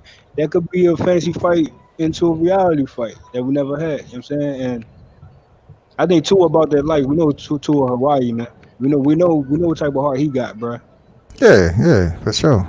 It's just all about how he look. Mike Tyson have great cameramen. Seriously. And Tyson still got it, bro. His movement is crazy, bro. He got some type of twitch or something. There's something going on, bro. Well, his clips are sped up. His clips are sped up just a little bit. Bruh. I don't know about that, bro. I know for a fact, man. His clips are sped up. I mean, it's all about how you splice the clips, man, and do the transitions, bro. I seen him, bro. I seen him on a certain video, and he was going to the body, going to the head on showing how to. Man, he was moving, bro. That power still there. He looked like he'll knock somebody out. Power still there. Accuracy still there. The stamina is still there, bro. Tyson the problem at 53, bro. Who fight on here? Gusto, right? Gusto, you fight, right? Yeah. Okay, you know well as I do. Okay, well, you should know this. If you have a good mitt, man, don't it make the mitt sound good? What oh yeah, they definitely can. They can add some pop to where you. That's all I need to know, because I done saw some motherfuckers backstage. The mitts was popping, and they went in there, and I'm like, man, come on, I thought you was the hardest hitter in the building. someone That's how a Tyson pro trained though, literally bro. told me Like he that just man. a pro literally told me some people look great on mitts, and then they hop in the ring. They look great on mitts. Drill. Bro, They hop in Tyson the ring. looked It's great not the on same. Mitch and in the That's a ring. And he fact. still got it at 53. Man, I don't know, bro, because his mid man is on point. And I done seen some dudes on mitts. That mother pop, pop, pop, pop, pop. And they get in the room. They get in the ring. I'm like, where all that shit go? Like, what am I looking at? Yep. It's all about your reaction time, I want your to say Shannon reflexes, Briggs not because because Shannon it's just Briggs said different. he's It's cool with different Mike. when somebody trying to punch you in your face. Shannon Briggs said he's not going to do that. You know what I'm saying? Because they cool. They fan. Yeah, they cool. I think James the Beast Wilson. That's my number one pick. James Beast Wilson is an up and coming. He's like 7-0. He mimics Mike Tyson's style to a T, and I think he would be a good showing because he has respect for Mike Tyson too, but they have similar styles. You said Tony? James Beast Wilson, Oh, a okay. brother. Yeah, he's not well known, man. He's undefeated heavyweight though. Hmm. He be training his kids all extreme and stuff like that. He has some videos out there on YouTube where he's training his kids and he's taking them, he's giving it to them for real. But they may either one or two things: grow up and be real tough, or break their body down at an early age. And by the time it gets at the moment for them to really start to compete, they might be broken down too much. I don't know, but I don't see nothing wrong with it right now. It's within a limit. But James Wilson, he's an undefeated heavyweight. He was down here in the A maybe about 2 months ago. I think it most likely be Holyfield. I think that's what it's going to be because that's the only one that actually makes sense. And Holyfield still got it too. So if anything, I can see Holyfield and Tyson 3. I was telling people, the bring in somebody, and then before they get in the ring, Deontay Wilder go out there and get in the ring just for them to just get some picks and everything's standing off, kind of talk shit to one another, let the referee act like he about to get him instructions or whatever, just so people can actually see them two in the ring together, the size difference. And what possibly could have been, like you was talking about David Tua, at least we can get the pictures and do something with it, what I'm saying, on what it possibly could have been. Right. I like fantasy fights into reality, man. Something gotta happen, bro. It's 2021, bro. Well, that's a lot going to be determined, man. You only got two divisions that's really hot right now. That's the 35 and heavyweight. Middleweight is solid too. Y'all- You know what I mean? Don't sleep on middleweight. You got Andrade, Triple G, Charlo. You know what I mean? 154. They pretty good with Jermell Charlo. You still got fighters like Jason Rosario. You got a welterweight as well. Middleweight division is like middle school right now. You have a lot of you have classrooms and shit with people in them. I'm saying middleweight is solid though, bro. Andrade, Charlo, Triple G, Canelo. Stop it, H, man. Come on, Charlo ain't fighting nobody, bro. Come on, man. Come on, bro. Brandon Adams, man. Come on, bro. Hey, Charlo need to step it up. You right, bro. You went in on Charlo right He there. do got to step it up. Hopefully, they saying Charlo versus Derevyanchenko. Remember we was talking about that yesterday. I think that they talking about that for real. And I hope so. Don't sleep on welterweight either. You got Terrence Crawford, Earl Spence, Manny Pacquiao. Still got Danny Garcia. Now I'm talking about hot as far as fight potentials. Not hot as far as the class. I mean, like welterweight could be hot if we knew who was going to fight somebody. Like Terrence Crawford is not even close to fighting Manny Pacquiao. Not even close to fighting Errol Spence. What we going to do? Have Sean Porter come and fight Manny Pacquiao and pick up a belt, and then, man, come on, man. It's going to be a while before Errol Spence step across. Yo, man, Spence, yeah, man, he coming off that accident, bro. That was serious. Yo, Gusto, what you think is the hottest division in boxing? What I think is the hottest division? Yeah, what division you like? I say heavy. What division I like personally? I mean, personally, I like welterweight personally the most. You know what I'm saying? But hottest is probably heavyweight. You know, they didn't get the most media coverage and, you know, controversy and stuff like that. But I like welterweight personally. I feel like welterweight's hot, and I feel like, you know what I'm saying, once Spence will make that leap. If they can make these fights happen, he's definitely gonna make that leap to the top. Who's hot in heavyweight for you besides the trilogy between Fury and Wilder? Who else is hot? When I say hot, I just mean like towards the media. You know, like Fury and Fury and Wilder got to jump in. You know, Ruiz beating Joshua. Like just be a lot of random stuff. Real big baby Miller getting pop for PDs and stuff like that. Like just it's just something always going on in that division.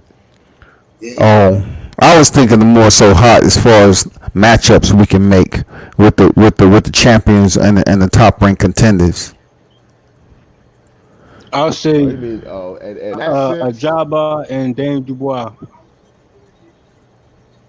What about him? What about Jacques Dubois? What They about that? should they should make that fight happen because that's a lower level AJ versus Wilder fight. If we can't get the AJ and Wilder fight, at least we get Dane Dubois and Ajaba. We need a job would need to fight Robert Helenius first, Hey, that's a good fight. so he can get his ass knocked out. Well, Who do you that. think We wins, can just go Ajagba straight or to Dane Dubois. Langus? Go for the one with the bigger punches. You know what I'm saying? Dubois is about to face Joe Joyce. Joe Joyce though. That's his That's a big commitment. fight. Yeah, that's a big fight. Yeah. Dubois versus Joe Joyce already signed for October. That's a good fight right there, bro. Two Yep. undefeated fighters. I don't see it going past 5 rounds. And I got Dane Yeah, Dubois in I that get you fight. right. You right about Yeah. that. Yeah. Why knocking him out? Yep. But after that, Ajaba. I think Ajagba is a hype job, bro. He got dropped by a bum, bro. I'm gonna be real. What y'all think? What you think about FA, man? He did get dropped by a C-level fighter, and then it was just, man. I was just disappointed in Ajaba, man. I ain't gonna lie, But because Dane Dubois Oh, got Frank Sanchez. Hey, hold on, y'all. Be Dane right Dubois got back. hurt in the I fight gotta too. deal with. Okay. I gotta handle something real quick. Yo, JFL, go I'll ahead. be Say right what back. you about to say, JFL. And I Go ahead. said Dane Dubois got clipped too. You know what I'm saying? He got hurt in the fight, but thing is, Dane Dubois, he got clipped and he was hurt and he recovered and he won the fight. So same thing with Ajaba. Even though he got dropped, he won that fight. So You see, plus he it's a wasn't low hurt though, overseas fight. JFL. When Daniel Dubois got hit with a big shot, but he wasn't hurt. He wasn't. He didn't I do no mean, spank leg. he was He didn't go down. Ajagba yeah. went down, bro. It was like a flash situation. Like he caught him and he took. You know what I'm saying, all I'm saying is he took the best punch and he won the fight. Ajaba, he got hands, bro. You know what I'm saying, and he got distance. He got a mid-range game. Uh, he only been dropped how many times? Well, I know he got dropped once. I Well, all mean, I'm saying is it's still a good fight. Now I'm saying if we don't get AJ and Wilder, can we at least get Dane Dubois and Ajaba?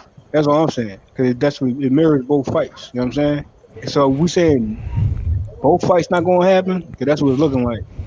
well, it all depends on who's making the fight, because we know AJ really don't want to fight Wilder, and then you look at FA Ajaba and Dane Dubois. That fight seemed like it may happen. I mean, that'd be a good fight, man. I want it to happen because I think AJ gonna continue to duck Wilder forever, and we're never gonna get that fight. And it was long overdue, 2018-19, and AJ talking about 2021, and then this other stuff that transpired. So I don't see AJ ever getting in the ring with Wilder. AJ a ducker, bro. So at okay. least can we get Dane Dubois and Ajaba at least? Okay, I want to get to this comment real quick because JC09 says Frank Sanchez versus Ajagba. He said Frank Sanchez outboxes FA Ajagba. Frank Sanchez is another heavyweight on PBC. That's a fight that I want to see, Ajagba versus Sanchez, two undefeated fighters, bro. That'd be nice. What you think about that, World Combat? It's a lot of undefeated fighters, man. It's just if they sell tickets, because they're trying to raise FA Ajagba the right way. They're trying to gradually put him in a position to get that, that pretty decent bag, and then they're going to give him another level of competition. The one good thing I can say about FA, he admitted he wasn't ready for Wilder.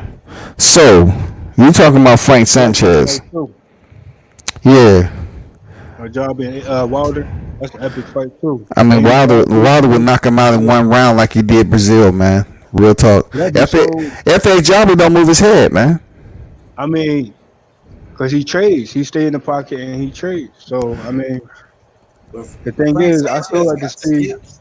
I'm sorry. Go ahead, Jeff. I'm sorry. Go No, ahead. my bad. I said I still like to see a Jabba, Dan Dubois, or Dan Dubois, AJ, a Jabba and Wilder. Man, that'd be crazy. Yeah, Okay, it cool. would.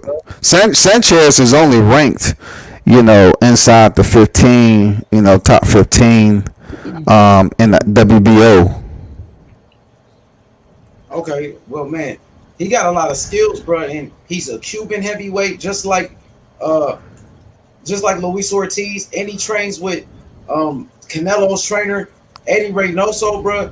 You know what I mean? I think he might be a better prospect, to be honest, than I don't see them cross threading that H money. Like him all the way over WBO, and then you have FA ranked in the WBC, WBA, and the IBF.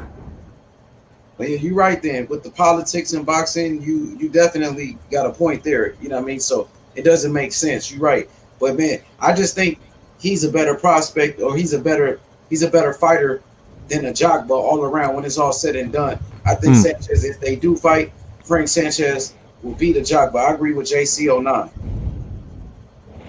Hey, we'll see what they have next, man. Maybe Curtis Harper can get his rematch.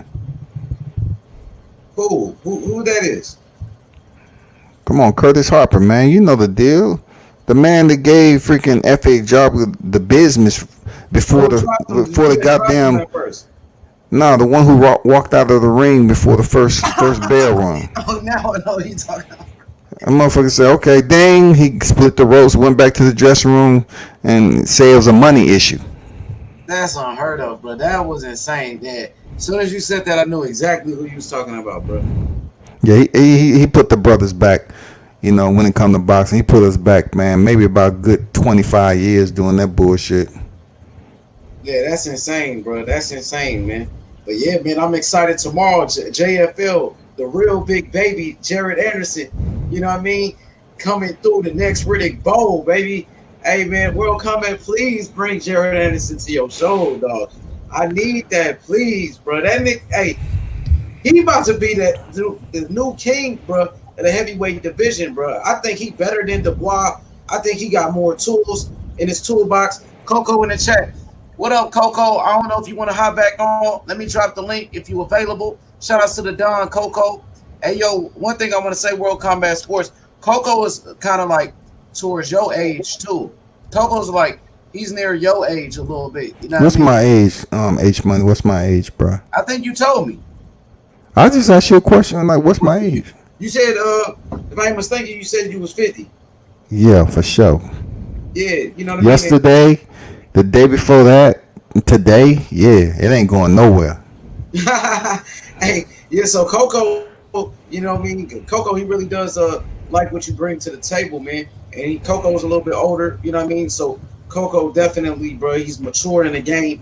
And yeah, man, I just, you know what I mean? I like what you bring to the table as well, bro. We've been having some great boxing conversations, man. That's what it is. Oh, my boy JC09 says Jared Anderson versus Filip Hrgović. That's a good fight, bro. Jared Anderson ain't ready for Hrgović, man. What? Hrgović will stop Jared Anderson, man. Probably right now because he's so green. Like, Jared Anderson only 40. I mean, Coco said he's 40. Matter of fact, Coco said he's 40. Yeah, man, I'm saying Jared Anderson only 20. He only got 4 fights. So right now, I'm telling you, Hrgović, Croatian, man, he will fuck Jared Anderson up, man. Probably right now, but when Jared Anderson gets more experience, bro, Jared Anderson is quick, elusive. So how many years we talking? Jared Anderson's what, 22? 23? He's only 20. No, he's 20. Okay, 20. So give or take 5 more years, you're going to put Hrgović close to 34, 35 years old, man. Yeah, but around that time, all right, let's see. Hrgović 27, Jared Anderson 20. If they end up fighting, bro, you know what I mean? It's going to be almost like Alexander. You know what I mean? Jared Anderson, bro, got more tools in his box. Hergovich can box. He got power. But Jared Anderson got that elusiveness. He's quick. He know how to, block punches. I just think Jared Anderson, bro. Where he out of, man? What Jared? Who trains him? Who trains Jared Anderson? I'm not sure who his main trainer is. I know he used to train out of Soul City Boxing. Matter of fact, I want you to subscribe to the Soul City if you can. Soul City Boxing Club on YouTube, bro. You know what I mean? That's what? Okay. Jared Anderson came out of there. Otha Jones III, O'Shea Jones, Charles Conwell. Yeah, man, I want you to link. So he out of Cincinnati? I mean, where he at? Toledo. He out of Toledo. Oh man, good. Okay, cool. I'm getting on my contacts. I'm gonna try to hit some people up tomorrow to try to see if I can make that happen. I'm gonna drop the link for you in the chat real quick to Soul City Boxing, and yeah, man, you can hit them up on Instagram. They respond. You know what I mean? They respond, and I don't know how you communicate with the fighters, and yeah, man, you know how to do it, bro. You've been doing it for a while. You know what I mean? So, man, they cool, bro. And Jared Anderson came out of that program, out of the Soul City Boxing Gym in Toledo, Ohio, with Otha Jones III, Otha Jones's brother, Roshan Jones, Otha Jones's father, Big O. You know what I mean? Shout out to Jared Anderson, bro. I'm rooting for him, bro. We need an American heavyweight, my brother. We've been lacking. You mean Wilder? We had Wilder. Who else we got after Wilder? You know what I mean? We ain't got nobody but Jared Anderson, bro. Yeah, he has a good image Michael right Hunter's now. all right. We got Michael Hunter. Yeah, Michael Hunter, yeah. But he's just not as popular, though. He's not as popular. Jared Anderson is making more energy and noise than Michael Hunter, but still, he is higher ranked, though. Yeah, he's higher ranked, but we see, Michael Hunter, bro, just had a draw with Povetkin. Michael Hunter got beat by Usyk at cruiserweight. Hunter's a solid fighter. He might mess around and upset somebody, but man, like World Combat Sports said, man, Jared Anderson is already making more noise than him, and he only 20 years old. He was on the Boxing Voice today. Jared Anderson did it with the Boxing Voice. Yeah, I was listening to you. I gotta say, Anderson, is he going to get moved like how Dane Dubois was moving and his career starting off? You know what I'm saying, like baby steps, just giving some, fights. Maybe 5 fights in. You know what I mean? Dane Dubois was like 5, 6, 8 fights in. You know what I'm saying, before he start getting these names. Now, I'm putting it in perspective where how it took AJ 10th, 11th fight to start, getting consistent fights from 10 to where 22, 20 and 0. You know what I'm saying? So he's been on a consistent run, and AJ resume is what it is. But I'm looking at it, the consistency in those fights. So why not do it early? You're 20 years old. Why not, get those bigger fights at 5-0? You know what I'm saying? Like do it 5 years earlier. Instead of catching them at 35, why not catch them now?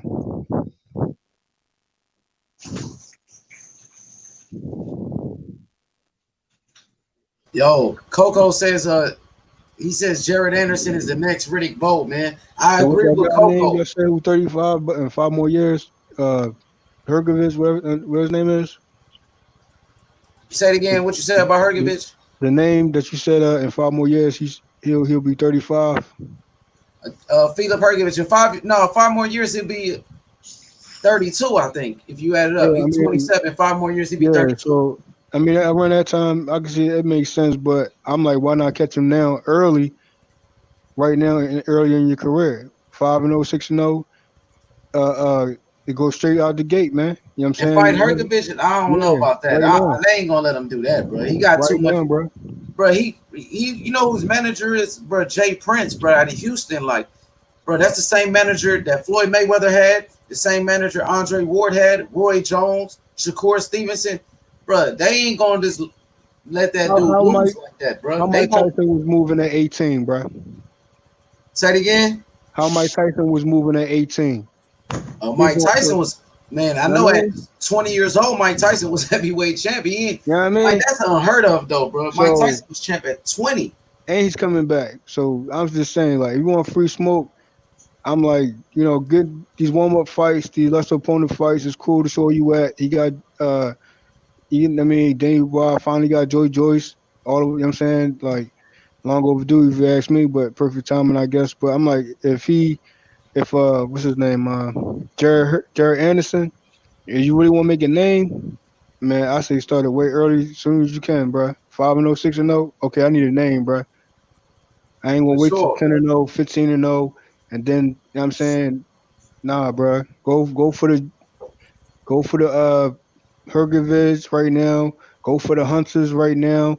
Go for Gerald Miller, Big Baby. I want him to fight Big Baby. Hey, he can get in with Big Baby right now if you want.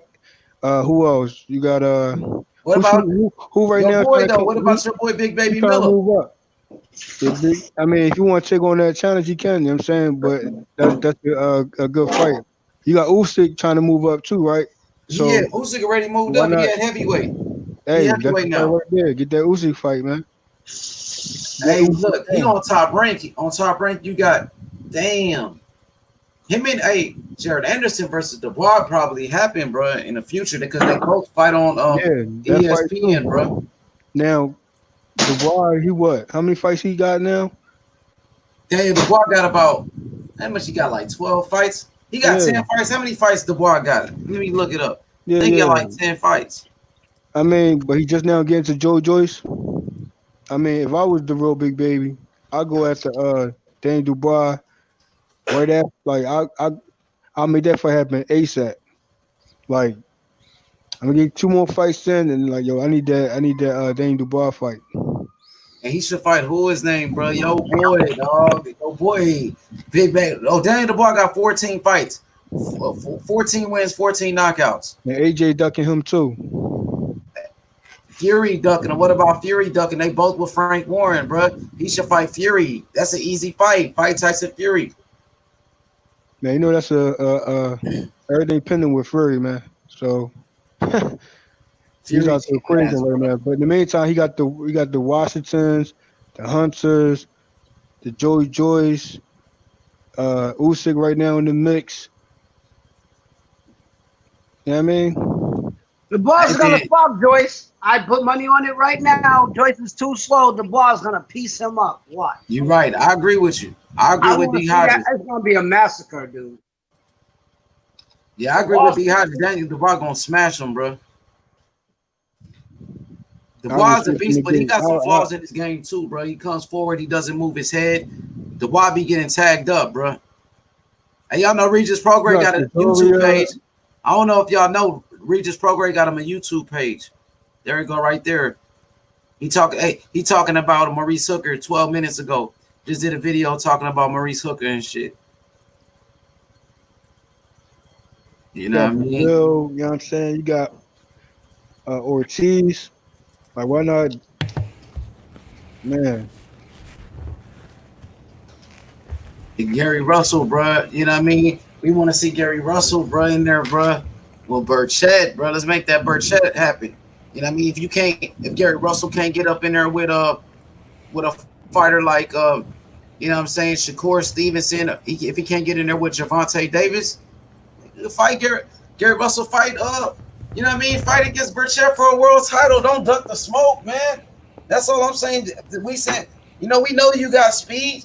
You know what I mean? We know you can box, but do you have the power to keep Burchett off you? What's gonna happen when you can't hurt Burchett? What's going to happen when Burchett put that pressure on you, get you on the ropes, test your chin with a big shot? Are you going to fold? Will Gary Russell fold the way he did against Lomachenko? You know what I mean? Oh, my God, bro. Damn, you been dogging my man hard today. I was asking a question. Is he going to fold against Loma? All that pity pat shit. All that Paula Malignaggi pillow fist ass. You know what I mean? You just don't. Oh shit! He comparing to Paulie Malignaggi. Damn, bro. It's like you said about Eddie Hopson. You remember? It's like Flash. It's pretty much Flash. You know what I'm saying? That's the same thing you said about Eddie Hopson. But you ain't really doing no damage. You just throwing a whole bunch of shots. You It'll getting be a tough fight. I ain't gonna lie. It'll be a tough fight between him and Miguel Burchett, man. Period. Hey, one thing about Burchett of World Combat Sports, Burchett, he ain't just a puncher. Burchett got great footwork and he can box. You know, I got a question for you real quick. What you think about his brothers though? Is his brothers really good like that? Because I never watched them. I've seen them fight twice. They good fighters. They still got a lot of growing to do. They can fight. I'm telling you that those Russell brothers are a different group of guys, man. From they brothers on up to their father. You know, like it's a mental thing too. It's a teaching. It's an education between them. They really study boxing. They're a different group of guys, man. Yo, so do you? I don't know how far they're gonna go. If you're asking me, like world champion, like potential. Do you think they can be better than Gary Russell, or you think Russell is the best out of all his brothers? No, I think his brothers got mad potential to be a world champion. Absolutely. Which one? I would say Antonio for sure. That's the youngest one. How old is they? I don't know for sure. I forgot. But they low 20s. Oh, they in their 20s. So they on PBC too? To be honest, I believe so, because that's the only time I seen them fight on PBC. Deontay Wilder's undercard. And he got a lot of people in the gym watching him train. That's crazy. He do got fans, bro. You could tell he got a lot of support. You know what I mean? Damn, bro, Gary Russell. They're different. They're a different type of family, man. These dudes are very cool, down to earth. You know, mature individuals. When it comes to life in general, man, they woke on a lot of stuff that's going on. That's why I got mad respect for him, man. Plus, he can box. He's not a run-of-the-mill nigga, man. Period. He talked that shit, like, especially like recently, because you know what I mean. He wasn't active for a while, and he started making some noise doing them interviews. I think with barbershop conversations. He was with the LDBC doing interviews with Blue Bloods, calling out Gervonta Davis, doing interviews with barbershop conversations, calling out Gervonta. Then he got his name buzzing a little bit from them interviews.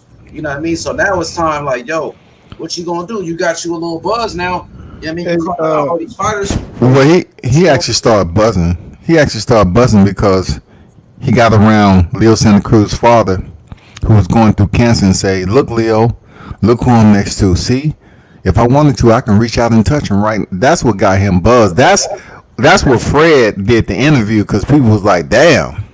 I didn't see that. I missed that. Mm-hmm. I heard about it though. I heard people say something like he disrespected his dad or something like that. Mm-hmm. So I didn't watch it, but I heard about it. So he did make some noise from it. And that interview that Fred did in his room, that's the shit media look for. Real talk, yeah, like. Good. Fred is good at doing shit like that, bro. I mean, Fred been along for. You have to look at some of the LDBC members. They've been around for a while, doing this like 7 to 10 years, right? Right? Yeah. He's been doing it.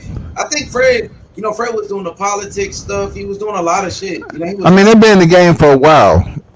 Me, I didn't start coming out on the camera until freaking the end of 2018, though. I was doing writing shit.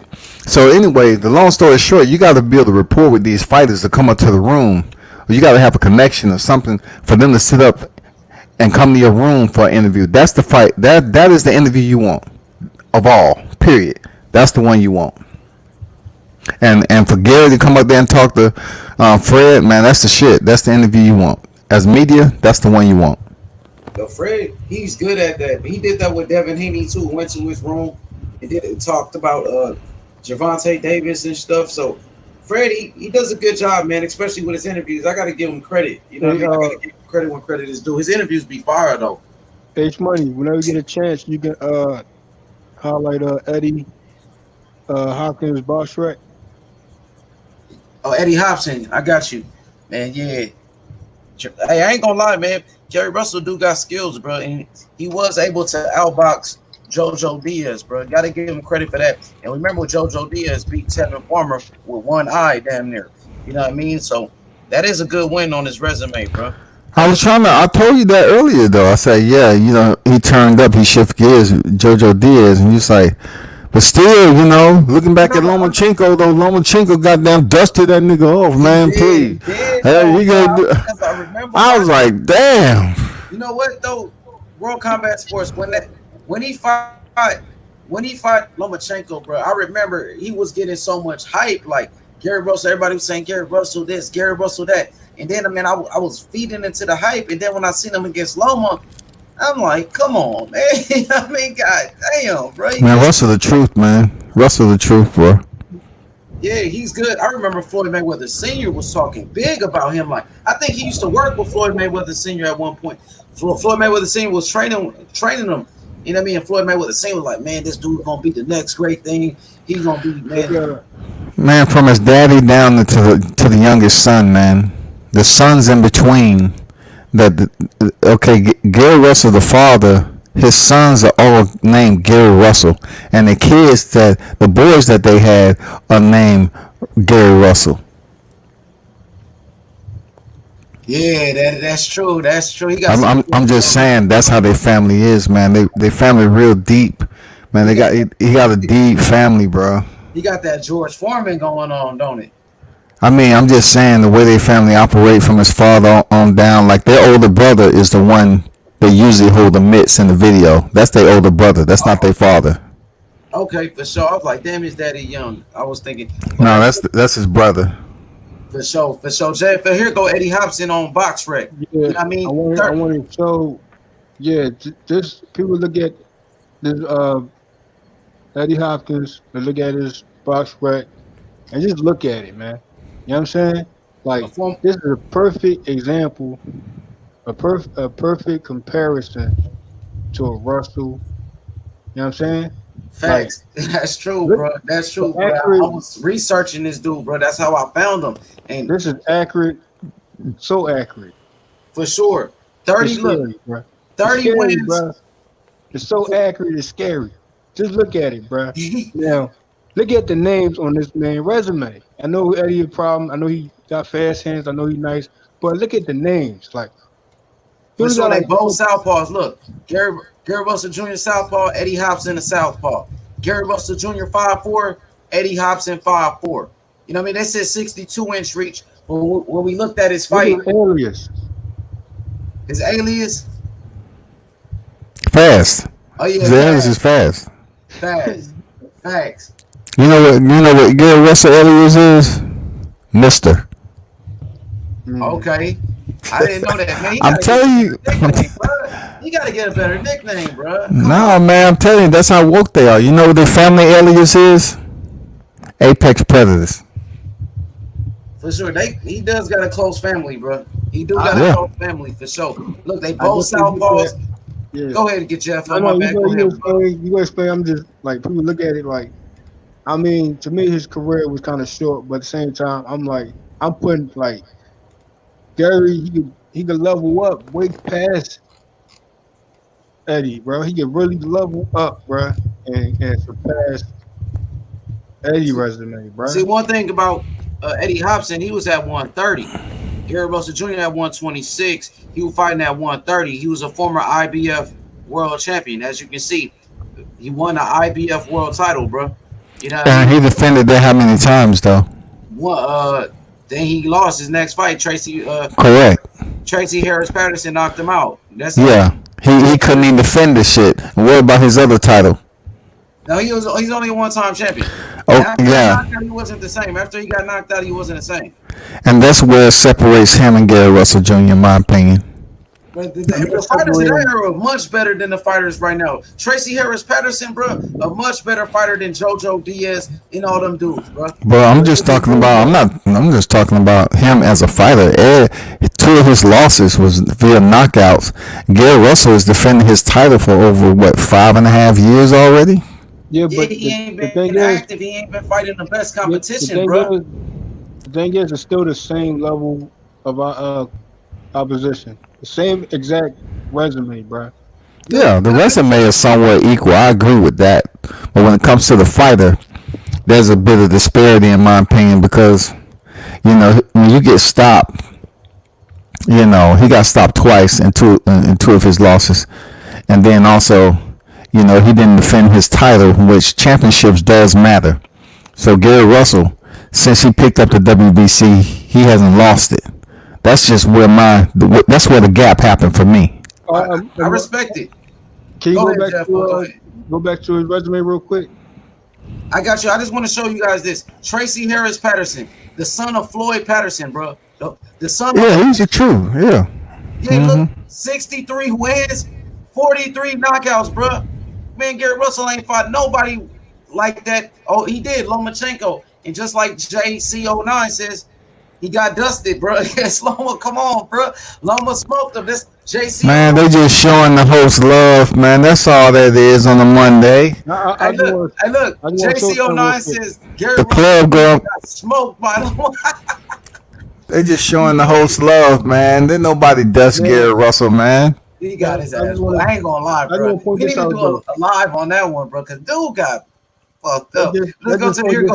Yeah, let's just point this out. Now, show me the Lomo and Diaz in his resume, and that's it. Yeah, Loma, Diaz, Johnny Gonzalez was older. Coco want to get back in the mix. Coco want to bring that smoke. He rocking with Gary Russell with World Combat on this one, bro. So Look, you have to do the analytics has to go further than the resume. Okay, just say for instance he fought Tracy Patterson and he got knocked out and he lost his title. Okay, so therefore you take his record and you take his resume. You have to include the championships for which he's won while he was an active fighter.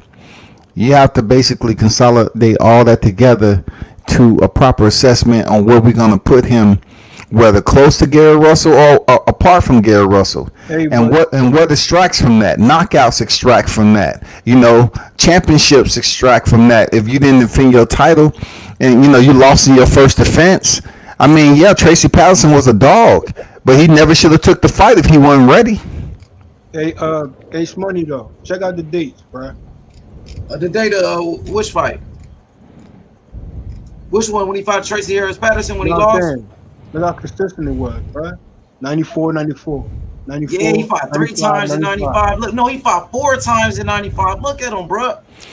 Yeah, he stayed in the sport, what, 10 years? Oh, yeah, I think 10 years, something like that. I think so, yup. He probably working at Home Depot right now, man. No, you said he probably working at Home Depot?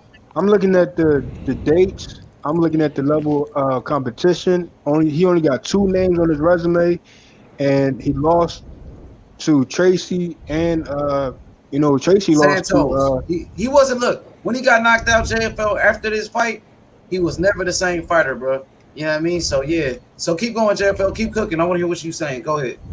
I'm just correlating everything, bro. He got the same resume, bro. It just the difference is defensive titles. That's cool, but then also Eddie he fought more times a year. You know what I'm saying? And he defended. He had the belt 1 time, whatever, and that's what it was. Like I think Russell could really step it up.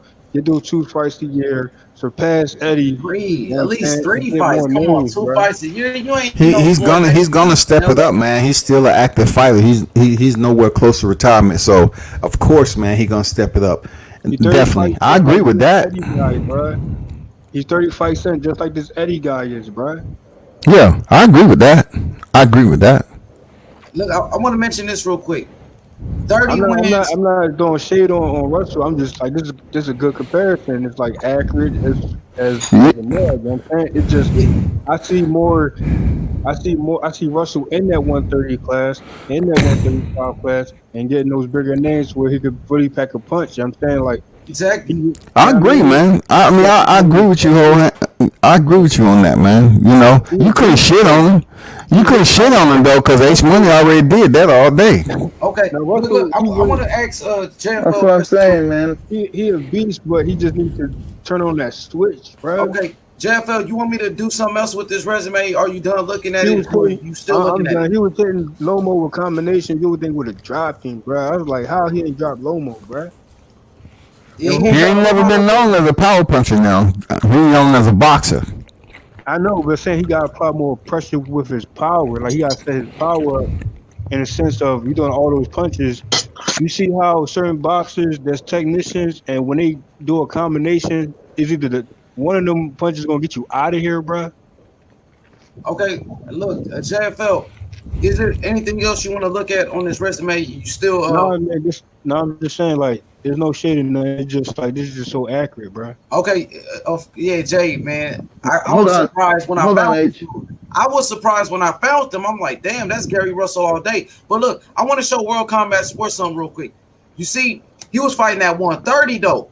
I want to see what he does. Gary Russell Jr. does at 130, bro. Burchett, who knows? Burchett, bro, might knock out Gary Russell the way Tracy Patterson knocked out Eddie Hopson. But see, it wouldn't make a difference because he's not defending a belt. When he fought Patterson, he was defending a belt. Facts. You're right. Facts. That's big facts. You know what I mean? But yeah, I just want to show you guys this real quick before I'm gonna pull up Gary Russell because Eddie Hopson 30 wins, 14 knockouts. So I'm on board with you, man. I want to see what he does at 132, bro. Believe that. You know, I want to see. Don't duck it talking about ain't no fights there when you got Burchett. That's some duck shit. Yeah, I'm just being real, bro. I don't like that, dog. Man, the 135 pound, the 35, man, is definitely much more, going on up there as far as paychecks and, resume builders and everything else, in my opinion, than 130. Builder, world champion Burchett, who's considered the boogeyman, that's good for his resume. And he's a world champion. True, but there's a lot more motherfuckers up at 35, too, that can do that, too. He can be a champion at 2 different weight classes at 130, then move up to 135, be a champion in 3 different weight classes. Don't duck Burchett.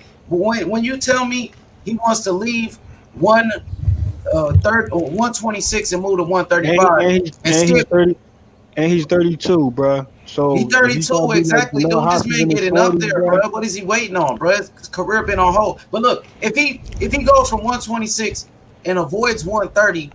You know what I mean? Go to 135. To me, he's ducking Burchett, bro, and I don't like that. You know what I mean? And what you say is no fights for him at 130, or that's what you saying. That's what Gary Russell said. There's no fights for him at 130, so he gonna go to 135. I mean, because you look at it, his KO ratio is higher than Eddie's, bro. He got 31 wins, 18 knockouts. You're right. He got 31 wins, 18 knockouts. Eddie Hopson had 30 wins with 14 knockouts. But that's at 126. You got to remember, JFL, he fighting at 126, and that's a different beast, bro. He had featherweight. Eddie Hopson was at super featherweight 130, bro. That's a bigger weight class. And he had 14 knockouts. Let's see how many knockouts. Bill Santa Cruz was at 126. He moved up his power. Listen, he moved up, his power increased, bro.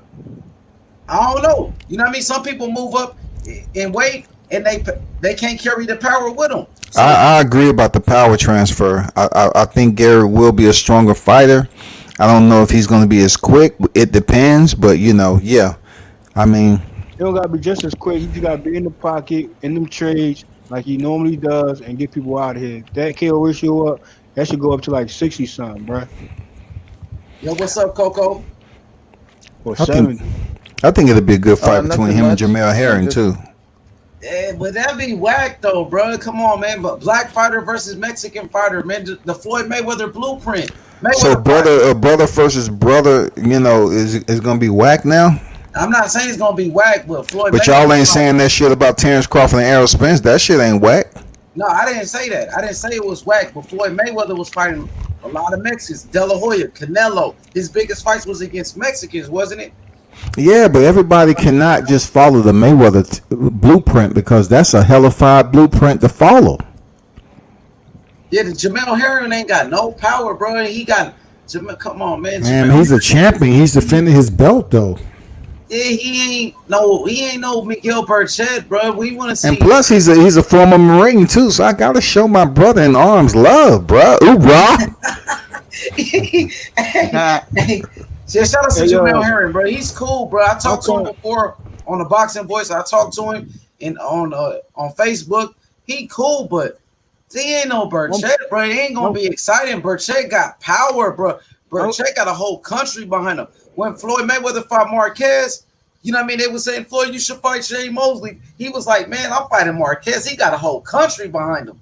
You know what I mean? Who dropped a question real quick? Who dropped Lomo again? What's his name? Linares. I can't go to his box rate. I want to see his power ratio, bro. I'm curious about Linares, bro. He got I think even though his chin is pretty questionable, and I know World Combat Sports he pointed that out, but Linares got some hands though, bro. I want to see. I will see his power at real quick. So-called power. 47 wins, 29 knockouts. Come on, bro. He got more pop than Gary Russell, bro. Gary Russell fought against Lomachenko. He ain't drop him. Linares dropped. Look, Linares dropped Lomachenko. Gary Russell couldn't do that, bro. He got more pop than him. Facts. I mean, the way he set it up. Do you think Gary Russell? Lomo walked into that though. You know what I'm saying? Lomo walked into that shot because he did a double back, high step, and then try to go forward like he always do, and he always get caught like that. That's what I'm saying. That's why people. If you're a boxer, I peep it all day. Like Lomo do that in every fight, bro, and he resets, and that's when you catch him. But people gotta have an eye for that. So he called him at that time. I'm saying like, he gets power, bro. It ain't that far from Russell, bro. He got more pop, bro. He got more pop. Trust me, bro. But I know. Go ahead, watch you think Gary Russell overlooked Loma? Say it again, Coco. You think he overlooked Loma? Who, me? You know, just his third fight. He ain't sit on his punches. I'm just saying. Do you think Gary Russell overlooked Loma a little bit? Hell no, man. You know how much? Like who's this? Like who's this guy? Lomachenko was a two-time Olympic gold medalist. Lomachenko fought for a world title in his second fight. Then he fought Gary Russell after his loss. Hell nah, bro. He didn't overlook no Lomachenko, bro. Lomachenko had so much hype around him.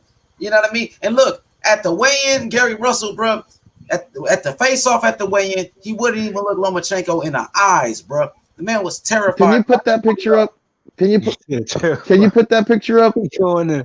Which picture, Coco? The weigh-in? Yeah.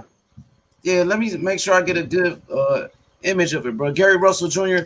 versus Lomachenko weigh-in, bro. That was like, damn, bro. He wouldn't even look at the man in the face. I'm like, Russell did. He was trading, and he didn't sit down on his punches, bro. I think he would have sit down on his punches more, and here we go right here, perfect. Look, you're gonna see Gary Russell Jr.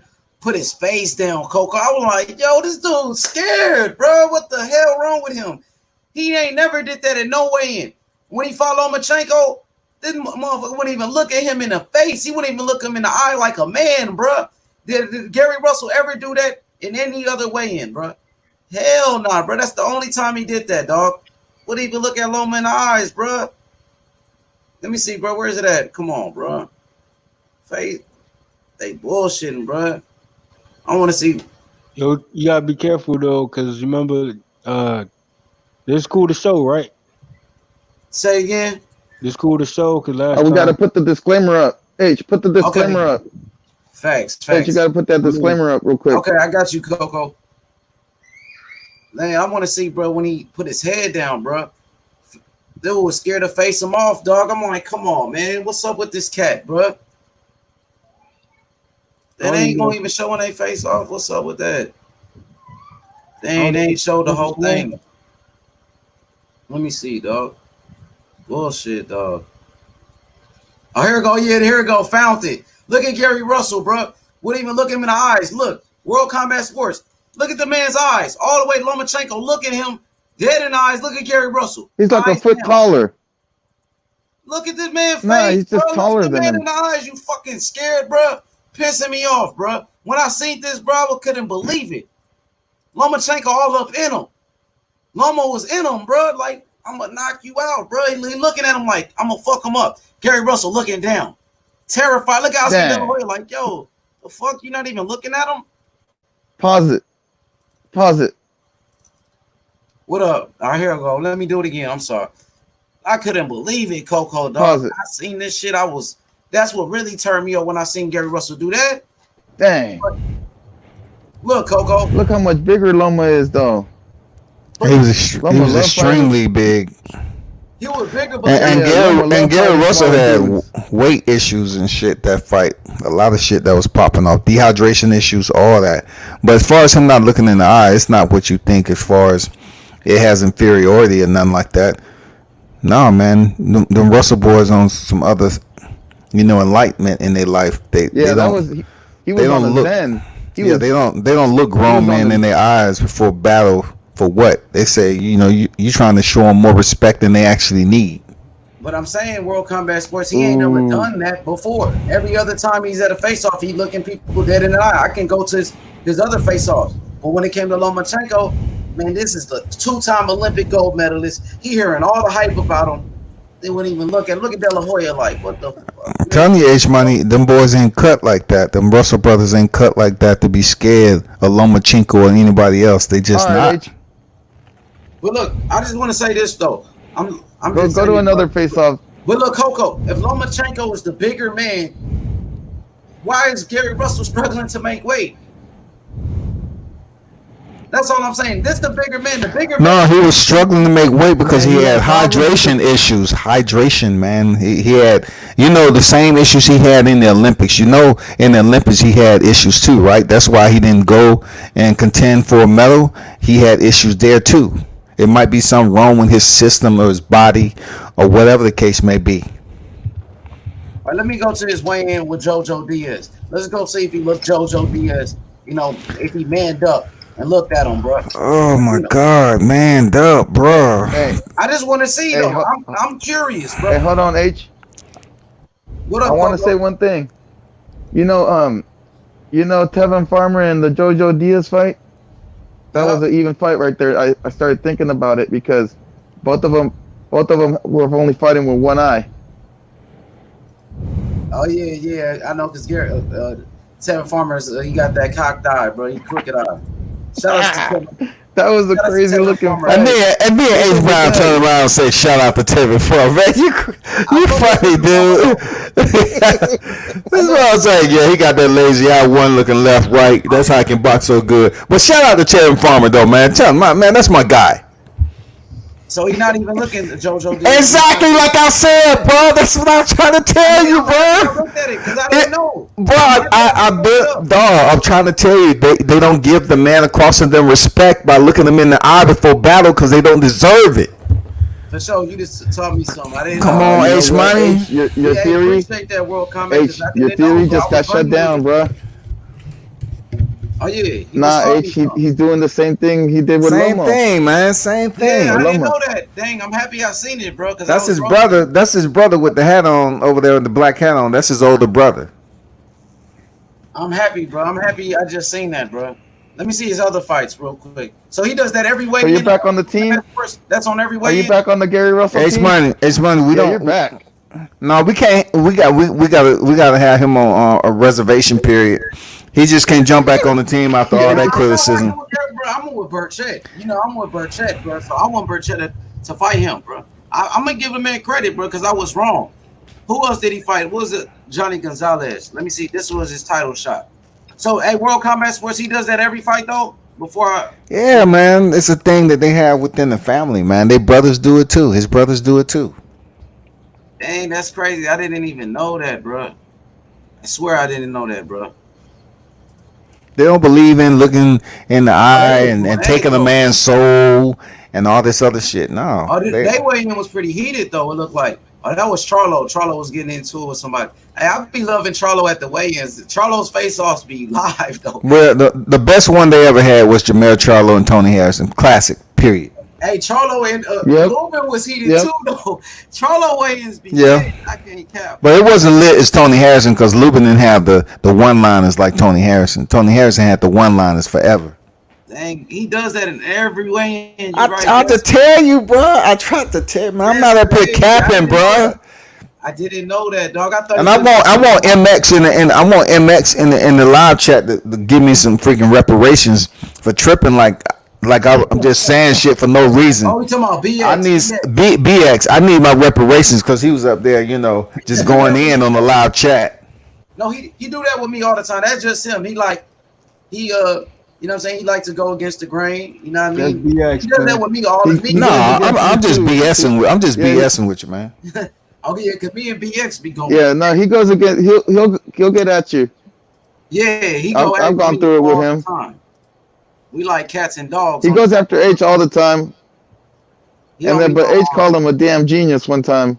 It was the funniest thing ever. That's when I was getting high, bro. That's when I was, smoking weed and, getting lit, you know what I mean? But that time, bro, you know what I'm saying? I'm on some other shit now, you know what I mean? I done changed up for the best. Yep, well, H Money, the professional H Money is the best H Money. They be liking that wild-ish, though. They be liking when, you know what I mean? But I'm on something different now, bro. You know what I mean? Appreciate everybody, bro. Well, anybody got Coco? Anything you wanted to say? My bad. No, just sorry I had to leave the show a little bit earlier. Had to handle something real quick. And World Combat Sports, thank you for coming to the show. And DSFG 38-0. JFL, I love you, man. And D Hodges, keep doing your thing at work. Stay safe, and see you tomorrow for the live fights. H Money, the best in the business. For sure, man. Shout out to World Combat Sports, man. He making the show better. You know what I mean? I appreciate it, man. You know what I mean? He's the big homie around here, man. I got nothing but respect for you, my brother. I know sometimes it can get kind of wild on the panel. It might get wild in the chat, but I'm just letting you know from man to man, I got nothing but respect for you. And, thank you, man, for, coming to the channel and making the show better, for sure. Man, same to you too, man. Shout out to DSFG, D Hodges, Coco, and the host H Money. Man, yeah, it was another one, man. I just chilled from doing my show, just waiting to do the boxing stuff and the UFC. So I'm just preparing that shit. But yeah, I'm gonna try to do some trivia, some cash prize trivia on some boxing stuff and some MMA stuff. So I'm gonna try to switch it up a little bit. Hey man, I'm waiting for you to go back live. I know you going live tomorrow. You know what I mean? Because during the day, you know what I mean? I'll be chilling. You know what I mean? I'll be chilling at the house. I'll be trying to join the live stream, like I did on the first episode with you the first time I came through. I'm looking forward to some more shows like that, for sure. I know you said this is not the only thing you do, but yeah, man, just for me, man, just being selfish, I'll be like, man, I'll be ready to hop on the live stream and talk boxing, bro, with different people, for sure. Oh, I didn't know that. I thought you was at work during the day, but of course, I can go live during the day sometime. That ain't an issue. You know what I'm saying? We need it, bro. We need it, definitely, man. Give us some good content. You know what I mean? Because I really don't mess with other channels. I really just do my own thing, and I'll be waiting for you to go live. And there's a couple other guys like Barbershop I rock out with. Aki TV, he's good. Yeah, Aki. Yeah, I see him sometime. Yeah. Aki be fire, man. He be going in. You know what I mean? I like Aki TV, and it's another dude from Puerto Rico I've been checking out. His name is Cano Loco Sports. I've been seeing his videos coming up, so I've been reaching out to him. You know what I mean? We're trying to get him to the channel, hopefully one of these days. But yeah, man, that's pretty much what's going on, man. So we're gonna wrap this one up real quick. El Jefe just pulled up. What up, El Jefe? We finna wrap it up though. You know what I mean? El Jefe, man, what's going on? Man, I was chilling, bro. My bad, bro. I was on money shit, bro. My bad, man. For sure, man. We finna wrap it up. I'm gonna give. What's good, FA? What's going on? Chilling, man. Nah, man. For sure. He's going live tomorrow too. El World Combat doing the fights tomorrow, man. I want everybody. JFL, Coco, D Hodges. I know D Hodges is there all the time anyway. King, Mitch, everybody, man, go check them out tomorrow, bro. It's gonna be lit. You know what I'm saying? But yeah, man, I want to give everybody, you know what I'm saying, their final statements. I want to hear people's final thoughts on Gary Russell Jr. And you know what I mean, before we wrap it up, man. Oh yeah, it's something I want to bring to the table. World Combat Sports. What you thought about when Gary Russell Jr. had went to that DAZN fight and met up with Eddie Hearn? Eddie Hearn had a meeting with him. He was talking about signing Gary Russell, but I haven't heard anything, after that, because Gary Russell, of course, he hasn't been active. Eddie Hearn is known for keeping fighters active on the zone. Like Demetrius Andrade, he fought, I believe, 5 times in 2019. I mean, And part of that answer your question though. That part of what you just said answer your question. He's going somewhere where definitely the offer should be accommodating. You know, he's definitely looking for the bag, and also he want to be able to have a consistent freaking schedule to fight on. And he might think that Eddie Hearn at that point in time, going over there to talk about it, may be the one to put him in that position. So we just have to wait, man. I don't know what he's doing, to be honest. Until I get him on the show, I can ask him all that. But yeah, I do. I know exactly what you're talking about, man. And he might have thought Eddie Hearn would be the man to get in those fights, man. You know, and pay him, because from my understanding, fighters was feeling pretty happy about the zone over there for a minute. hell yeah. Devin Haney's happy, Andrade's happy. You know what I mean? Most of those fighters, well, pretty much all of them are happy. They staying active and they making good money. You know, since this pandemic hit, it pretty much messed up everything. So I just wanted to bring that to the table. I think Eddie Hearn would be a great promoter for him, keep him active. You know what I mean? And Eddie Hearn, bro, will build up his profile in big fights, probably with Tevin Farmer in the future. If you're talking about fighting Devin Haney, why not sign with Devin Haney's promoter? It'd be easier to make on the same network. But yeah, man, I just wanted to bring that to the table. Possibly a fight with Tevin Farmer, a rematch with Jojo Diaz can happen on the zone. I think that'd be lovely. You know what I mean? And definitely he gonna make more money right there. You know what I mean? So I think that'd be good, man. You know what I mean? Keep him active. And yeah, that's what he needs, man. But World Combat Sports, what's your final thoughts on this topic? Gary Russell Jr., the next Eddie Hopson, and you know what I mean, just Gary Russell, what you want to see from him in the future. This is what I got to say, man. Keep doing what you're doing, because boxing is huge. It's on every day of the, you know, it's an annual sport. It used to be before the pandemic, but real talk, it's up to us to continue to do film study whenever, come up with these topics, communicate cross-platform, thread platforms as far as the information goes, because if you have some like individuals as boxing heads, the only thing that's going to come up out of it is information, education. And I truly believe, I believe wholeheartedly in that, man. You know, if for a long time I was doing shit by myself, because every time I have someone on there to try to talk about boxing and MMA, it turns into a competition thing. And I'm just not at the point in my life, or ever been, that I'm up here competing with people.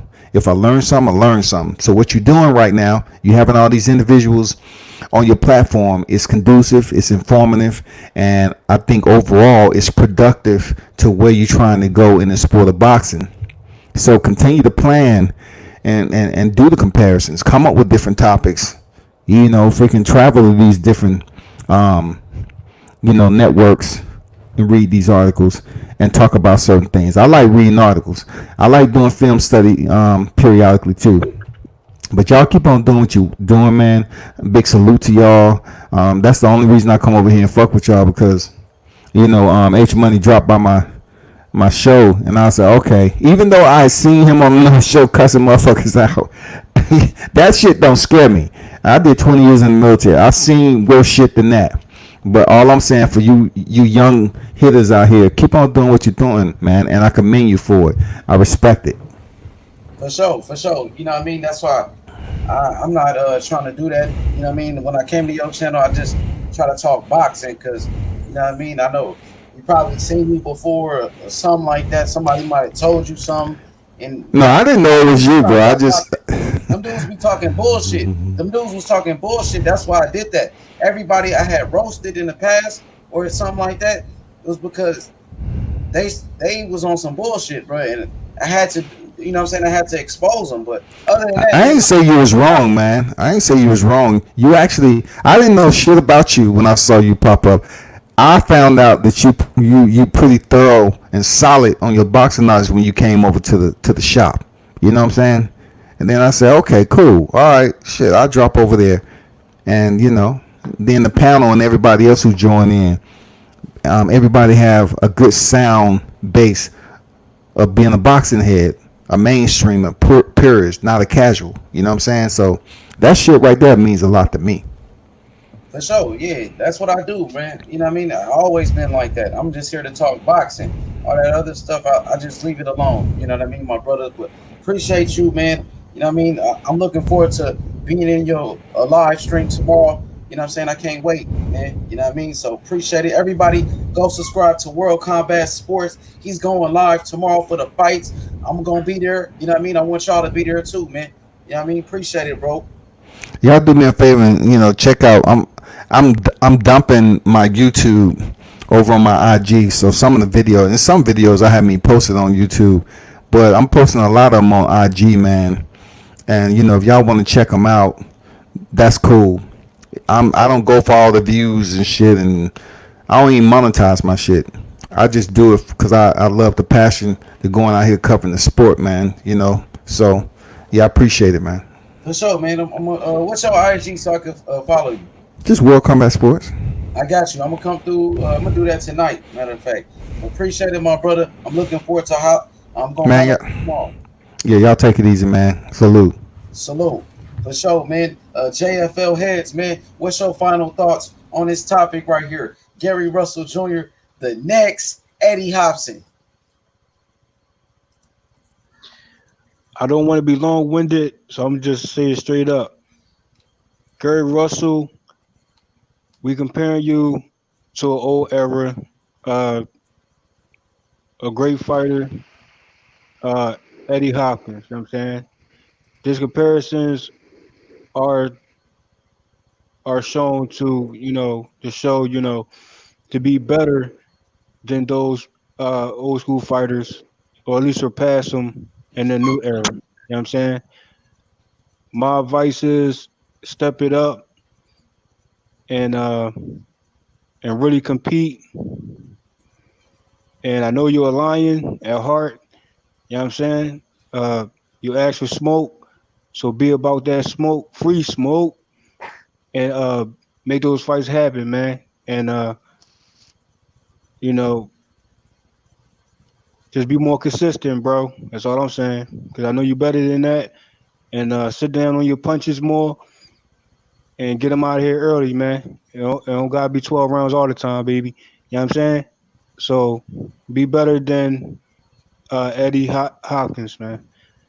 For sure, man. There you go, man. From the undefeated JFL heads, man. You know what I mean? Go check him out right now. Go subscribe to his channel, man.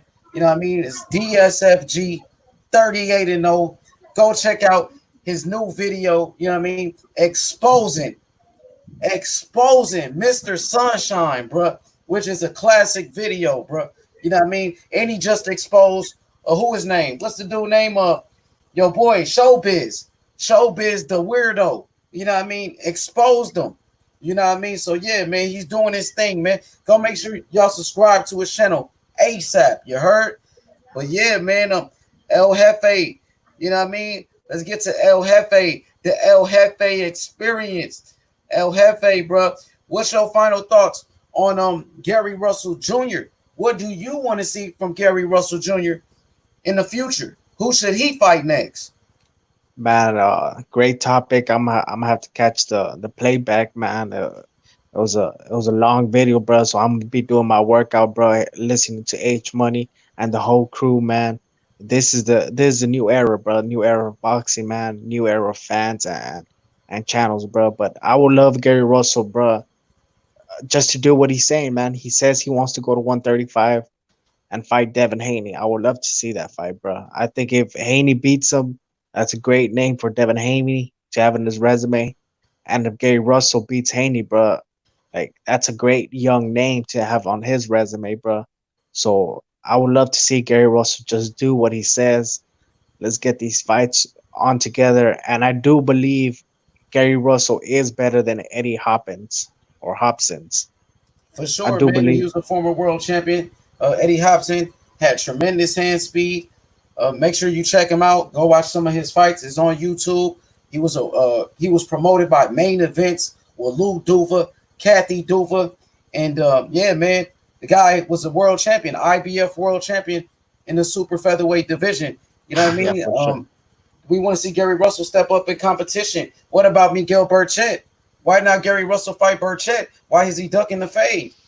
Well, Gary Russell said he's not gonna move to 130. He said 135, bro. He's a ducker, So bro. So he gonna skip a whole weight class to avoid Burchett. If he avoids 130, that means he's ducking Burchett. He doesn't want the smoke. yeah, that could be it. I don't know, bro. That's a great question. I don't understand why he wants to jump 2 weight classes, bro, not just move up one and fight the champions at 130, bro. But yeah, man. I also want to give a shout out to the whole J4B MXBC, bro. I know you guys are gonna do the fight lives, man, on World Combat, but if you guys can, bro, for the first time, one of my MXBC brothers, young God, he's gonna go live for the first time, probably around midnight. I think he said around midnight tomorrow, bro, when the fights are over, man. And I want to invite you guys to go over there, bro. For sure, yeah. You already know, man. It's I'll MXBC be there. for life, bro. You know what I mean? But yeah, El Jefe, if Gary Russell says he wants to, move up in weight, but he doesn't want to go to he's at 126. From 126, he want to go to 135 so he can duck Miguel Burchett. Because Burchett gonna knock him out, bro. You know what I mean? Mexican style, bro. You know what I mean? That's what it is, man. Pressure. Hey, Pipes.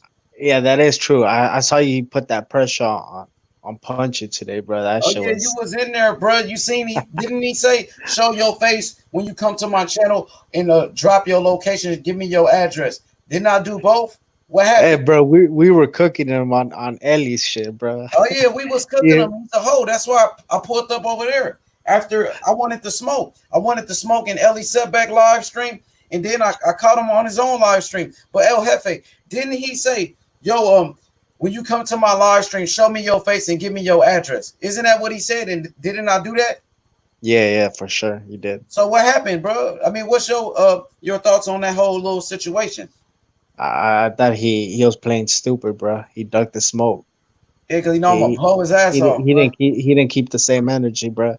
But Exactly. even Virgil Ortiz, like he called him out. He was like, "Man, why are you calling him the N word, bro?" He did. Hey, that was funny as hell. You funny, dog. You funny, bro. You know what I mean? But yeah, and I go N1 mixtape. What up, though? He came through for Mike on Sports. What up, though, N1 mixtape? Appreciate you, man. Let me make you a moderator right quick, man. You know what I mean? Appreciate Hey, the love and support. yo, H Money, you cool with Monty Brown, bro? Yeah, he cool. I like that he exposed. Well, we don't really know each other like that, but I like the fact that he exposed Johnny Bum and Yeah, well, if you guys, if you wanna, I think he's live right now. He's debating a G Jefferson, bro. So if you guys want to head over there, bro. Oh, he over there. Your boy, the 50-year-old, is over there. Yeah, he's debating him right now, bro. I'm gonna go over there right now. Then I'm gonna check it out. I just made you a mod. Smack that like button. N1 mixtape. Let's get those likes up, bro. Everybody hit that like button. I just want to say hi, H Money, and I'll see you at Monty Brown. I love the show. You know I'm here every day, my nigga. You know I Give got me your final thoughts real quick before you dip. Give me your final thoughts on Gary Russell. What should he do next? He just better stay at 130 or 26. Because if he don't want to fight per set, the people at 135 punch way harder. He better just go to 130. If he go to 135, he's food. I'm sorry. He don't punch hard enough. He's not going to keep progress or all them people off him. Because you got to punch hard to keep them pressure fighters away. And I don't see it. But yeah, but that was my call. And I love you, bro. And I'll definitely be back tomorrow. World Combat. Definitely be on your show too at 8 o'clock. For sure, man. We gonna be there, bro. Let's go, bro. I'm gonna do the fights too. You know what I mean? So yeah, we're gonna be turned up. I'm on the panel. I gotta be there. I became a everyday panel person. I know I'm always there. There go JFL heads, bro. JFL got the camera on, bro. You hear me? Shout out to JFL heads, bro. The real deal, like Holyfield. You heard? Hey, Coco the Don. What's your final thoughts on Gary Russell Jr. being compared to Eddie Hopson, and what should Gary Russell Jr. do next? Well, I'm going to make it short and quick for you, H Money. So I'm just going to say another great comparison. You did it again, my friend. I appreciate you. And I appreciate everybody out there in the chat that supports H Money. And basically, let him go. Fight Burchett or go up to two weight classes. He needs to look for a bigger fight. So why not get up there and get that rematch with Lomachenko and show Lomachenko who's boss. For sure, bro. You know what I mean? Make sure y'all hit the like button, subscribe to the channel. H Money, Mr. The Zone. We did it again. Guys. You know what I mean? Shout outs to the LDBC, MXBC, and the J4B movements. Appreciate everybody that was in the chat today. And one mixtape. You know what I mean? The boxing champ, Chain TC, my brother. Shout outs to Fresh BX, the Don King Mitch. You know what I mean? JC09, JC the Don, Rob 87, Strapped Up Sammy, Stockton King. You know what I mean? We doing it on this side, bro. We doing big things, bro. We winning over here. You know what I mean? D Hodges, World Combat Sports, Coco the Don, JFL Heads, El Jefe. Oh, hey, my boy OK Gusto. You know what I mean? Shout outs to Gusto, Coco Tyler. You know what I mean? Shout outs to Young God, Jose Camacho. Shout outs to the whole squadron. We in here, you know what I'm saying, for the long run, bro. Make sure you smash that like button. Subscribe to the channel. Gang. Gary Russell Jr., the next Eddie Hopson, bro. When you talk about hand speed, Gary Russell Jr. has to be one of the best in boxing. Same thing with Eddie Hopson, a former super featherweight champion of the world with tremendous hand speed. Go look him up. Type him in on YouTube. Go watch one of his fights. Eddie Hopson was Gary Russell Jr. of his era. He was the Gary Russell Jr. of the 90s. And that's a big fact, bro. You know what I mean? Gary Russell Jr., we want to see him stay active. You know what I'm saying? We want to see Gary Russell Jr. fight bigger names. Gary Russell Jr. has been doing a lot of capping on YouTube, a lot of capping on social media, talking about he wants to go fight Devin Haney. He wants to go to 147 and fight Adrian Broner. He want to go to 135 and fight all these bigger guys. But guess what? One fighter he hasn't mentioned, Miguel Burchett from Mexico. Stop ducking Burchett, Gary Russell. You at 126. Why not move up to 130 and become a champion there? Then move up to 135. No, he doesn't want to move up to 130. He doesn't want to fight the champions in the super featherweight division. He doesn't want to be a champion at super featherweight like Eddie Hopson. He wants to duck. That's what he wants to do. He's clout chasing. Fight the best. Fight the best. We seen what happened when you stepped up in competition and faced Lomachenko. Lomachenko, who was coming off a loss against Salido. Lomachenko, who only had 2 fights at the time. Lomachenko dominated you. Don't duck Burchett. So many fighters out here ducking Burchett. Fighters like Lomachenko duck Burchett. Lomachenko duck Burchett. You know what I'm saying? And Lomachenko beat Gary Russell Jr. Why not do something Gary Russell Jr. that Lomachenko never did and fight Burchett? Burchett is the boogeyman at 130. Why not go and fight the boogeyman? You know what I mean? Why not go and fight the boogeyman? You know what I'm saying? Miguel Burchett, a fighter that Gervonta Davis ducked. Miguel Burchett, a fighter that Shakur Stevenson is avoiding right now. The boogeyman. Lomachenko ducked Burchett. Shakur Stevenson ducking Burchett. Tank Davis ducked Burchett. And now Gary Russell Jr. Add him to the list. This is why he's the boogeyman. Gary Russell, instead of calling out Adrian Broner, who's a welterweight at 147, call out Burchett, who's a champion at 130. Be a champion at 130 pounds like Eddie Hopson. And don't duck the smoke. You know what I mean? It's about time Gary Russell steps it up in competition and start fighting the best. Jojo Diaz is a solid fighter, but is he an elite fighter? Is Jojo Diaz a Hall of Fame fighter? The answer to that is no. No, he is not. You know what I mean? Was Johnny Gonzalez in his prime when Gary Russell Jr. beat him? No, he wasn't. Johnny Gonzalez was 37 years old. So guess what, Gary Russell? We still waiting for you to fight the best. You know what I mean? There go Michael. Michael from ES News, bro. He just showed love, man. Good thing I kept going, Mike. Make sure you smack that like button, Mike. Let me make you a moderator. Gary Russell Jr. has only been fighting once a year for 5 years straight. 5 years straight, Coco. 5 years straight, JFL. Gary Russell Jr. has only fought one time. Once a year. That's not enough, bro. You know what I mean? You got to stay relevant. Being on Instagram and calling fighters out, that doesn't make sense. Fighters that you're not going to even fight. Sounds like you're clout chasing. What you got to do is be relevant inside the ring and fight the best, bro. That's what we want as fight fans. So, Gary Russell, shout outs to you. You know, you did beat Jojo Diaz, who's a solid fighter, who's a world champion. You get credit for that. You know what I mean? So, you got to take it up a notch. Take it to the next level, like JFL said. Fighter Burchett, that's the fight to make. If Gary Russell doesn't fight Burchett, he's a ducker. You know what I mean? But yeah, smack the like button. Subscribe to the channel right now. I just made you a moderator, Michael. Thank you for coming through. Make sure you subscribe to the channel. Hit the like button, everybody. Hotter Than Ice in the building. Shout outs to Hotter Than Ice.